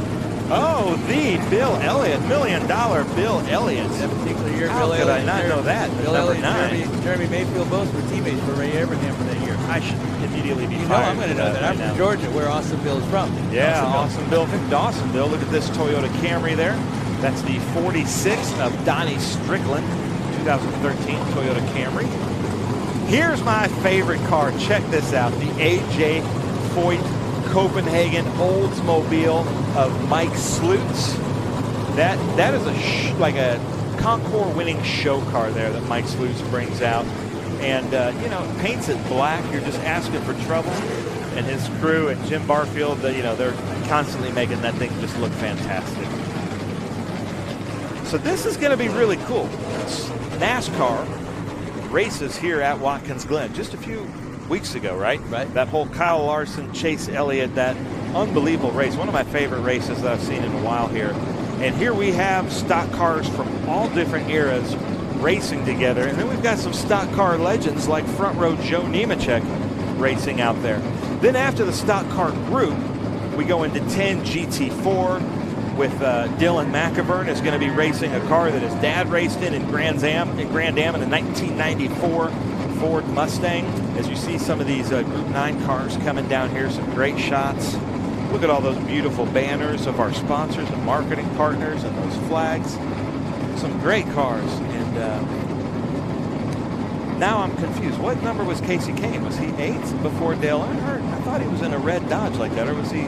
Well, or did he take over for Bill Elliott? Kane was 9, but he took over for Bill Elliott. This particular year, Elliott and Jeremy Mayfield were the teammates for Ray Evernham, but Casey Kane came along after Bill Elliott. See, Scott, if Scott wasn't here, I'd be getting all kinds of nasty comments here. And we are watching our YouTube channel, SpeedTour TV. Mike Skinner is actually here somewhere in the building. So Mike or Angie, if you're watching, come on up to the booth, man. Second floor, Media Center. Come call a NASCAR race. Yeah, you have several of them out there. I'm assuming it's out there. I'm not quite sure, but you have the ex-Terry Labonte Kellogg's car out there, the number 5, driven by Larry Hoopaw. The Kurt Vogt car, the M&M's, co-driven by Elliott Sadler and David Gillen, I believe, back in the day. And of course, the 2 Dodges. That was 2003 was the first year that Vinsky had the Dodges. It was Rusty Wallace and Ryan Newman that were the teammates. Ryan Newman finished 4th in the series in that year. All right, so here's some of the feedback I'm getting on YouTube. I love this. I'm getting a lot of feedback bragging on Greenlight that they love the angles that we're showing, that the angles that Greenlight's showing is showing a lot more of the undulation of the track and the hills and everything like that. The commentators could be more level, it says. That's probably me shouting and Scott being a lot more professional, keeping his commentator voice going. So I apologize for me. That's probably my fault. So now we're going to do a split start here. As you can see, they're going to hold back these GT cars so we can really look at the stock cars. They're going to all be racing in the same group. So I'm going to go through the grid here. Joe Nemechek, front row Joe, 2006 Toyota Camry. Scott Hawley in that Rusty Wallace Penske Dodge. Joseph Burke in that Dodge Charger. Kurt Vogt, the Ford Fusion. Stephen Keneally in a 2002 Dodge Intrepid. Tim Rubright in a 1997 Ford Thunderbird. Donnie Strickland, in a 2013 Toyota Camry. Michael Slutz in my favorite car, the 1988 NASCAR Oldsmobile Cutlass. Larry Hoopaw. This is also a really cool car, the 2006 Chevrolet Monte Carlo. Some people would say that's Terry Labonte's car. NASCAR people would say that's Terry Labonte's car. Ex-Terry Labonte, yes. Brian Pritchard in a 2015 NASCAR Toyota Camry. Carlos Gann, this is my close second favorite, 1987 Ford Thunderbird. I just love that era of NASCAR and stock cars. Scott Dolphy in a 2013 NASCAR Ford Fusion. And then Christopher Evans rounds out our stock cars in a 2005 Chevrolet Monte Carlo. And then we go to the split start. You're seeing there Brian Fassler in a 2017 Ford Mustang. Dylan McIvern in a 1994 Ford Mustang. Looks like Dylan Archer in that 2022 Ford Mustang. I don't see him out there, though. And then there's Scott Borchetta in the 2015 Ford Mustang. Doug Richmond in a 2008 Ford Falcon. Alan Cohen in a 2006 Mustang Port City Tube. Jeffrey Bernatovich in a 1990 Chevrolet Corvette. Dick Leuenberger in a Dodge Viper. Jen Krulin in a Chevrolet Impala. Ike Keeler Ford Mustang. Timothy Haynes in a 1979 Porsche 911. The lights are out. So here we go. We've got the stock car group, and then we've got the GT cars. I'm sorry, Jen, if I got your name wrong. I'm sure I did. But here we go. Let's see what kind of start. Hopefully they throw a late green as Joe Nemechek leads the field over Rusty Wallace, driven by Scott Hawley. Let's see what we got here. And they're on it. Green flag. They cross the start-finish line at the same time. Joe Nemechek just gets on it just a little bit more. Joe Nemechek into there. Joseph Burke side by side with Rusty Wallace of Scott Hawley, followed by Kurt Vogt. And there he goes. Rusty Wallace ducks behind the number 12 car. That would have been his teammate back in the day, Ryan Newman. Larry Hoopaw driving the Terry Labonte Kellogg's car. They have the number 15, Carlos Scan, driving the ex-Ricky Rudd Ford Thunderbird. And then one of my all-time favorite drivers, Mark Martin. That is Tim Rubright's number 6, the red, white, and blue, which was, I believe, at the time sponsored by Valvoline for Jack Roush Racing. So there goes front row Joe Nemechek, followed by Joseph Burke and that Ryan Newman Dodge Charger. Great information. It was fun to watch Ryan Newman in that SRX this year. Oh, yes, it was. Ryan Newman's always been one of my favorite drivers, too, and I would always agree with him because have you ever seen him climb out of the car? He is huge. Yeah, he's a big dude. He was with us in TA2 at Road America last year, and just what a nice guy. Yes. Again, Stephen Kennelly in that ex-Bill Elliott Dodge Intrepid. Elliott driving for Ray Evernham. His teammate that year was Jeremy Mayfield. And, of course, we mentioned the ex-Gilliland and Elliott Sadler car. That's Kurt Vogt. Vogt with one of our favorite, one of our great manufacturers and great marks here this weekend is Ford. And Vogt owns Cobra Automotive, one of the best and most recognized restoration and maintenance places for Fords and for Cobras. And the president of the Shelby Club. Yes, indeed. And out here running in that M&M's car. There's Scott Hawley there. SBC Wealth Management. That Miller Lite Rusty Wallace car. So this looks like just back in the day right here. Yes, I mean, this looks like, we're watching this era of NASCAR, except it's in high definition here at Watkins Glen International. Now, one of the cars back in the other half of the split start that I'd like to kind of focus on is the Ford Falcon of Doug Richmond. Folks, that is not your father's Ford Falcon. That Ford Falcon is one of two built by Tommy Riggins. In fact, Dylan McIvern, who was out there, won a championship in a Ford Falcon built by Tommy Riggins. That particular car has reached 201 miles per hour on the Daytona Tri-Oval when Tommy Riggins was building it and was driving it. So that is a very, very fast Ford Falcon. Bill Elliott coming around. Now Billy Elliott is usually there in the spotter stand watching his son racing in the number 9 car. How cool is that? And then followed by Mike Slutz is turning it up in that AJ Foyt Copenhagen car. Get after it, Slutz. And look at this. If you're watching thinking NASCAR doesn't run this part of the track, you're right. NASCAR doesn't have the cojones to race this part of the track, but our NASCAR drivers do here in our stock car class of SVRA as we look at Joe Nemechek, followed by Joseph Burke, followed by Scott Hawley. So we could say Joe Nemechek. There's the Elliott Sadler car, as you were talking about. Rusty Wallace out there, Ryan Newman out there, Bill Elliott's car is out there. How cool is that? We have the ex-Ricky Rudd Ford Thunderbird. That's the Carlos Gann number 15. And the ex-Mark Martin number 6 for okay, Tim so now Rubright. our newer GT cars are starting to mix it up as I see Dylan McIvern and Brian Fassler in that 2017. And these are not equally yoked cars, ladies and gentlemen. Those GT cars with the wings and slicks are about 1,000 pounds lighter than these stock cars. They have that Dylan McIvern car has a similar engine, but quite a bit lighter. You can see there's smoke coming out of the back of one of those cars. That might have been Dylan's car. That's Dylan in that blue number 48. That 018 right there is Brian Fassler. Beautiful car.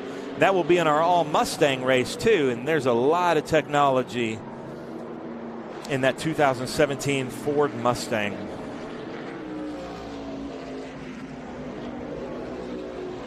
Okay, you have the 5th generation and 6th generation Ford Mustangs out there. The 5th generation represented by the 2006 and the 6th generation by the 2015. Ford, one of our featured marks here this weekend, they were actually sometimes they were referred to as 64.5 Mustangs rather than 65 when they were first built, because they were actually rolled off the assembly line and sold to customers before the actual 65 year began.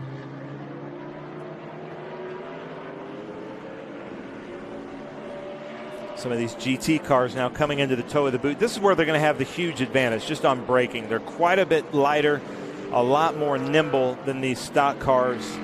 Dylan McIvern and Brian Fessler have that huge wing on the rear end, so they can put the grip down a little bit quicker than the cars with just the NASCAR plexiglass spoilers. Lexan spoilers, sorry, Jim Barfield.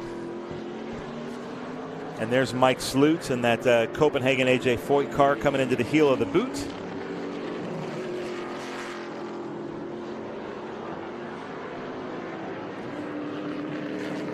That should be Donnie Strickland right behind him, but that is a beautiful car. I hope you get a chance to look at that car up close. So well prepared. And that is Donnie Strickland right behind him. Donnie Strickland in a 2013 Toyota Camry. Look at this race here between Mustangs. Totally different Mustangs running about the same lap times. Yeah, that's rather incredible because there are different engines in those cars, different generations of development in those cars. The 2015 had a 5-liter engine in it. A Coyote 4.8 liter was also available for 435 horsepower. Fifth generation had a single overhead cam V6 4-liter in it, making about 300 horsepower. So rather incredible that they're running together and very close together. Joe Nemechek car that is out front and trying to pull away from the Rusty Wallace and Ryan Newman cars. He has won 10 races so far this year. This car was sitting in the corner of the shop, and he kept looking at it, kept passing by it. He said, I think that'll make a pretty good race car. So he decided to dust it off and make it a vintage car. He has come out and has not lost since he's been out there in the stock cars. Now, he has been beaten overall, but not in the stock car division.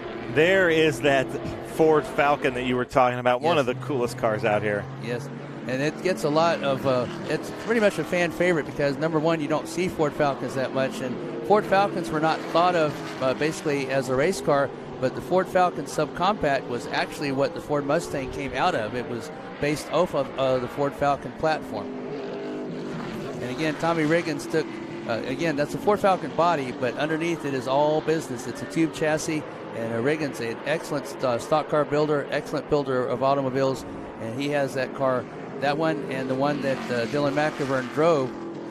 That was the number 60, I believe, that Dylan McIvern had, and he won the Eastern Conference of the SCCA GT1. And a driver that he beat several times, once at VIR, was somebody named Simon Gregg.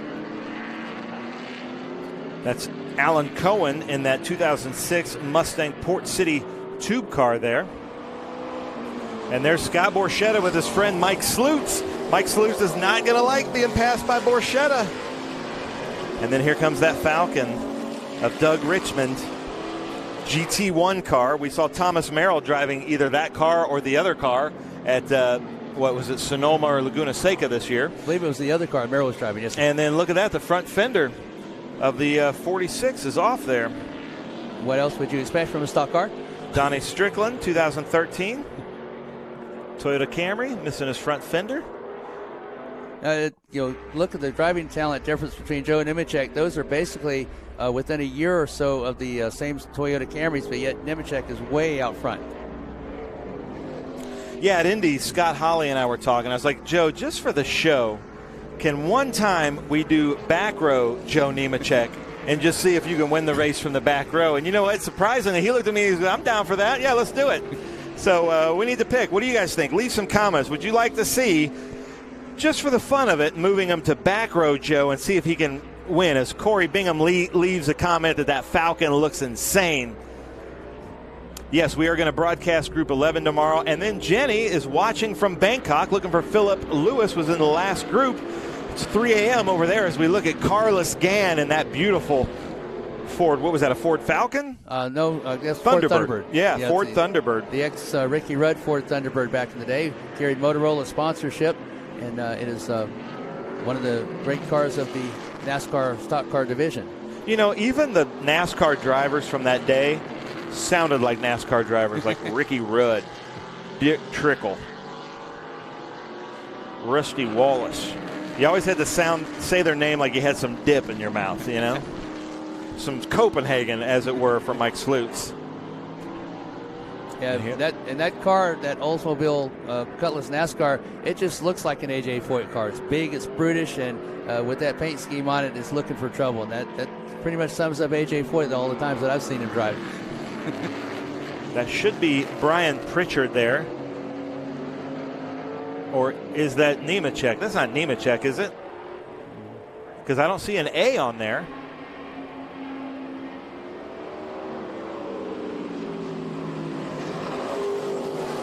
There's Christopher Evans.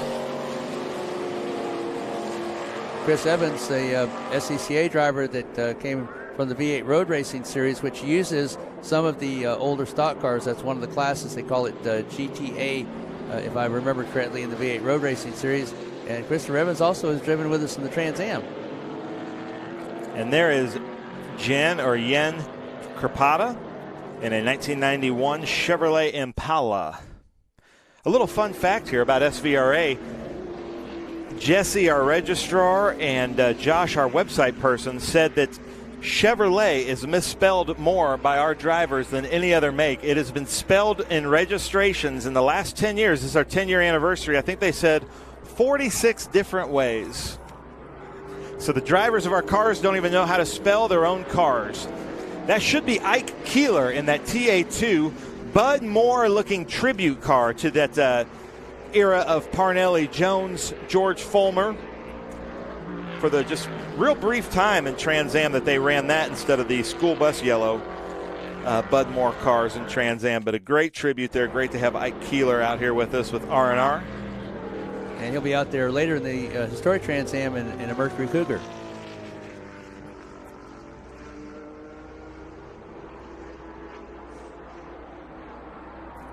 Well, Joe Nemechek is racing.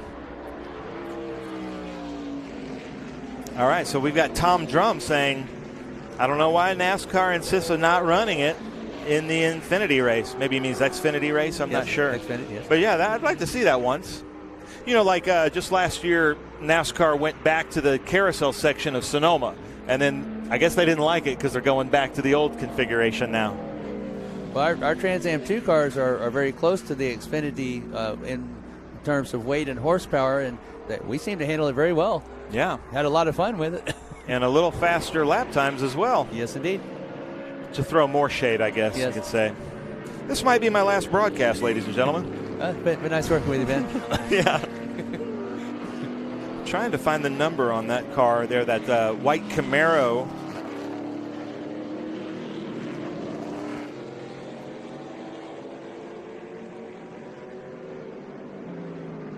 He's not on my list.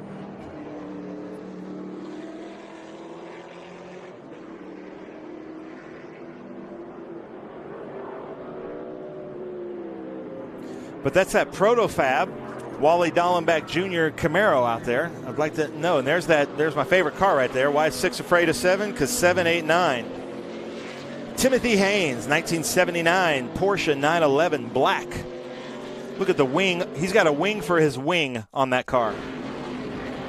And we're on the final lap, ladies and gentlemen, here at Watkins Glen International for the SBC Wealth Management Stock Car Group and our Hilliard U.S. Vintage Grand Prix Group 10 with SVRA running at Watkins Glen. And whenever I post on social media our schedule for next year, I always ask people, like, what are their top 3 tracks? And rarely does Watkins Glen not make everybody's top 3 tracks. And there he goes, front row Joe, making the pass into the Big Machine Vodka Spike Coolers Carousel, coming into the boot for the final time today in our stock car class. Joe Nemechek showing why he's Joe Nemechek. You know, I was really disappointed that I didn't get to see him. He was supposed to run, 2 or 3 weekends ago with his son at, where was it, Daytona? Daytona, yes. And he didn't get to because of the rules and the weather. And I think, honestly, another thing NASCAR's scared of is letting Joe Nemechek run with him and blow away the field. So they didn't let him run this year. So maybe next year, Joe. But we love having you here. And from what I hear from him, he's coming back and bringing more weapons next year, which is just so cool. Because it's an honor to have these guys like Bill Elliott's joined us a few times, Joe Nemechek, Ray Evernham, these legends of the stock car world coming out here as he comes up WeatherTech turn 9 here, about to pass that Protofab, beautiful car, the Wally Dallenbach Jr. Greg Pickett car in Trans Am there. championship winning car. Joe Nemechek just checking up, making sure he doesn't do anything wrong, but this should bring us to the checkered flag. So there it is. Joe Nemechek wins another stock car NASCAR race, Watkins Glen International for the SBC Wealth Management stock car races. That is just beautiful, isn't it? That's Brian. Well, I don't know. I can't find out. That'd be Joe Nemechek's 11th win this year. 11 wins. That is great.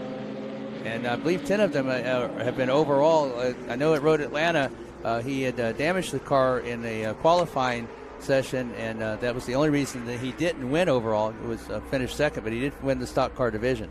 Nice. Look at that. So it should be followed by Joseph Burke. Looking for Scott Hawley to jump through here. Joseph Burke in that Ryan Newman car. I believe that was Scott Hawley back there in third. Hopefully we get the official standings as he jumps the curbs a little bit. Going back to some more finishes here. There's the Bill Elliott car coming into Mission Foods turn 1.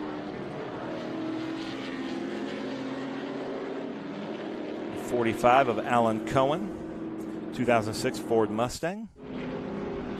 We're going to have a lot of different Mustangs in this Mustang race tomorrow. Yeah, I'm looking forward to that. One of the featured marks, along with Bugatti. Well, what a contrast, the Ford Mustang, the modern car, all the way back to the 30s, where the Bugattis founded in 1909. I have a funny, for those in the know, Corey Bingham's secret entry in the NASCAR group is L.W. Wright driving the Camaro. I like that. That's good. All right, here are the results. Joe Nemechek first. Joseph Burke second by just a half a second. Brian Fassler and in third. Dylan McIvern comes all the way back even after the split start in fourth, first in his group. Actually, no, I'm sorry. Brian Fassler first in his group, so that was impressive by those two. Scott Hawley third in stock car. Kurt Vogt fourth in stock car. Doug Richmond third in GT4. Scott Borchetta fourth in GT4. Stephen Keneally, I believe, fifth in stock car, and Alan Cohen rounds out the top 10 GT4 and our stock car group. I have to rush down, ladies and gentlemen. I've got to rush down to the to do the awards ceremony. And Scott, we're going to take a break and go to our commercials as we see some great shots here. But let's hear from our marketing partners because I have to run down.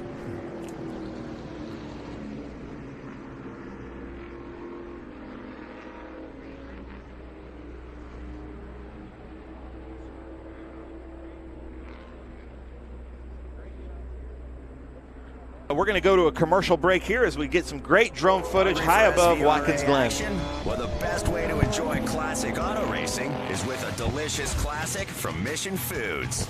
Green flag your race-watching snacks with Mission's mouth-watering race day recipes. Try some of our tasty tacos, piled high nachos, fresh chips with guac, and more. So gear up your ride and fuel up those stomachs with delicious Mission Foods. Now that's too fast, too tasty.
Well, Scott Conway, this is a sight for sore eyes. Bugattis in their finest, and a lot of them too. Yeah, I think we have 16 Bugattis entered this weekend. We've had as many as 30 entered on one of the West Coast events that we had. But yeah, this is a beautiful, historic. What a contrast. We had the Trans Am contemporary cars out here earlier. And now we have cars. There's a couple of Bugattis, one that dates back to 1913, another that dates back to 1922. Most of these are in the mid-30s. What I love when we get close up, and Tony Garcia, our cameraman, doing a great job, you start to see how motor racing developed and how cars developed. I mean, I'm looking at the chains on the outside. I'm looking at parts of the leather to get in and out. I'm looking at the dials. And you really are watching a stunning history of how the motor car and the race car came to be. Yeah, Ettore Bugatti, the cars were known for their advanced engineering in the road-going cars, and of course they had great success in Grand Prix, early Grand Prix racing. In fact, they won the first Monaco Grand Prix back in 1929, I believe it was. But these advanced engineering, you'll hear us talk about supercharging. That was back in the 1930s. Bugatti had that. He wasn't a big fan of it, but decided he had to go that way with Grand Prix racing. You also hear about all aluminum engines. You'll hear about lower center of gravity. I mean, he really had advanced engineering in these cars. And the 1922 car out there actually has Ettore Bugatti's signature on the engine. Wow. Here's the sort of technology I'm talking about. Look at the chains used to effectively pull the brakes. Yep. Yeah, he was not a fan of hydraulics, so those cables were actually used to pull the brakes. To stop the car. Can you imagine being in a Grand Prix race and having to pull that to stop the car? Well, can you also imagine watching it snap? Yes. Also, early day mirrors. Yes. I remember it was, Ray Haroon at the first 500, or the first winning 500 that used mirrors. And that was a bit of an anomaly. And the engines in these cars are stunning. We have a 3.3 liter single overhead camshaft, which was an Ettore Bugatti engineering design. Again, a lot of these things you hear us talk about are now in modern racing cars, or when racing cars that were developed way after the 1930s. Beautiful sounds as well. And the only two Le Mans series wins that they've had back in 1935 and 1937. And the Bugatti was wonderful advanced engineering. And these cars were very, very fast as well. Some of these engines produced like 260 horsepower, 290 horsepower. They even have a 3.3 liter, 2.3 liter, 1.6 liter. I mean, can you imagine being back in the 1920s, 1930s and having a car like this? What I love is, I was reading up on Bugatti last night, and of course the color blue for France, but interestingly enough, Volkswagen in more recent times took over the Bugatti name and managed to, basically bring it back to prominence with some kind of one-off cars, but to have that special name and carry it on and also replicate, they built a factory not far from where these were originally built, and so, somebody definitely had an eye to keep the history going. Right. Yeah, unfortunately, after the passing of his son in a testing accident, John, and then when Ettore passed away, there wasn't a successor. So this company actually started as an airplane parts manufacturer. Yep. They were going to try and get the airplanes for World War I. That didn't work out, so he went into racing. But when the company went into financial difficulty, it was actually purchased for its airplane parts manufacturing. Then when you said the Volkswagen took it over, I believe that was the Chiron that they that came out with. That was actually named after the driver back in the Bugatti days that had won more and been on more podiums than any other driver. And the Veyron, which was the most recent Bugatti, that was actually named for the driver that won in Le Mans. And they're getting rolling off the grid there. Again, these cars are historic. They're beautiful to watch. And I was fascinated the first time that I saw them go around the track here at Watkins Glen.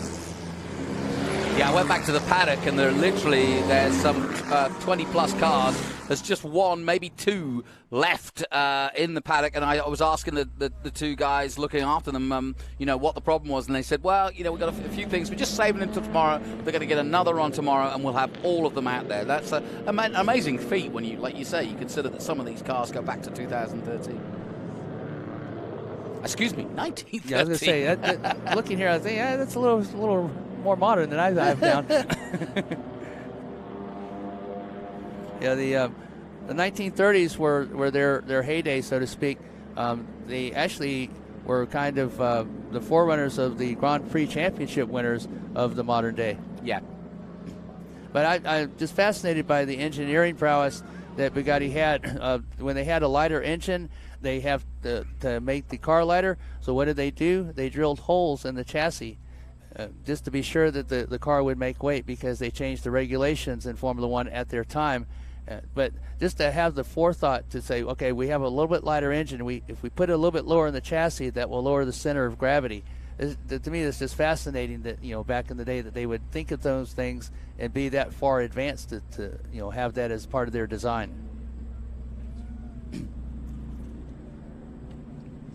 Yeah, the number 57, that is a 1937 Type 57 Bugatti out there. Also have a 1933 Type 59. That was the last of the production race cars for the Bugatti. They had a couple of specialized cars, but that was the actual last production. And you'll notice sometimes when we kind of go back in the histories, the earlier cars, it'll say the number that were built.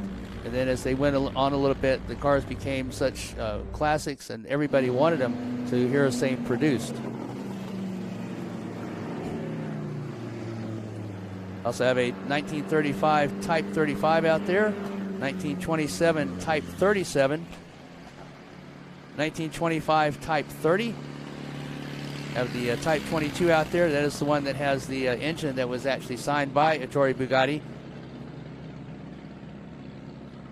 And as these cars became more and more popular, of course, more and more people wanted them. So some of the earlier models had somewhere between maybe 400 and 500 built. And then as you get into the production, it's more like about maybe 1,000 or so built. But all these are very rare and very classic cars. A lot of them from far away. They have several drivers that are from California, several from Arizona. And I believe we're coming up towards Franklin Road Apparel, turn 11 here, John. Yes, and here we go to the start of this race, and hats off. I was at the Monaco Historique, as you mentioned, where Bugatti won the first ever Grand Prix there, and I don't think there was this many Bugattis at that event this year, so hats off to the organisers here in the United States, because that's quite a feat when you consider all of these were made in Europe, and they really have got the total history of motor racing here at Watkins Glen. Yeah, they won Le Mans 24 Hours twice, as we mentioned. They won the Targa Florio 5 consecutive years, and as the engine... Which I find amazing when you think about it. Yes, and that's a Targa Florio over the streets, a rally over, was it several thousand miles? 7,000 miles, like? yeah, that's ridiculous. And now, look at that, you've got a bent wheel, or under braking, the wheel really buckled. Pulling those levers, as we mentioned. But they're hustling them, aren't they? Oh, yes. They actually race these cars. I mean, this is just like... the Sportscar Vintage Racing Association, they are actually racing these cars. They're throwing them around, and these cars, they don't have rack and pinion steering. They don't have the very precise steering. Kind of have to. Well, I want to turn there. I better start here. That's their type steering. Yeah, no kidding. Oh, this truly is a wonderful look at these wonderful cars. We've got a nice little race on here between the 14. Yeah. And I'm just going to try and work at 37, I think it is. 37, I believe that is a Bugatti Type 37. Just trying to find that particular car. 14 is a Bugatti Type 59. This was the last production race car for Bugatti. It was built for the 1934 Formula One season. It used the Type 54 chassis with the engine. This is the one we were talking about that was placed a little bit lower for center of gravity, and this is the one that has the holes drilled in the chassis just to be sure that it was going to make weight, because they changed the regulations in Formula One. There's the 32, 1931 Type 51.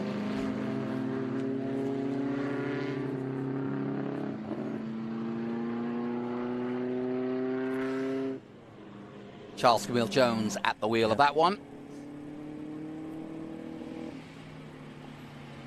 And there's your number 14.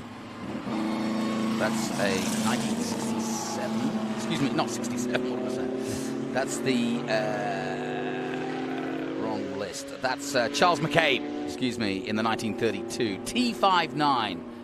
as we take a look at the number 11. That's Nathaniel Green and a T35 Bugatti. And that light blue. About the only thing modern are the helmets and the fire suits. It was a Type 35 and a Type 35C. 50 of the Type 35C were built. They basically used the same body, but one had a 128 horsepower. That was the 35C. And it was the 1928 and 1930 French Grand Prix winner. They raced at Pau and also raced at Gertrude. Hopefully I'm pronouncing that correct. Being so close to Canada. Well, you got to say Pau. Okay, yeah, right. Pau. And I wonder, because Pau became famous as a street circuit, and I wonder whether it always was.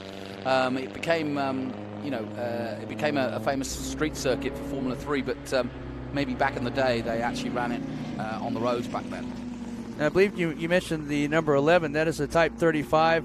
It was produced in 1925, and this is the most successful of the Bugatti models. And listen to this, John. It won over 1,000 races in its time. I don't even know if we have any cars today that could withstand 1,000 races, let alone win 1,000. Yeah, I don't know many NASCARs that have done 1,000 races, let alone one of these great vintage cars. Included in those 1,000 races was the 1926 Grand Prix Championship, and this is the car that won the Targa Florio one of the 5 years, which was from 1925 to 1929 that it won the Targa Florio. 96 of these were built, has a 90 horsepower, 3-valve, 2-liter overhead cam, straight 8 engine. Now, some of this engineering you can't even find today, let alone back in that day. This is what fascinates me about these Bugattis, is the engineering and the engine prowess that are in them. Now, the factory of the Bugatti company was actually founded in 1909 in the city of Molsheim in Alsace. So it was effectively originally a German manufacturer, right. and then that's why perhaps Volkswagen felt the need to kind of bring it back. Well, the actual original factory was actually bombed during the Yes, World right. War II, and it was rebuilt, and they actually started producing the modern-day Bugattis in a factory near Molsheim. And that was the Alsace, what is now known as the France. Yep. And it was funny because it was in Germany, it was in the Alsace region of France, but he was from Italy. Yeah, Alsace-Lorraine, as it was known. And Bugatti, unlike a lot of designers of the time, Bugatti designed these cars, but he actually had a hand in developing and actually building or producing these cars. And not a lot of designers were doing that at the time. They were designing cars possibly, but not actually having a hand in the actual cars themselves. And he always loved motor racing, and something that is true today, and something was true in the historic Trans Am days, that he was building these cars for road going, yes, but he was using racing as a basis for his engineering. He was using a basis for his development and to sell those road going cars. In fact, one of the famous road going cars is the Royale RP41, and it looks almost as big as some of the stretch limousines that you'll see on the street today. Wow. And had about as many luxurious appointments inside that Bugatti as you find in the stretch limousines these days. Yeah, you were quite right. It was 1929, the Monaco Grand Prix, that Bugatti came to fame, effectively as a racing machine. Right. And that's what they were known for. They were known for their engineering. They were known for their luxury, the road going. These cars had coil leaf springs. Again, in the 1920s and 30s, I just find this absolutely fascinating that these cars actually had a suspension. We did a race earlier this year where we had the Ford Model T. Yep. Ford Model T was basically a body on something that when you went over a bump, you felt all of it. These actually had suspensions to them. Wow. So, McCabe, Baker, and Green, your top three at the moment. And, yeah, what you were saying about the two Le Mans wins, the one in 39, it was Pierre Viron who won. And then, therefore, that's where the Viron name comes in modern days, Bugatti, right? Yes, it is. And the other one, which I'm going to let you pronounce it because you do a much more better job of that, that was the driver that had been on the podium more times than any other Bugatti driver. And they named that car the modern Chiron, I'm going to say, in honor of him. Pierre Viron. Right. See, I told you say much better than I There did. you go.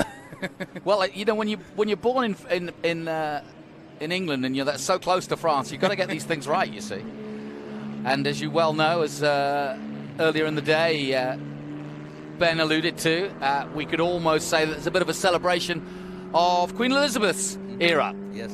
She was too, born in 1926, and over the years was a keen motor racing fan, and watched it all the time, often went to Aintree and many other races, and yes, she was a keen follower of this. So part of our celebration of her wonderful life, perhaps on display here today. And we were watching the qualifying session on Thursday when these cars were out there during testing, and then they had their qualifying, and you're going to find remarkable that these times were in the 2 minute to 2:20 range. And again, that is quite fascinating by cars. But again, these engines, they're 1.4 liters, 2.3, 3.3 being the Grand Prix racing engines that they used. But they were engineered so well that the weight was distributed well. Again, something that you find a lot in racing. The only thing that they didn't like was the cable pulling on the brakes. And hydraulics were back in the day, but he just did not subscribe to them.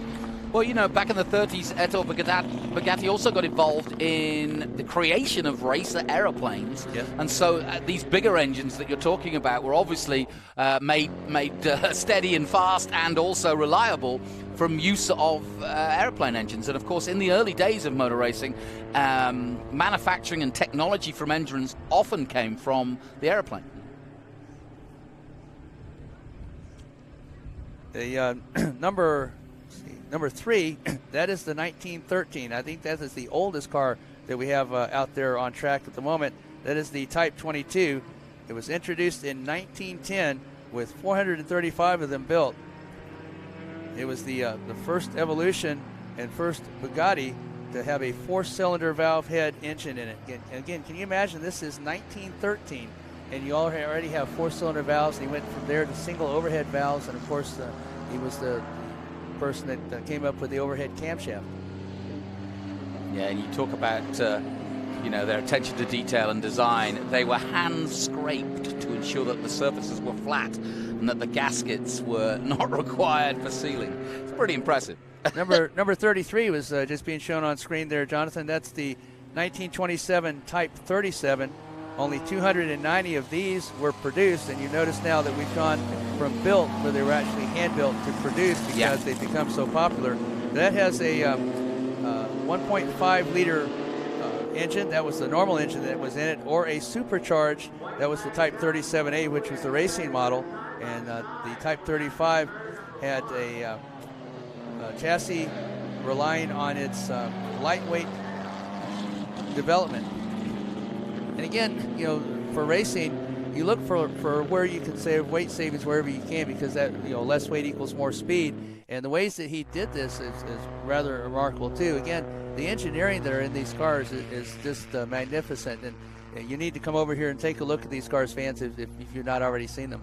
Yeah, and we should take our hat off to that design, because so much of what followed afterwards was sort of in line of keeping style, keeping design, and he was miles away. I mean, Bugatti were ahead of their time in many ways in making, he described the Bentleys that were around at the same time as fast lorries. So he was all about making it stylish, typical Italian, typical French, making it both, competitive but also stylish. Yeah. And if you look at the road-going cars, obviously these that are out here now were the racing versions of the road-going cars. But if you look at the road-going cars, they are absolutely elegant. Yeah. They are definitely works of art. And they had so many things that, again, going back to the Model T, that was the basic transportation. These, you stepped in there and you knew you were in luxury.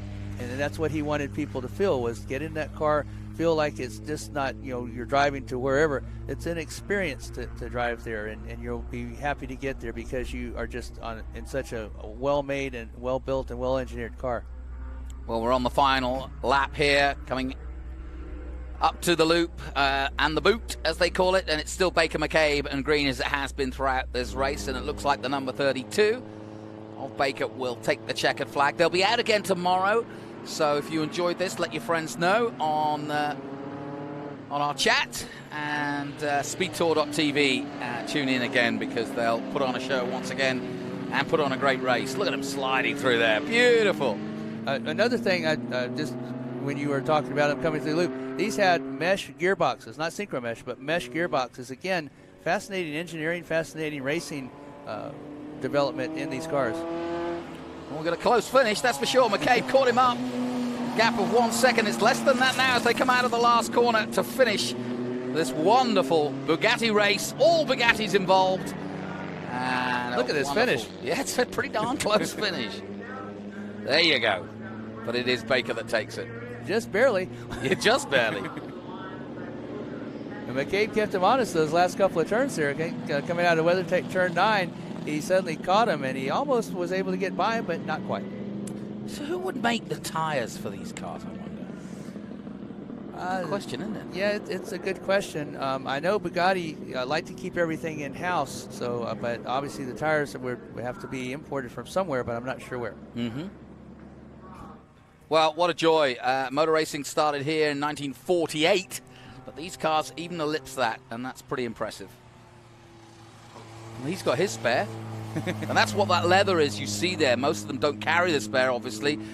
For now, it's a sort of an effect, but they've still got the leather where the spare tire would go. And I'm sure back in the day, you needed that spare tire just in case.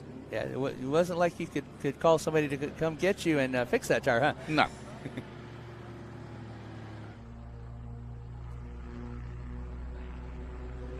Now I know that when we were.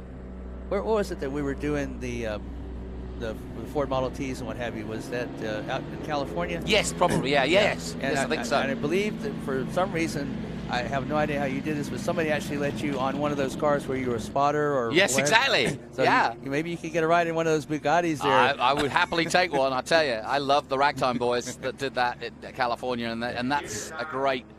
Show if you ever get a chance to watch the Ragtime races, they're called. Look them up on the internet. And, yeah, they put on a wonderful show. Well, that concludes our Bugatti race. They'll be back out again tomorrow, and we'll take a short break here from the land of the Finger Lakes. Join us at Watkins Glen in a moment.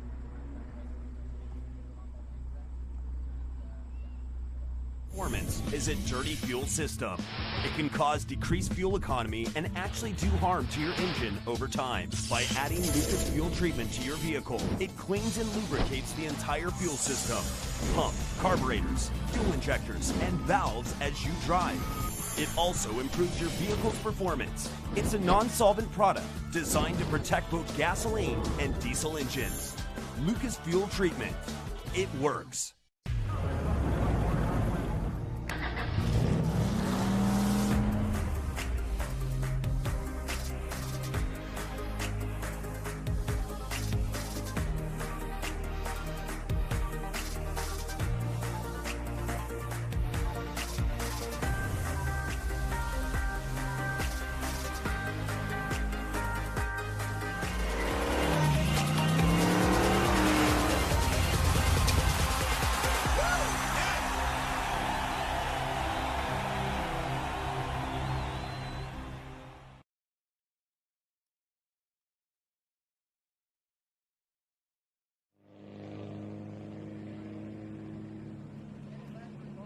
Look at this. Well, ladies and gentlemen, the crowd favorite, historic Trans Am. One of my favorites, too, because working in the Trans Am series presented by Pirelli currently, me and Scott and Jonathan all do that, and this is the Genesis. And this car right here had a lot to do with the careers of Roy Woods and Roger Penske. This is we'll call it the George Fulmer, but you would have seen Peter Revson, I believe Tony Adamowicz driving this. This is Ken Epsman, 1972 AMC Javelin. Before they went out, he told me a funny story that was a Penske Roy Woods Javelin. But if any of the Penskes went down, Penske had the right to go take that car and use it as a Penske car. And speaking of Penske, the car right behind this beautiful Javelin, look at this, Follow Me to Sears Point, Roy Woods. Now, These are the actual cars that raced in the Trans Am Series from 1966 to 1972. These are not reproductions. These are the cars. So that is a real Penske Mark Donohue Camaro there, driven by Bill Aukerland. So much history in this field, so much history in these cars. That's Jim Halsey there driving the Dan Fury 1970 Ford Mustang Boss 302, and Fury still races with us in SVRA. Was with us last year at Mid-Ohio. Super cool. Then right behind him is Scott Joy, 23 years old, but has been driving for more than half of his life. His father, Mike Joy, who I consider, no offense, gentlemen, the best broadcaster in motorsports. I just always love Mike Joy, even the Mecum auctions, the stuff that he can pull out. But that's Scott Joy, 1970, of Walter Perkins Chevrolet Camaro. This is a very famous car, built by Herb Adams, driven by Bob Tullius. This car should not be a race car. I don't know who looked at this and said, let's make that a road racing car, but it was a great car, the 1964 Pontiac Tempest GTO. Then there's Ike Keeler in the Bill Pendleton Mercury Cougar. Ike Keeler, his father probably created that door handle right there. His father made all the hardware for Ford, Mercury, and Lincoln back in the day. Jim Haig, always one of our fastest drivers in that Jim Whelan notchback. That's the car I'm used to seeing Mike Joy driving. There's Tony Pirella out there flexing for us. These are the cars that got him into the Trans Am Series. These cars would have been racing here when he saw the series in 1968, where he became addicted to Trans Am and now owns the Trans Am Series. Tom Forgione and that Steve Ross. Beautiful car. Look at this here. That's the Rick Jeffrey car, giving us thumbs up. He was who was in that Protofab car in our Group 10 race that we couldn't figure out the name. That's Rick Jeffrey there, giving us that one. Number one, look at the finish on these cars. A lot of them hand painted just like they were back in the day. A little salute there. I love it. See a lot of them with the AS on the side. That was A Sedan. That's where the Trans Am Series came from. Yep. The SCCA Club Racing A Sedan. He's too cool for school right there. I think that was Brian Farron. We saw John Romano, and here they're coming out, getting split. Well, ladies and gentlemen, if you're watching on SpeedTour TV, we've got somebody tuning in from Austria. Well then, put another shrimp on the Barbie. That's from Dumb and Dumber. Get on SpeedTour TV, leave a call. At the end of the day, I'm getting a little bit hairy, but there he goes, the professional Mike Joy. And then this car right here, the 1968 Championship Donohue car, the car that really put Penske and Mark Donohue on the map in motorsports. They won 10 of 13 races. It's a miracle to finish 10 of 13 races. They won 10 of 13 races in there. There's the Jerry Thompson car right there of Mike Joy. Beautiful car. That is the Owens Corning fiberglass team. We not very far from Corning. That car was put together by Spare Parts and the Chevrolet, Corvette, and Camaro Club Racing. Very successful Owens Corning glass fiberglass team.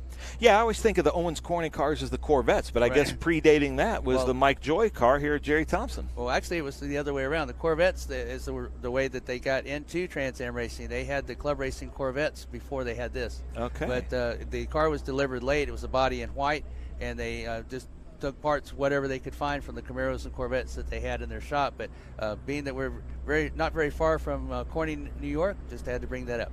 I love it. Check that out. We've got Croatia. Alan Batt watching here. This is so much fun. Group 6 is next. Margaret, I can't say your last name, Margaret, but Group 6 is next. So don't you worry. Stay tuned, because this is basically the real Group 6 here, but these cars are prepared exactly as they were from 1966 to 1972. The actual cars that would have raced in the Trans Am Series. That's what makes them eligible. In fact, Jim Haig is racing a car that only competed in one Trans Am race, but because it did back in the day and is set up per the rules, he can race in that notchback Mustang. Now, they're taking the short course for the pace laps to cut time, but in the race they are going to be taking the long course through the boot, and this is such a blast to watch. Bill Aukerland, Ken Epsman up front. Let's see what happens. Jim Halsey's always up there in the front. Scott Joy, I haven't watched him race in historic Trans Am, but everybody says a really good racer. You can remember a few years ago at Laguna Seca, Tommy Dreese won the race in Vic Elford's car. We just showed the Vic Elford winning race here in 1970 on the SVRA Facebook page. After this race, you can check that out, but a lot of these cars were in that race. As the lights go off in the pace car, we've got a Javelin versus a Camaro up front. Let's see what happens. I love how they bunch up their starts 2 by 2, take a late green. Historic Trans Am puts on such a fantastic race and makes such great noise right here when they hit the loud pedal. Green, green, green, here we go. Drag race between Bill Aukerland and that Mark Donahue Camaro and Ken Epsman in that Roy Woods George Fulmer. Looks like Bill Aukerland takes a little bit of the advantage going into turn 1 as we look at Ike Keeler side by side with Hildebrandt. Still side by side. Look at this 2 by 2. We haven't seen this yet all weekend as they come up the uphill S's. How about that, Scott? That was fascinating, and it's strange that we think of this as a George Fulmer car. Actually, Peter Revson was supposed to drive that car in 1971 at the last race of the season, but he had a scheduling conflict. So Fulmer climbed in, won the pole, won the race, and was signed for the next year. Wound up winning the championship with Roy Woods Racing, which became the factory team for Javelin. It was a 2-car team with Roy Woods and George Fulmer. Look at that. Bill Aukerland takes the advantage going into Big Machine Vodka Spike Cooler's bus stop turn. I wonder if Peter Revson's conflict was Formula One. Not sure, but here they come in. Down the carousel, you can really see the body roll of these cars. And like I said, no modern technology. These cars are set up as they were, so they roll and jive like they did back in the day. And they're still 2 by 2 as they come down here, about to enter what we call the laces of the boot. And Scott Joy keeping right up there with Jim Halsey just ahead of him and Hildebrandt just to the side of him. Oh, gentlemen, I don't suggest going 2 by 2 into the toe of the boot. Be careful. And that is a lot more cambered than the camera shows there, that turn, but still a very treacherous turn, as some of them are still 2 by 2 here at historic Trans Am at the Hilliard U.S. Vintage Grand Prix at Watkins Glen. How about that? How about that? That Camaro is 330 horsepower. It is 430 horsepower, rather, 303 cubic inch engine in it. And it was the reason that the Boss 302 came about. They were worried about the short block Chevrolet Camaro engine at the end of the 1967 season when Camaro started to win. So they stole 2 engineers from General Motors. They went to work and produced the Ford Boss 302, named for the 302 cubic inch engine in it. And of course, they went on to win another championship in 1970. Ford did. These championships were kind of very evenly spread. Ford winning 3 manufacturer championships, 66, 67, and 70. And then it was American Motors that won with the Javelin in 71 and 72. And then Chevrolet Camaro, mostly with Mark Donahue and Roger Penske, winning the other 2 of this particular era. Well, look at this, ladies and gentlemen. Right at the start-finish line, we had a pass for the lead. Kenny Epsman in that AMC Javelin that would have been a Revson Fulmer, a Domowitz car from 1972, taking the lead over Bill Aukerland in that Donahue Camaro. And I didn't get a close look, but I think that's one of those famous Camaros with the fabric top. Is that right, Scott? Yes, that is correct. Now, what does that mean? I think Penske got away with a little bit there. Well, you know, less weight is more speed. A lot of these cars were famous for being in the acid bath, or acid dipping as it was called back in the day. And of course, anything that Penske could get away with, he did. And Mark Donahue was his driver, so Penske was very, very good at the kind of bending the rules, so we say. And that's dipping acid, not dropping acid. That would have been another thing that the people in this era would have done.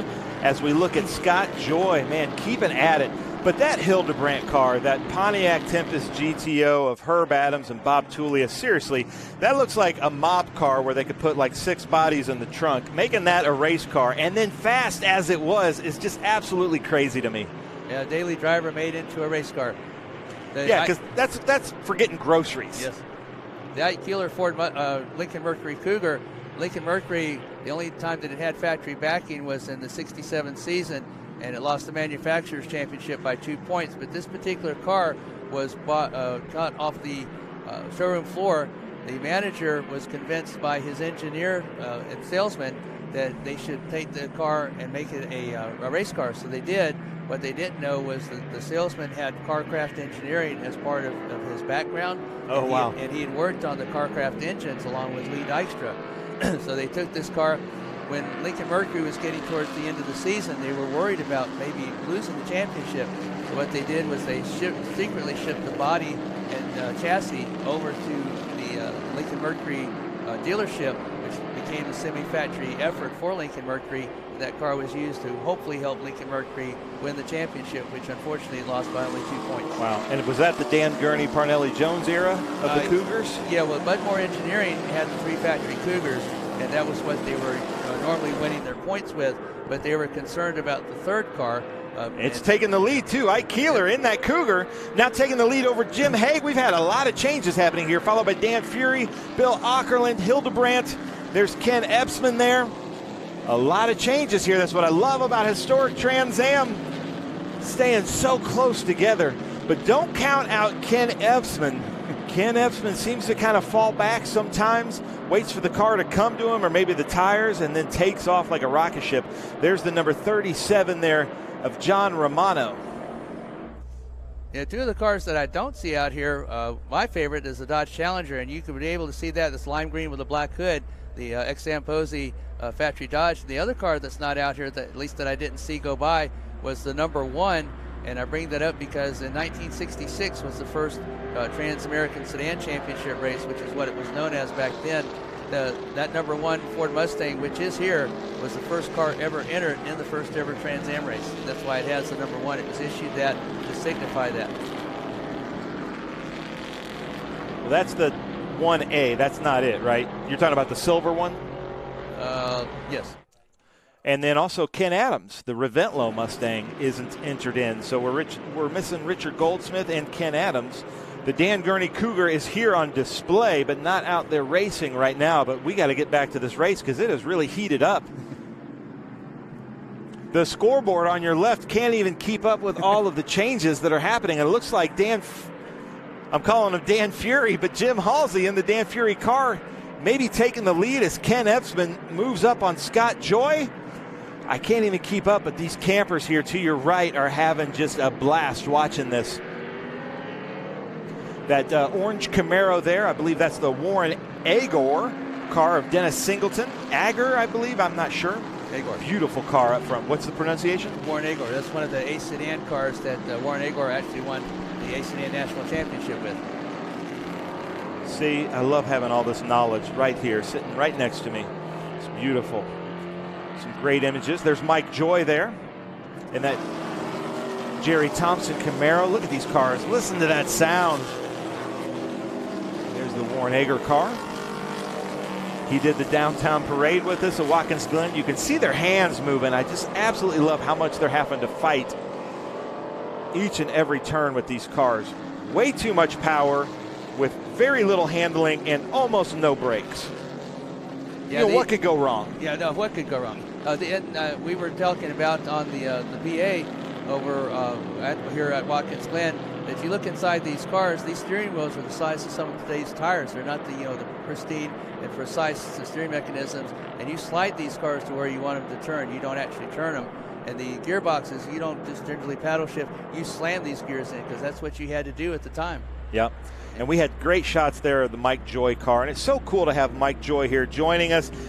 Huge, he works in racing and then he spends his vacation out here racing. But one of the things that I got to say, sometimes you don't want to meet your heroes, but meeting Mike Joy has made me like Mike Joy even more. I mean, he is an absolute, pardon the term, joy to talk to.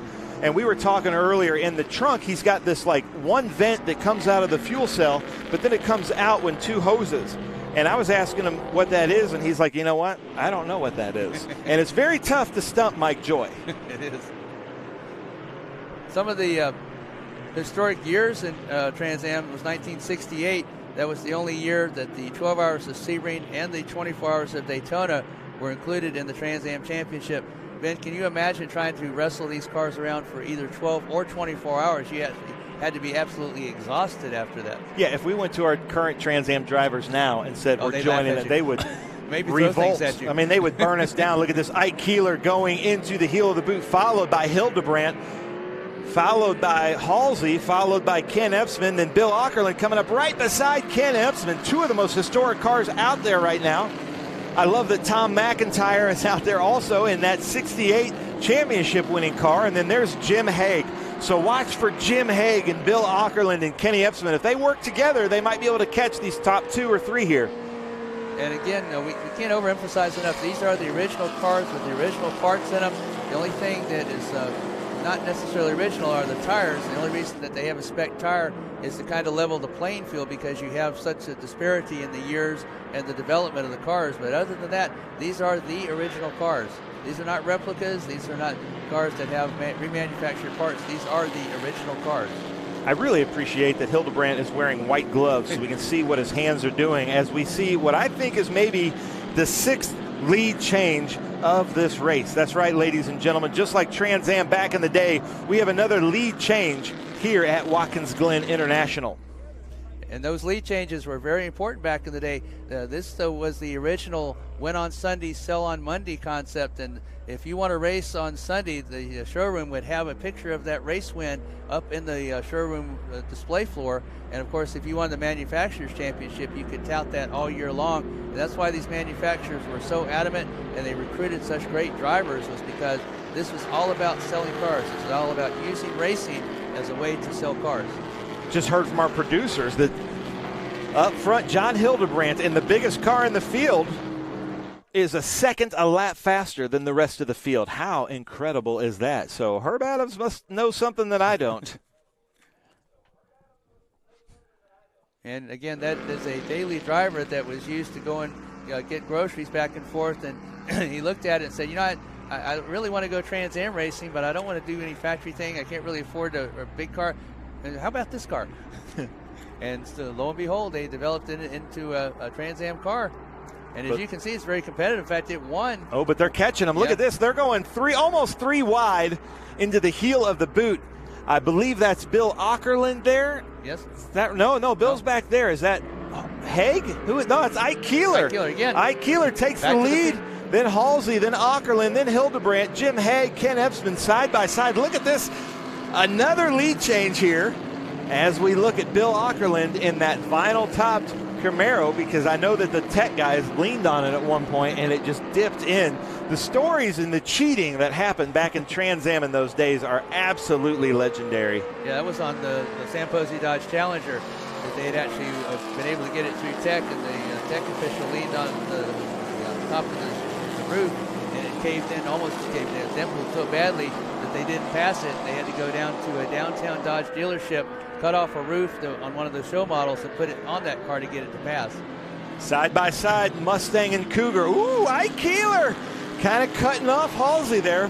Way to go, Halsey, for seeing it happen. But Ike Keeler getting a little bit of aggressive. And there's Halsey in that Dan Fury car. Side by side, up the uphill S's. Mercury Cougar versus Ford Mustang, followed by that Donahue Penske Camaro, and then that Pontiac Tempest. Just like back in the day, we have Mercury, a Ford Boss 302, and a Chevy Camaro, manufacturers, these different ones up in the top. Halsey keeps showing the nose to Keeler, but Keeler just will not relent. No, but Halsey's got it this time. Coming into the Big Machine Vodka Spike Coolers, it's Halsey, followed by that Mark Donahue, Bill Aukerland Camaro, really showing us how much lean he's got. I love those gold wheels on that Camaro. And Keeler, who was leading at the line, I believe he now is, what, third? And look at the angle of that rear wing there on that Boss 302. That's a big angle. Trying to get as much downforce as he can. Look at that. There's a little bit of side-by-side action happening in the back. So final lap here, half a lap left, and it looks like we've got, from my naked eye, Halsey, followed by Bill Aukerland, followed by Ike Keeler, followed by Ken Epsman, John Hildebrandt. I think that's Jim Haig there in that notchback Mustang. Can't really tell. But what another race here. Historic Trans Am seems to never disappoint at Watkins Glen International Raceway. They put on a great show, and just like back in the day, different manufacturers up in the top five. Yeah, we've got 5 different manufacturers in the top 5. Exactly. We've got Ford, Chevy, Mercury, AMC, and Pontiac. There isn't any racing today, modern racing, where there's 5 different manufacturers racing in the top 5. And just like back in 1970, that was the only year that all the factory cars were in. All the manufacturers had factory-backed efforts. All right, here we go. Jim Halsey could take it here for Ford. We might be selling some more Mustangs on Monday, right? That's exactly. Jim Halsey, but no, Bill Ockerland's trying to come at him. Let's see. Checkered flag is out. Was it Ford or Chevy? I can't tell. I'm not sure they know. It looks like by .096, it looks like Halsey won. Wow. Jim Halsey won by .09. What is that? Is that 96 1,000th of a second. 96 1,000. That's like now. It's like that quick. Unbelievable. And you have to know that the closest race ever in Trans Am history was decided by 3 feet between Parnelli Jones and a similar Ford Boss 302, and I believe it was a Chevrolet Camaro that was second. They were separated by 3 feet after 4.5 hours of racing. So just like back in the day, a very, very close finish. Great driving. Unbelievable. My heart is pounding as we show some results here. Unbelievable. Jim Halsey, Mr. Fury, I hope you're watching this. Jim Halsey doing your car proud, your history, because Fury's still an SVRA racer. Jim Halsey winning, as we said, by such a small margin, followed by Bill Ockerland in that Penske Camaro of Mark Donohue. Ike Keeler out there on the podium. Nice job, Ike Keeler, followed by John Hildebrandt, who had the fastest lap, I believe, and had the lead for a while, as Ken Epsman. Jim Hague is 6th, Tom Forgione in 7th, Jim Glass in 8th, Rick Jeffrey 9th, and John Romano round out our top 10. What a fantastic race. Gentlemen, thank you so much for coming out here with historic Trans Am. Awesome race. I'm going to take a little bit of a break, ladies and gentlemen. I got to catch my breath. We're going to show to some of our commercials and marketing partners, but stay tuned for Group 6 and Group 12 here at Watkins Glen International.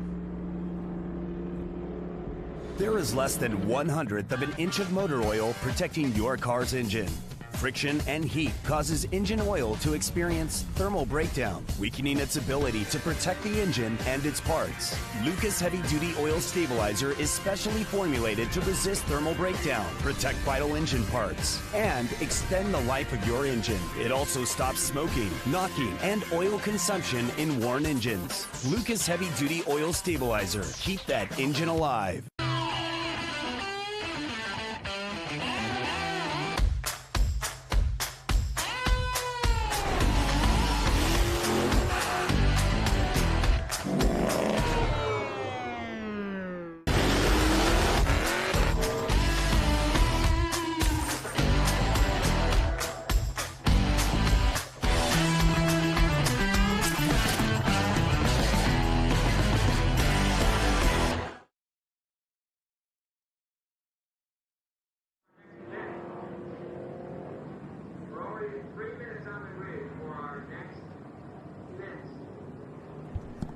All right, ladies and gentlemen, it looks like we're back here at Mission Foods Turn 1 here at Watkins Glen International for the Hilliard U.S. Vintage Grand Prix. Group 6 and 12A coming up next. And look at that right there is Scott Borchetta, I believe our 3-time Group 6 champion. You can see the number 1 there, racing in honor of Bobby Unser, his good friend. Scott had a really good showing today in TA2 as well, and in our Group 10 GT class. Then there is the Dr. Claire Schwindeman. This guy here, I actually had to kind of yell at him here at Watkins Glen a few years ago, and I don't yell at our drivers a lot, but he is by nature a neonatologist. He works on premature infant babies in the hospital, sometimes still in the womb, but he's under the car getting his hands all dirty and burnt. And I'm like, dude, those hands are way too valuable to be doing that. That's one of my favorite names, Taco Lobster Racing, and this one, Prancing Moose Racing. Prancing Moose. Yes. Do you guys have a grid sheet for this group? I don't see a grid sheet for Group 6. Jonathan says, hold on. I know that car. That is Mike Donohue. That was one of our V-Rock winners from years ago, co-driven by Matty Brabham, but that is a beautiful Chevrolet Corvette. Mike Donahue, this is all top of my head. Oh, here we go. Here's a grid sheet. Beautimous. Gary Moore. Gary Moore right there in the Shelby GT350. Yeah, we usually see him in that Mercury Cougar. I haven't seen him out here in a while on this. That is an actual GT350. Gary Moore from Pennsylvania, 1965 Shelby GT350. Gary, thank you for bringing that out here in the American racing colors of blue and white. Then we've got David Needell in a 1968 Chevrolet Corvette Roadster. Ray Zisa in that yellow Chevrolet Corvette there, you can see right by all of our banners. Stephen Coleman in a Group 6 Ford Boss 302 1960. Ellie Jones and George Fulmer. David Agritellis in a 1974 Porsche IROC RSR. Scott, I hope you have a lot of information about the IROCs from the RSR days here in a little bit. I'm ready for you. Art Habert in a 1967 Jaguar E-Type. Kyle August in a Ford Mustang. And again, if you're watching on SpeedTour TV YouTube, let us tell us what you're wanting to see here. You know, we didn't get to show Todd Treffert there in the front, but that is a 1974 Porsche 911 turbocharged Group 6 AP car. Jim Heck, 1964 Chevrolet Corvette. Brett Seafuse, 2005 Ford Mustang. Glenn Chaplin in a Ford Mustang Boss 302R. Daniel Schlickenmeyer, 2007 Ford Mustang. John McCormick, there he goes in that beautiful Ford Cobra. John Hammergren, BMW MT2 CSR from 2020. Bill Glavin, 2020 BMW M2 CSR. These two gentlemen think they have found the key to vintage racing. Automatic transmissions and air conditioning in these two cars. Craig Hillis, 1992 Porsche 968, very fast. Cliff Ryan, 1965 Ford Mustang. Randy Williams back with us in another E-Type from 1967. Francis Florido, 1986 Porsche 911. Rick Ortman out there in that 1988 Chevrolet Corvette. He is a Group 12 champion from years past. Keith Dunbar, 1971 Jaguar E-Type V12. Stephen Smith, Chevrolet Corvette. Chris Evans back out there with us in a 1967 Chevrolet Camaro. Larry Dupuis, I'm sorry, Larry. Dupuis?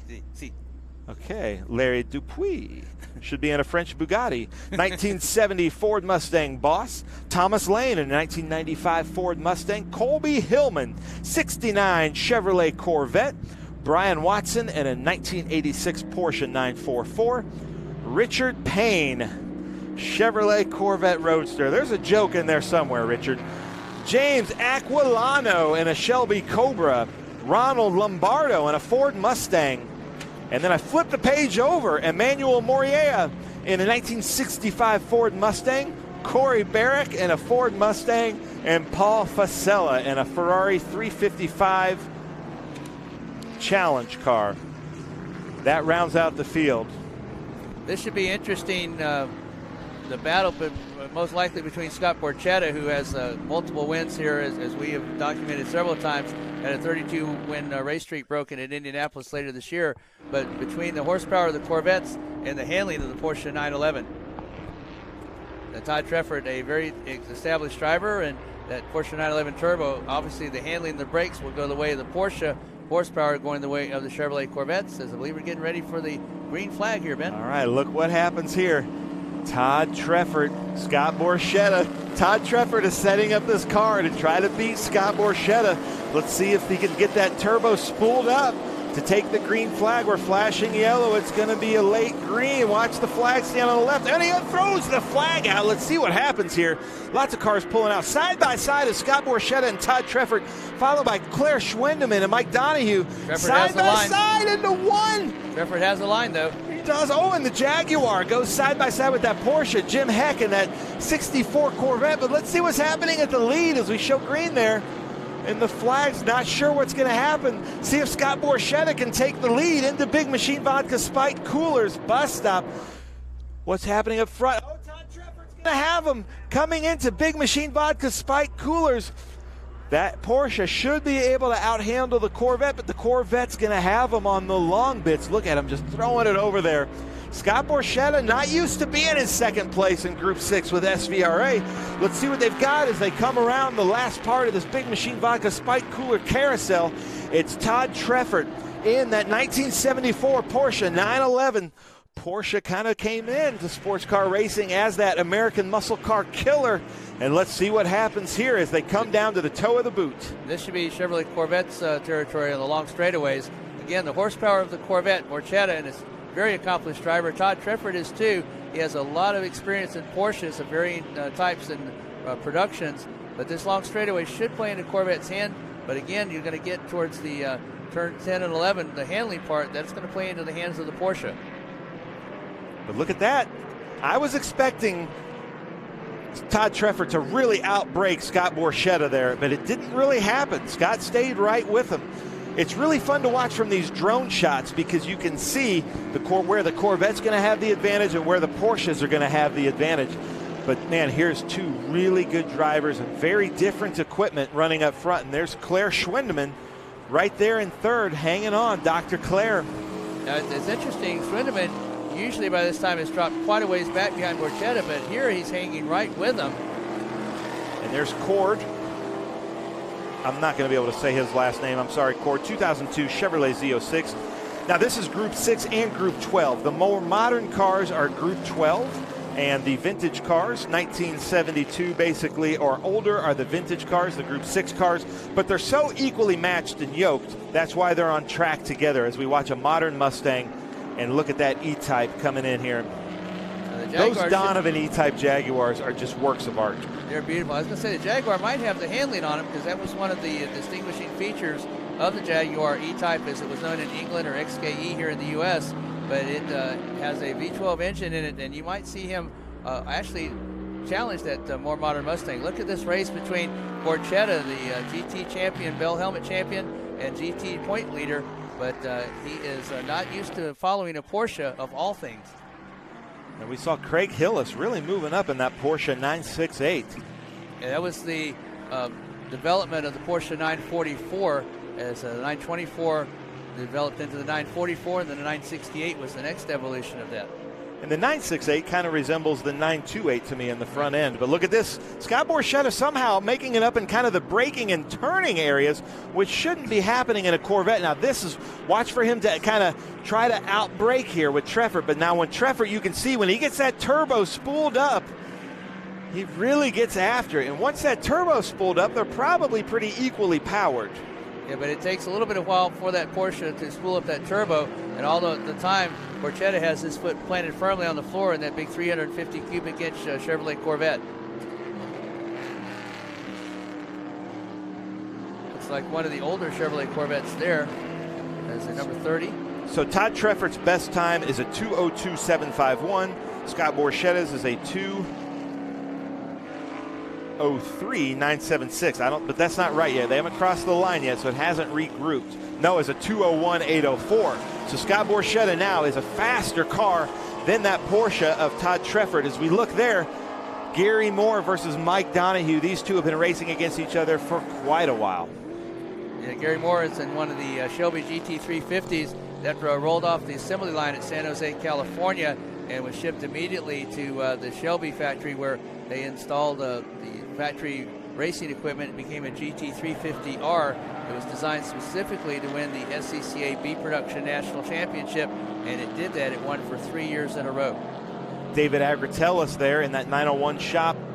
Porsche IROC RSR. Brady builds some unbelievable Porsches there at the 901 shop. But tell us about the specialty with these Penske IROC cars. Well, first of all, the 901. Oh, we've got a yellow flag here. I'm not sure what the yellow flag is for. I hope that Ray Zisa sees it. They're through it.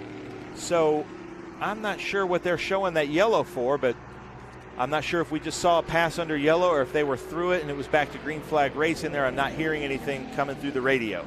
Sorry about that. Let's go back to the IROCs. The 911 RSR, actually, that was developed as the 901.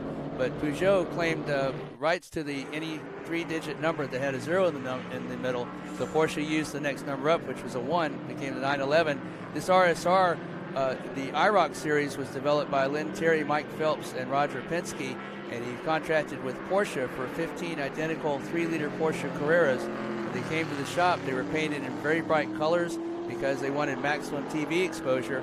This particular Porsche RSR, I believe, was driven by George Fulmer in the IROC series, and they were all about making these cars identical. And the drivers, when they showed up at the track, they never knew which car they were going to drive. What they did was they'd go up to a hat, and it had the numbers of the cars, and the drivers would pull out a number, and that's the car that they would drive.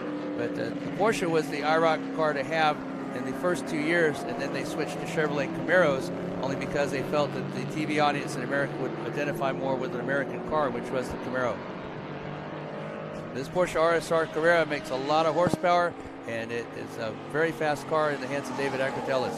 There's Ray Ziza there. Personally, you can hear him really laying down some rubber and squealing their tires here. Unbelievable as they come into Franklin Road Apparel, turn 11 down the front straight. Oh, and here's the leaders. Look at this, coming into Big Machine Vodka Spike Coolers. Todd Treffert still over Scott Borchetta, but Scott Borchetta is a very calculating driver. He's probably looking at where he's stronger, where Todd is stronger, and trying to put together a lap here. Looked like he'd actually closed up on him when we first went into the camera angle, but then they went into that bus stop, and that Porsche handling lengthened that lead out a bit.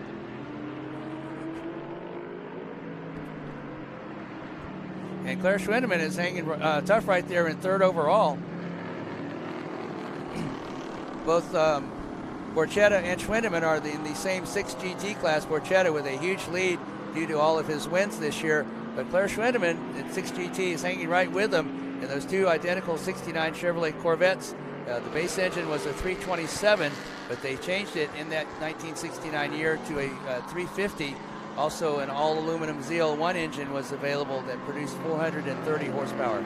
But these have the 350 cubic inch engine in them. I think Todd Treffert, when he watches back at this, is going to be surprised on how well Scott Borchetta's Corvette is braking coming into the heel of the boot there. My mind can't wrap around how well he's hitting on the brakes and staying up with that Porsche. Now let's see what happens when they get on the straight here. I'm sure when he glances in the mirror, this is Treffert, that he's surprised that Borchetta is still there. Now they're going to come up on some traffic. That's going to play into this possible lead here for Treffert over Borchetta. Always important as to where you catch traffic. First car is usually always seen by the cars that you're overlapping. Second car sometimes not so much. Just getting word from our producers that Scott Borchetta just put out the fastest lap. So this is going to go at it here. As the board is showing us, this is the final lap.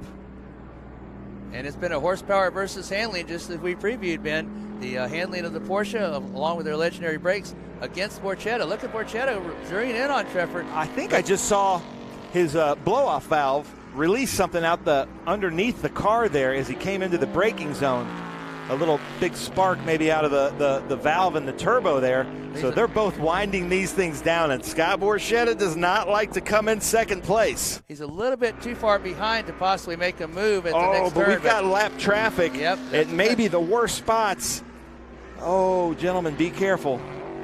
And again, they're going to see Treffert. That's that white Porsche, and they usually see the first car, but Borchetta is going to have to be the one that's going to be really careful. He's going to be trying to catch Treffert, plus trying to plan his move in traffic. Todd Treffert comes inside. Scott Borchetta takes the outside, weaves through the cars.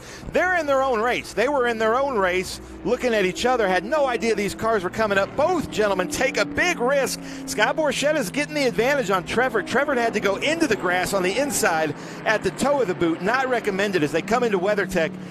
Turn 9, and I think is that a little bit more traffic in front of him. They're behind John McCormick. He lets them go. He sees them. There's the BMWs. He's got his warning flashers on. Weaving in and out of traffic. They're seeing what's going on. I'm sure he's talking to the radios as they come into Franklin Road Apparel. Turn 10 and 11. It looks like Treffert's going to have it in that Harley-Davidson Porsche, number 41, 1974 911.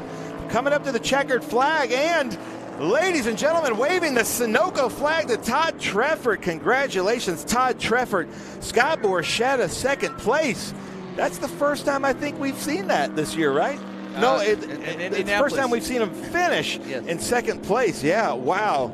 Todd Treffert really put together some fantastic laps there. Scott Borchetta, I raise my hat to you also going through that lap traffic at the toe of the boot. Not ideal, but here we go back to Ron Zisa. Some fantastic images we're getting here from our green light crew. It's just racing throughout the field. Group 12, Group 6, there's that IROC RSR coming through. Zisa using up all the track. He went all the way out, using all the way into the rumble strips, trying to carry as much momentum as he could through that turn. Zisa, the point leader in Group 12, and as you mentioned, I believe, Ben, multiple championships by Ray Zisa.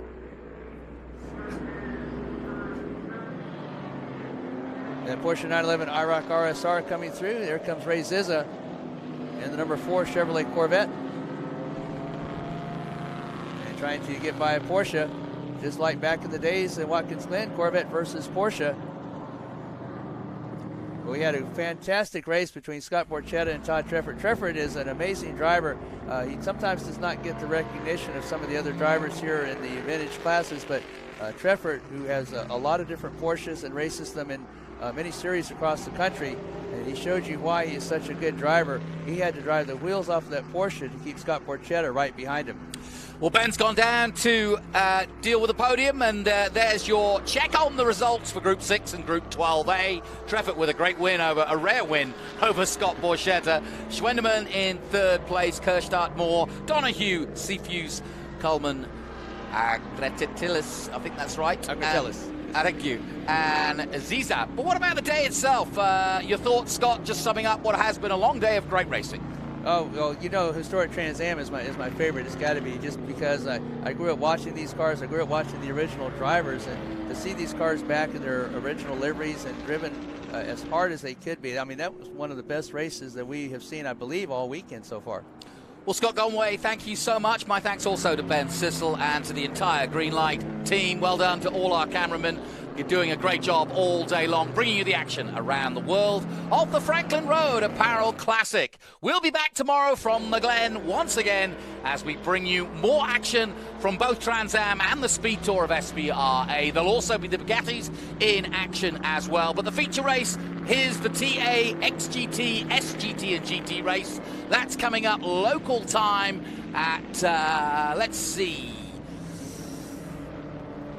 11:05 Eastern New York time. So put that in your diary and come and join us then. Once again, my thanks to everyone involved here. I'm Jonathan Green. Join us tomorrow for all the action. Keeping your pride and joy perfect is as easy as 1, 2, 3. Start with Slick Mist Speed Wax. Simply mist on and wipe off for a professional detail or shine. For your tires and trim, there's Lucas Slick Mist Tire and Trim Shine. Spray on and wipe off for better than new look.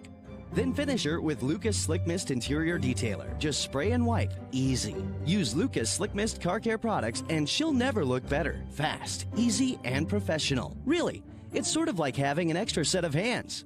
Or 3. Hungry for SVRA action? Well, the best way to enjoy classic auto racing is with a delicious classic from Mission Foods. Green flag your race-watching snacks with Mission's mouth-watering race day recipes. Try some of our tasty tacos, piled high nachos, fresh chips with guac, and more. So gear up your ride and fuel up those stomachs with delicious Mission Foods. Now that's too fast, too tasty.